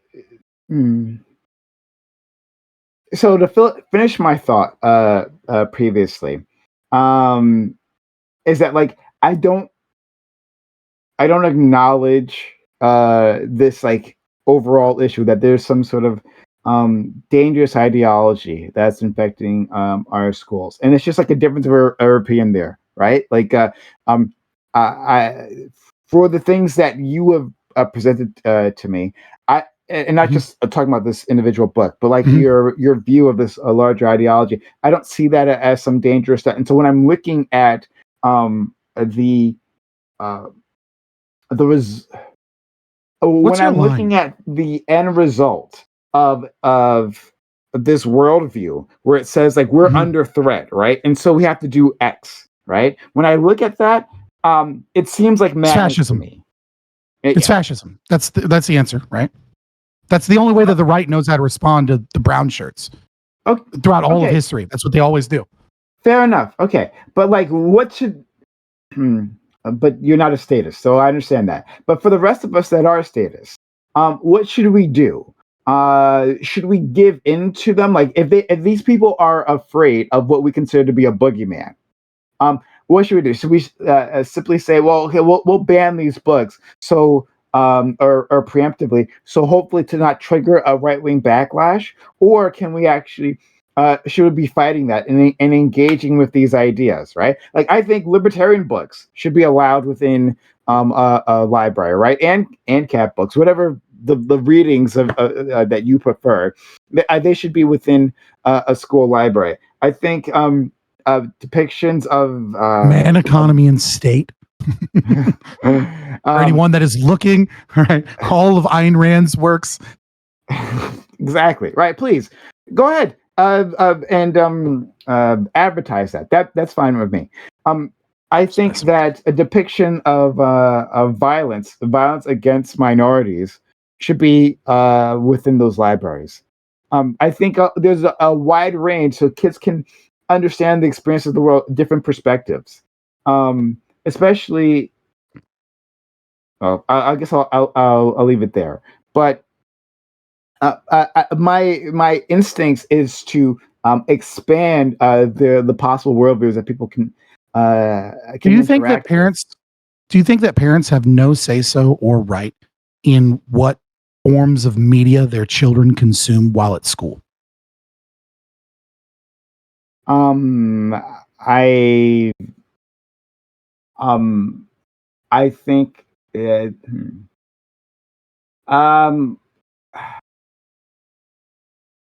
I guess I think that they could interact with the school district, like the school board, excuse me, specifically, right, which is what they're doing, right? But that's if an individual parent can get it pulled down, right? Can just say like I want these things pulled down for review, and these books disappear. That's a problem. So like if we, like I said before, I don't have a problem that the mechanism of going through a school board, people like kicking up a fuss, and showing that this is an issue, right? Showing that there is a coalition behind them that says this is a problem, but just when you give a tool for people to abuse that power, and then like have an ideological war through the school board, that's an issue for me. I can respect that opinion, even though I'm an anarchist, right? Fuck all of it. I can respect that opinion, but the problem with that is that's an issue about the mechanism by how you believe activist organizations may be overhanded in the way that they've utilized systems that weren't necessarily built to deal with like a big Moms for Liberty or a coalition that moves from school board to school board. And if you want to have that conversation, that's one conversation. But if the question posed is, do you believe that there is some media that parents should have a right to keep their children from seeing, right? That parents have a right in what forms of media is consumed at school, right? Then you believe not necessarily in book bannings, but at the very least, a category or a section of a library that says, this is stuff that you need parental permission to go see. So you do believe in some things not being widely available. Like perhaps I was a Muslim, right? and I had a child, and there was something that was deeply offensive to my faith, right? To Islam, right? Like Christopher Hitchens' God is not great, right? That just ruthlessly shits on Islam. Great book, you should read it, right?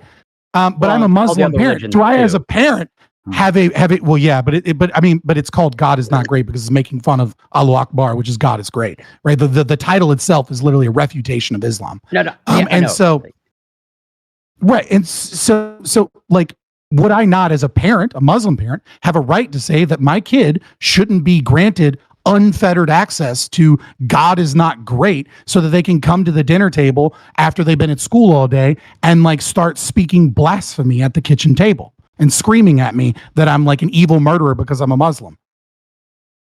So, I think that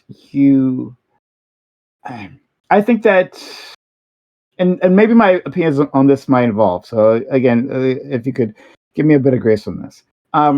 But specifically, I would say that a parent would have a right to like pull a kid like from a class, right? If we are going to look over media, that individual parent could say that this isn't appropriate for my child, right? So I guess that's fine. When it comes to I guess, but the problem is like books are a different thing because books are kind of like free form, right? Like, or like not free form.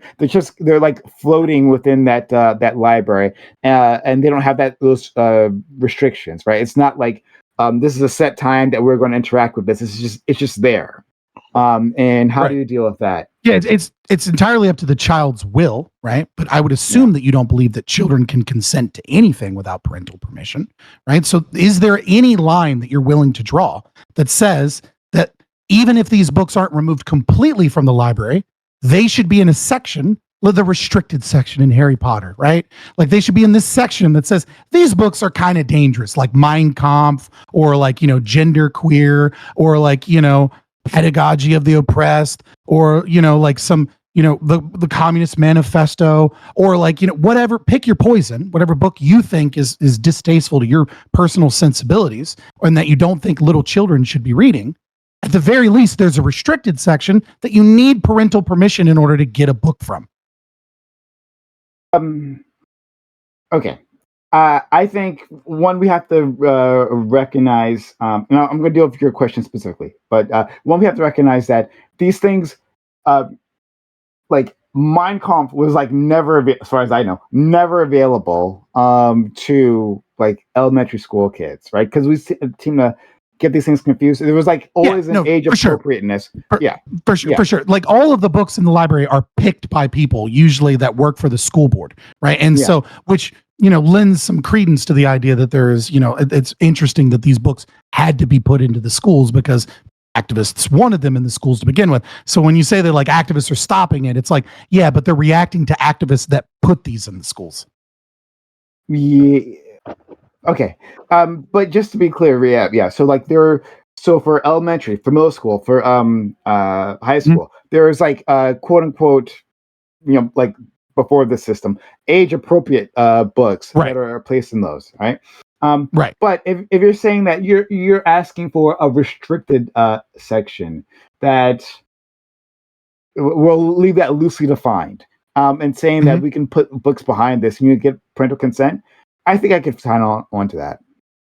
Oh, so if you're willing to sign on to that, my question to you then is, why do they need to be in the school library at all if you need parental permission to get those books and they can just go to the regular library to get those books?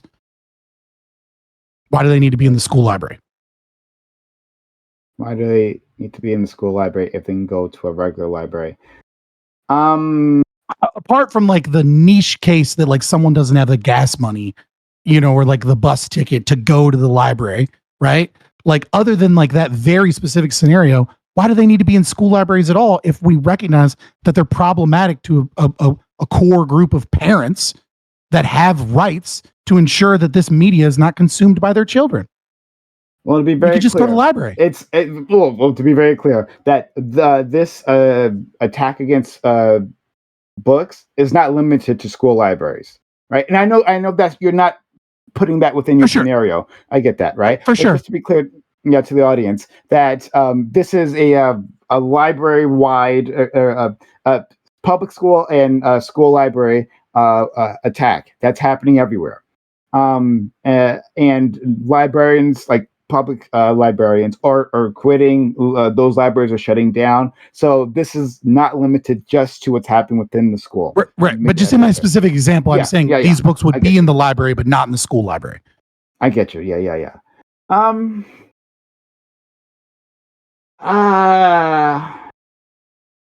How are public libraries doing, by the way? Real good? Is there a lot of them? Because it doesn't seem like there's a lot of them. It seems like it's pretty hard to get to a public library. So it really defeats your whole argument, really. I mean, but I know I'll engage with this hypothetical though. I want to engage with that because let's say that like public libraries are doing great. You're all status here, right? Like give more money to fucking like make this bill, and this bill includes more funding for public libraries. Like that. I mean, you're just like the fact you're just preaching so hardcore on the censorship is just really crazy. But go on. No, I mean, I guess I could see when you have an argument. If that was an argument, so you could understand the word censorship. If these were freely available in other places, then in public libraries, and public libraries are easily accessible, which they aren't in many cases. But if that was the case, then I guess I could see an argument as to like, well, anything that's like politically sensitive, however you define that, should just be there rather than here.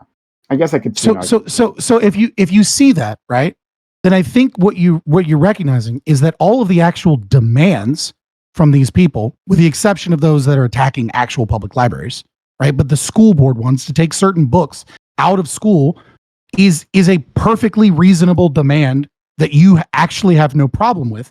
What you have a problem with is that it's coming from screeching harpies of your political opponents that comes with it baggage of all of this things against leftism that they're cooking into the argument. But if you actually look at the policy decision, the demands, they're perfectly reasonable. So hold on, but the thing that I was pushing back against was this bill and its extension. Like the Don't Say Gay bill. Like that's what I was pushing back in. So like talking about the mechanisms as to how that happens, that's relevant, correct? Right? So talking about the mechanism, especially since I agree that you can go to your school board any which way, right? Like you should be able to do that and take your concerns. Parents absolutely should have that outlet. But if the mechanism that is given to them is abused for an ideological war, that's an issue. So yeah, like talking about that part matters.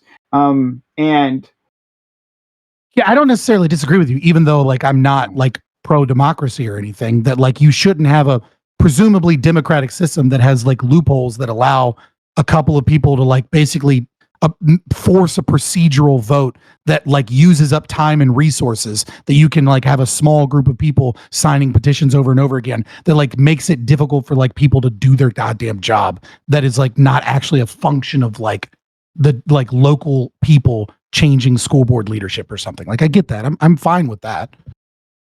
Yeah. So yeah, I then I would agree with you when you're saying like my problem isn't with school book removals, because I'm sure I could have found something that and that I disagree with, and then I can build a coalition that other people would disagree with. So yeah, I'm dealing with the mechanics of this particular bill, and I'll leave it there. I mean, it's certainly a tangent from it's certainly a tangent, but it was it was based off of the anger and the idea of the banned books thing. So if we recognize that those things are important, right? You say that you don't believe the kind of the narrative that I spun about queer theory, etc. And so I'm not going to convince you now. It's late at night. I get it. I just have one thing that I want to ask you. Assuming that I'm lying about this massive philosophical indoctrination that has poisoned pedagogy within the American education system and the NGOs that operate within it. Assuming you don't believe all of that, what's your line? And what I mean by what's your line is like, what is it that would be done from a leftist perspective in terms of indoctrinating children that if it's being done now or it was being done in the future, you would say this is too far and this train needs to stop? And I want to hold you to it because we might come back a year later and that line's already been crossed. Sure. All right.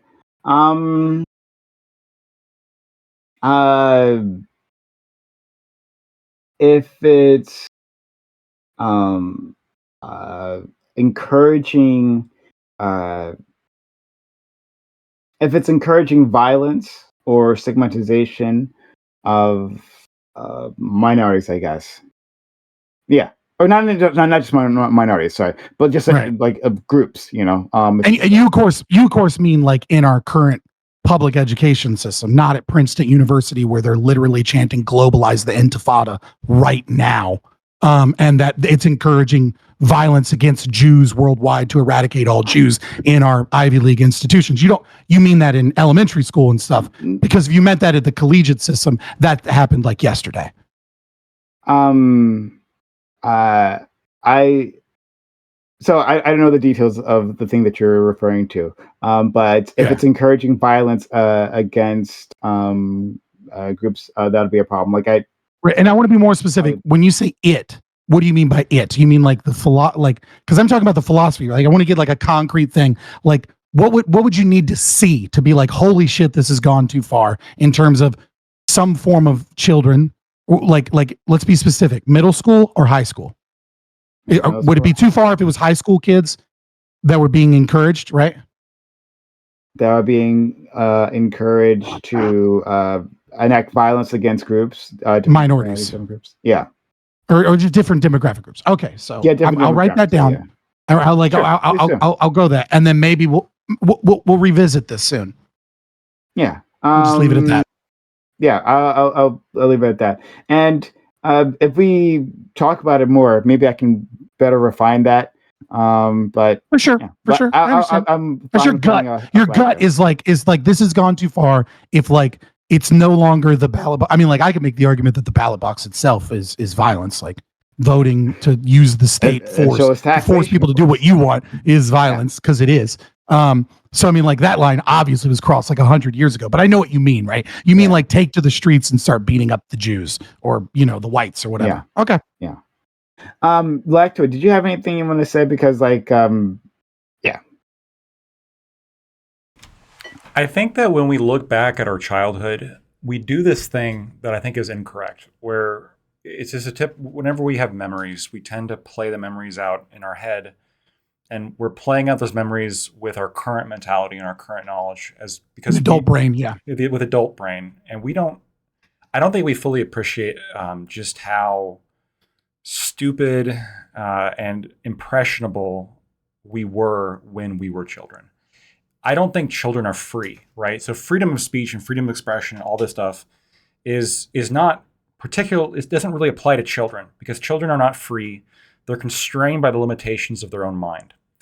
If you gave me control of an educational system, I could teach nothing but truths, and I could generate students that were fanatics for one side only, that had a completely warped understanding of the entire world because they were taught the truth, but they were only taught true things that supported a very specific narrative, and everything else was ignored, right? So when I hear, oh, you want to remove this political literature from a library, even if there's political literature that is true, that doesn't mean that you get to teach it to children unsupervised. It doesn't mean that we don't have an interest in the things and the ideas that you're putting into the heads of people who are so impressionable that we all agree they can't consent to anything. And they can't consent to sex with each other. They can't consent to the ideas that they hear and the ideas they digest, and they defer to authority because they're children. So when you have an authority telling you something, or when you're reading a book that's in the school library, which immediately gives it authority because it's in school. You're here in school. You're taught truth, right? And when you don't repeat the truth that you're taught in school, you're disciplined. So the school library can't have lies. The school library can't misrepresent. The school library is truth. And we have kids that go in there, and we need to be cognizant of that the shit they read in there, they're going to take as gospel. And I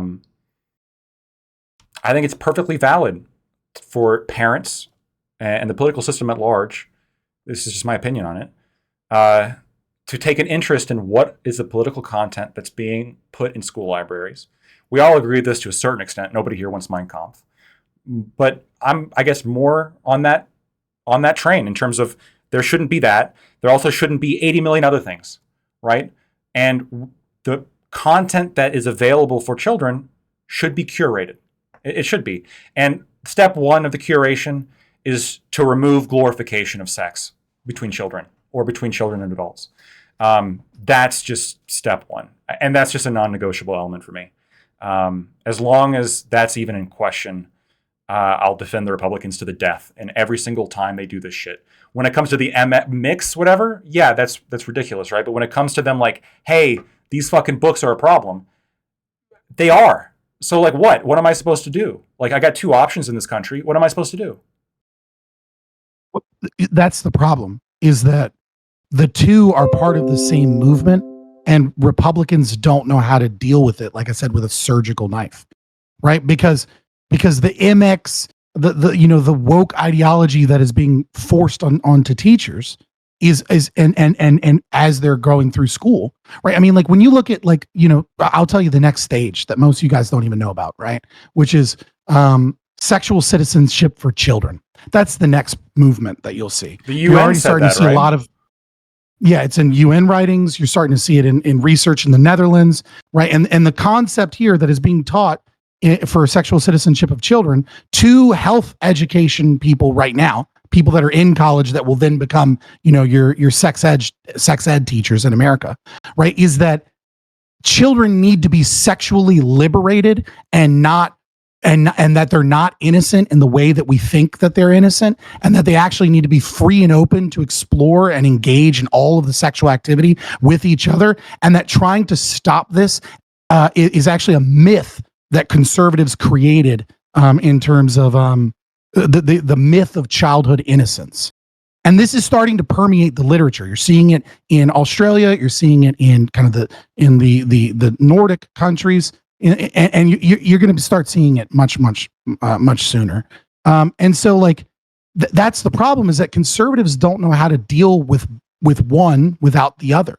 It's okay to get rid of a couple of books, but when you have teachers that have this ideology that are promulgating it, like it's too difficult to deal with at an individual level. The market can, private schools can, because private schools just fire people. But you can't do that in public schools. You have to come up with some red flag identifier thing. And so what they do is sweeping authoritarian measures. It's the only way they know how to solve the problem.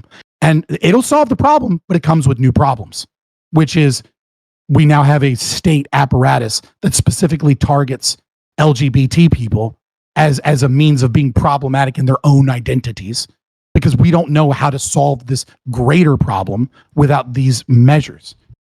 And the market's the only one that's actually able to do so. But the Republicans are not free market. They're not capitalists. They're socialists.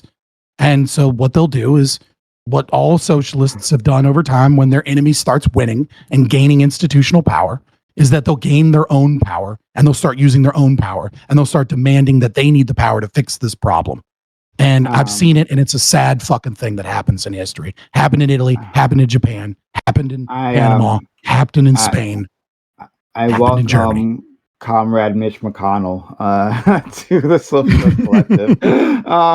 But, okay, I'll leave it here. I do want to have more conversations on this general topic, on this ideology, and like how that interacts. I feel like to it. I feel this, but maybe I'm wrong, right? That like we have like a reasonable disagreement that can be overcome. That I feel like if we talked long enough, that you could maybe understand me better as like where I'm coming from and why I feel that this way. Maybe I can understand you a bit better. That yeah. So I'd like to do that. And with Scott, I'd really like to. I guess I want to know more about why you think these things are so dangerous, but that would require a bit more of a nuanced breakdown, like piece by piece of this ideology, so that I can understand the danger in your eyes. Because I recognize that you feel there is a danger. You legitimately feel that way, right? And I don't think you're like a liar or you're doing this for grifting. I don't think you're grifting or anything like that. I understand you feel like there's a real danger. I'd be a terrible fucking grifter if I was trying to be grifter fucking like Prime and cap. Yeah, grifter like Prime. The and cap on these places, like Jesus Christ, man. The standards I'm fucking held to are insane. Yeah. But yeah, I'd want to have a deeper understanding of like your view of this, because I think we get distracted by like specific examples, right? Like the book, the Long Boy book, and we don't dig into why you specifically hate this overall critical ideology. So I mean, like, I'll be really quick as like a little teaser, if you will, if you ever want to talk about this. The reason specific examples are really important is that you have to understand Freirean education as a model. Remember, Paulo Freire is the number one cited social scientist that exists. Period. Right? There are no social scientists with more unless you consider psychologists social scientists. Then there are a couple, and that's fine. But what you have to understand is a generative concept, generative themes, right? The idea is that you place forward conflicts and things that are like shocking, and then what you do is you begin the kind of like the decodifying, and the decodifying process is actually a codifying process. It's full of contradictions, but it's fine. That's how leftists are. Right, it's on purpose, but it's not like I'm even saying anything crazy there, right? It's like they need to be synthesized, right? And so you're moving from a blurry picture to a sharp image, and that blurry picture to a sharp image is understanding yourself and seeing yourself within the generative theme, and then as that process of oppressor and oppressed begins to place you within those pieces, and as that picture becomes clear, you finally get to conscientiation, where you now think critically.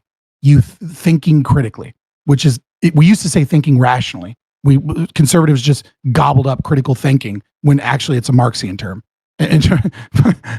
And so as we think critically, we see the world as oppressor and oppressed, and we see our place within the dynamic as either oppressor or oppressed individual, and can now fight back against that system and move on to the next concept. So these specific shocking things are important because that's how the process of indoctrination begins. Okay. Thank you so much to all of you. Sorry. No, it's fine. It's fine, friend. No, I know. It's fucking 12:30 at night. You're like, Jesus fuck, dude. All right. Well, you took the words out of my mouth. But I appreciate you, Scott, and for all the things that you do. Thanks all for being here. I'm gonna have an outro. We'll start with our friend Lactoid. Lactoid, thank you for coming through. Yeah, no, thank you, Prime, for having me. Thank you all for debating me, and thank you for giving me time to go up on my soapbox and announce my beliefs to the world. If you like those beliefs, or if you like the arguments, or if you like my deer that I have, you can find me at Lactoid TV on Twitch, Twitter, and YouTube. Thanks. Unfortunately, I walked in like halfway during that conversation. I didn't get the start of this, and then I didn't get to interrogate the whole thing with the deer. But as I understand it, I killed a deer. I killed a deer. Yeah. That is the deer that he shot behind him. So easy kill. No, the one I got was way bigger and better than this one. Trust me, way. It wasn't even close. Much bigger picture. Okay. Fucking button buck is what you shot. Let's don't lie. It's a 9 point, not bad. Come on, for the first time. Oh, that's actually pretty good for the first time. That's awesome. Okay. All right. Well, you should go to Lactoid's channel to celebrate his murder. Let's go to our friend Scott. Yeah. Thank you, Scott. Scott. or Fabian Liberty? No, of course. For Fabian Liberty, you can find me on YouTube or Rumble. You can find me on Twitch and other places too. You can find me on Twitter. Wink, wink. Michael Skiskotsky is my booker, Anyways, yeah, so in terms of these two topics, I don't want to talk about the topics at all. All I want to say is, the first topic, talking about censorship, is something that I appreciate you, Prime, for doing, because it is dangerous to do on your channel. And we all know that.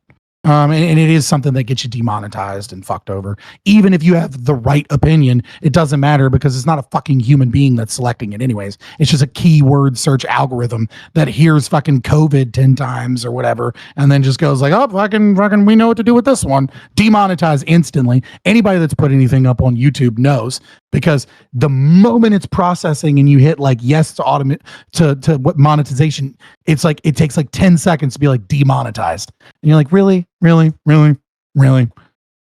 So for that, yes. And for the second one, I might have called you a groomer a couple times. You might have muted me or whatever, but I'm glad that we fought through it, because once we got all the way to the end, right, we recognized that, like, yeah, we do kind of have the same opinion. It's our understanding of the role of governance and the process of governance that is wildly different. Not necessarily most of those values. Even when you were like, I personally don't think that kids shouldn't have access to these things, which I find to be, questionable. You still got to a point where you're like, yeah, parents have a right to make sure that certain things aren't being shown or forced upon their children. You're just worried about the way that government is utilizing that.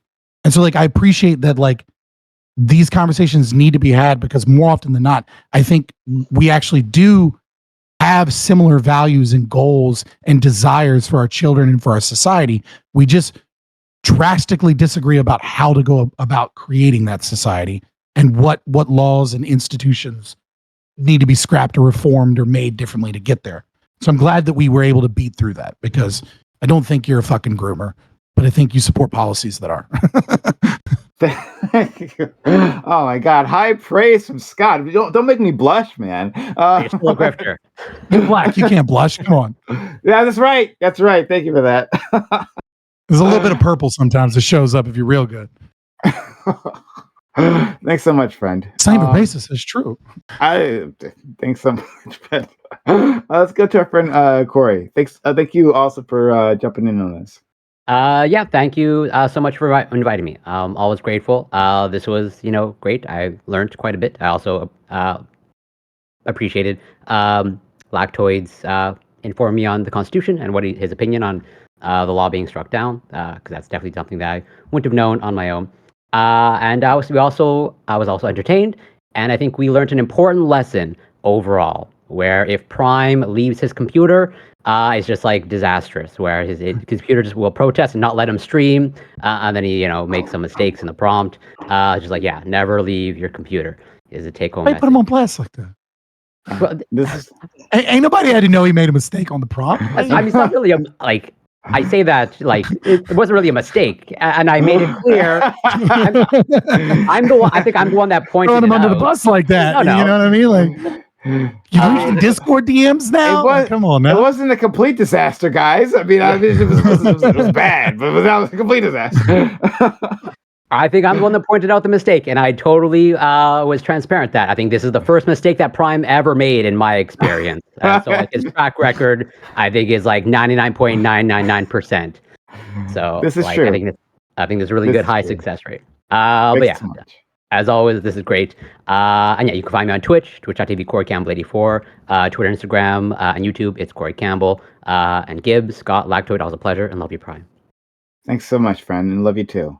And Admiral Gibbs, thank you also for being here and for being unapologetically you every time. Like, it's actually really, I'll keep saying this, like, I love that I have a conservative here, like a straight up, like, not like a fake or libertarian like Lactoid, but like a straight up conservative here. So thanks for coming through.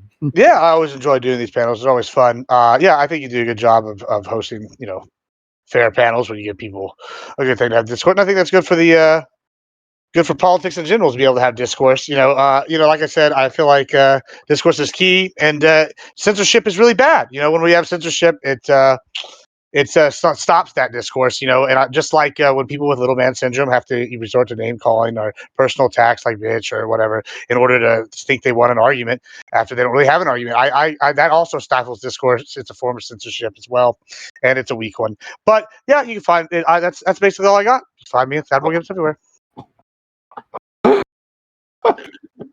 Shots fired, bro. If we go any No offense, farther than though. that, yeah. No offense. If we go any farther than that, that'll be another conversation on No offense. itself. Shout out to my man Doobie, who was here previously. Shout out to Mooncake, who was here previously. I'm gonna rate out. I'm gonna rate out because this has been too much for too little. Lactoid, are you still streaming for a little bit? I'm still so I'm gonna be heading out right after this. So I mean, here's what you can rate on to me, and then I can send it to somebody, and then it looks way more impressive if you wanted to do that. Okay, all right, let's do that. And shout out to my friend Lactoid, who's just really always kind to his community, and a person I think everyone should be able to if you can't deal with Lactoid's arguments, then I think you're being dishonest. Something like that. Lactoid. There you go. Those were words. That's a very high compliment. I thank you. Yeah. So I'm sending this raid off. I'm sorry, it's really late at night. I'm just gonna go in bed. But 4, 3, 2, 1, off you go. And guys, thanks so much. Have a good one. Thank you. Thank you. It's always fun. Peace. Always a pleasure. All right, I have the power. Who should we rate on out into now? I don't know who you follow. Like, I assume it's all. It's the one other libertarian or two other on Twitch. I don't know. There are no libertarians on fucking Twitch. Is this person kind of right wing? Kid, not kin. They're pretty left. Oh God, okay. You can rate me Prime. You can rate me Prime. I'm streaming. Rate your fellow conservative here. That's what you can Prime. do. Not Prime. Lactoid. That's what I mean. I can't. It's too many words. You get them confused. I gotta wait. Gibbs, identical. Gibbs, are you going to be streaming for a little bit? Yeah, I'm going to be streaming for like the next 8 hours, like 6 hours or so. Wow. 6 hours after this? Yeah, I work at like 4:30 a.m. So I'm going to be. I mean, then I work from home, so I'm going to be working streaming. Sounds good. Oh, I can't. You work like some sort of overnight thing? No, so my best sales team's in the UK. So like 4:30, like 10:30 their time. So like Yeah, so I usually whatever. So like today is Monday, so like I got to reset my sleep schedule because I stayed up all whatever. So I'm gonna just stay up and do whatever, and then go into whatever I'm doing. Get some gaming in, sing some songs. All right, I'll head out. I'll raid you out, Gibson. Appreciate it. All right, thanks. Y'all be Take good. care, everyone. Always a pleasure. Always fun. All right.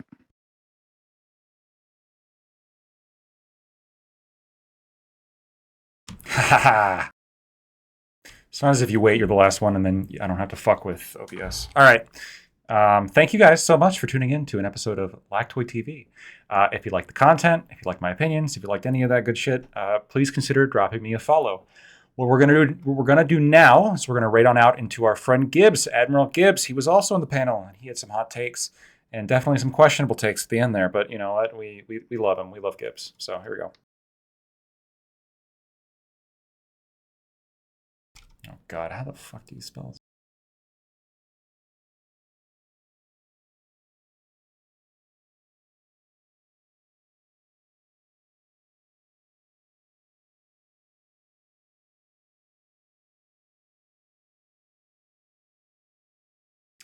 All right, I'm bouncing all you around like a ping pong ball. Sorry, but it's all good.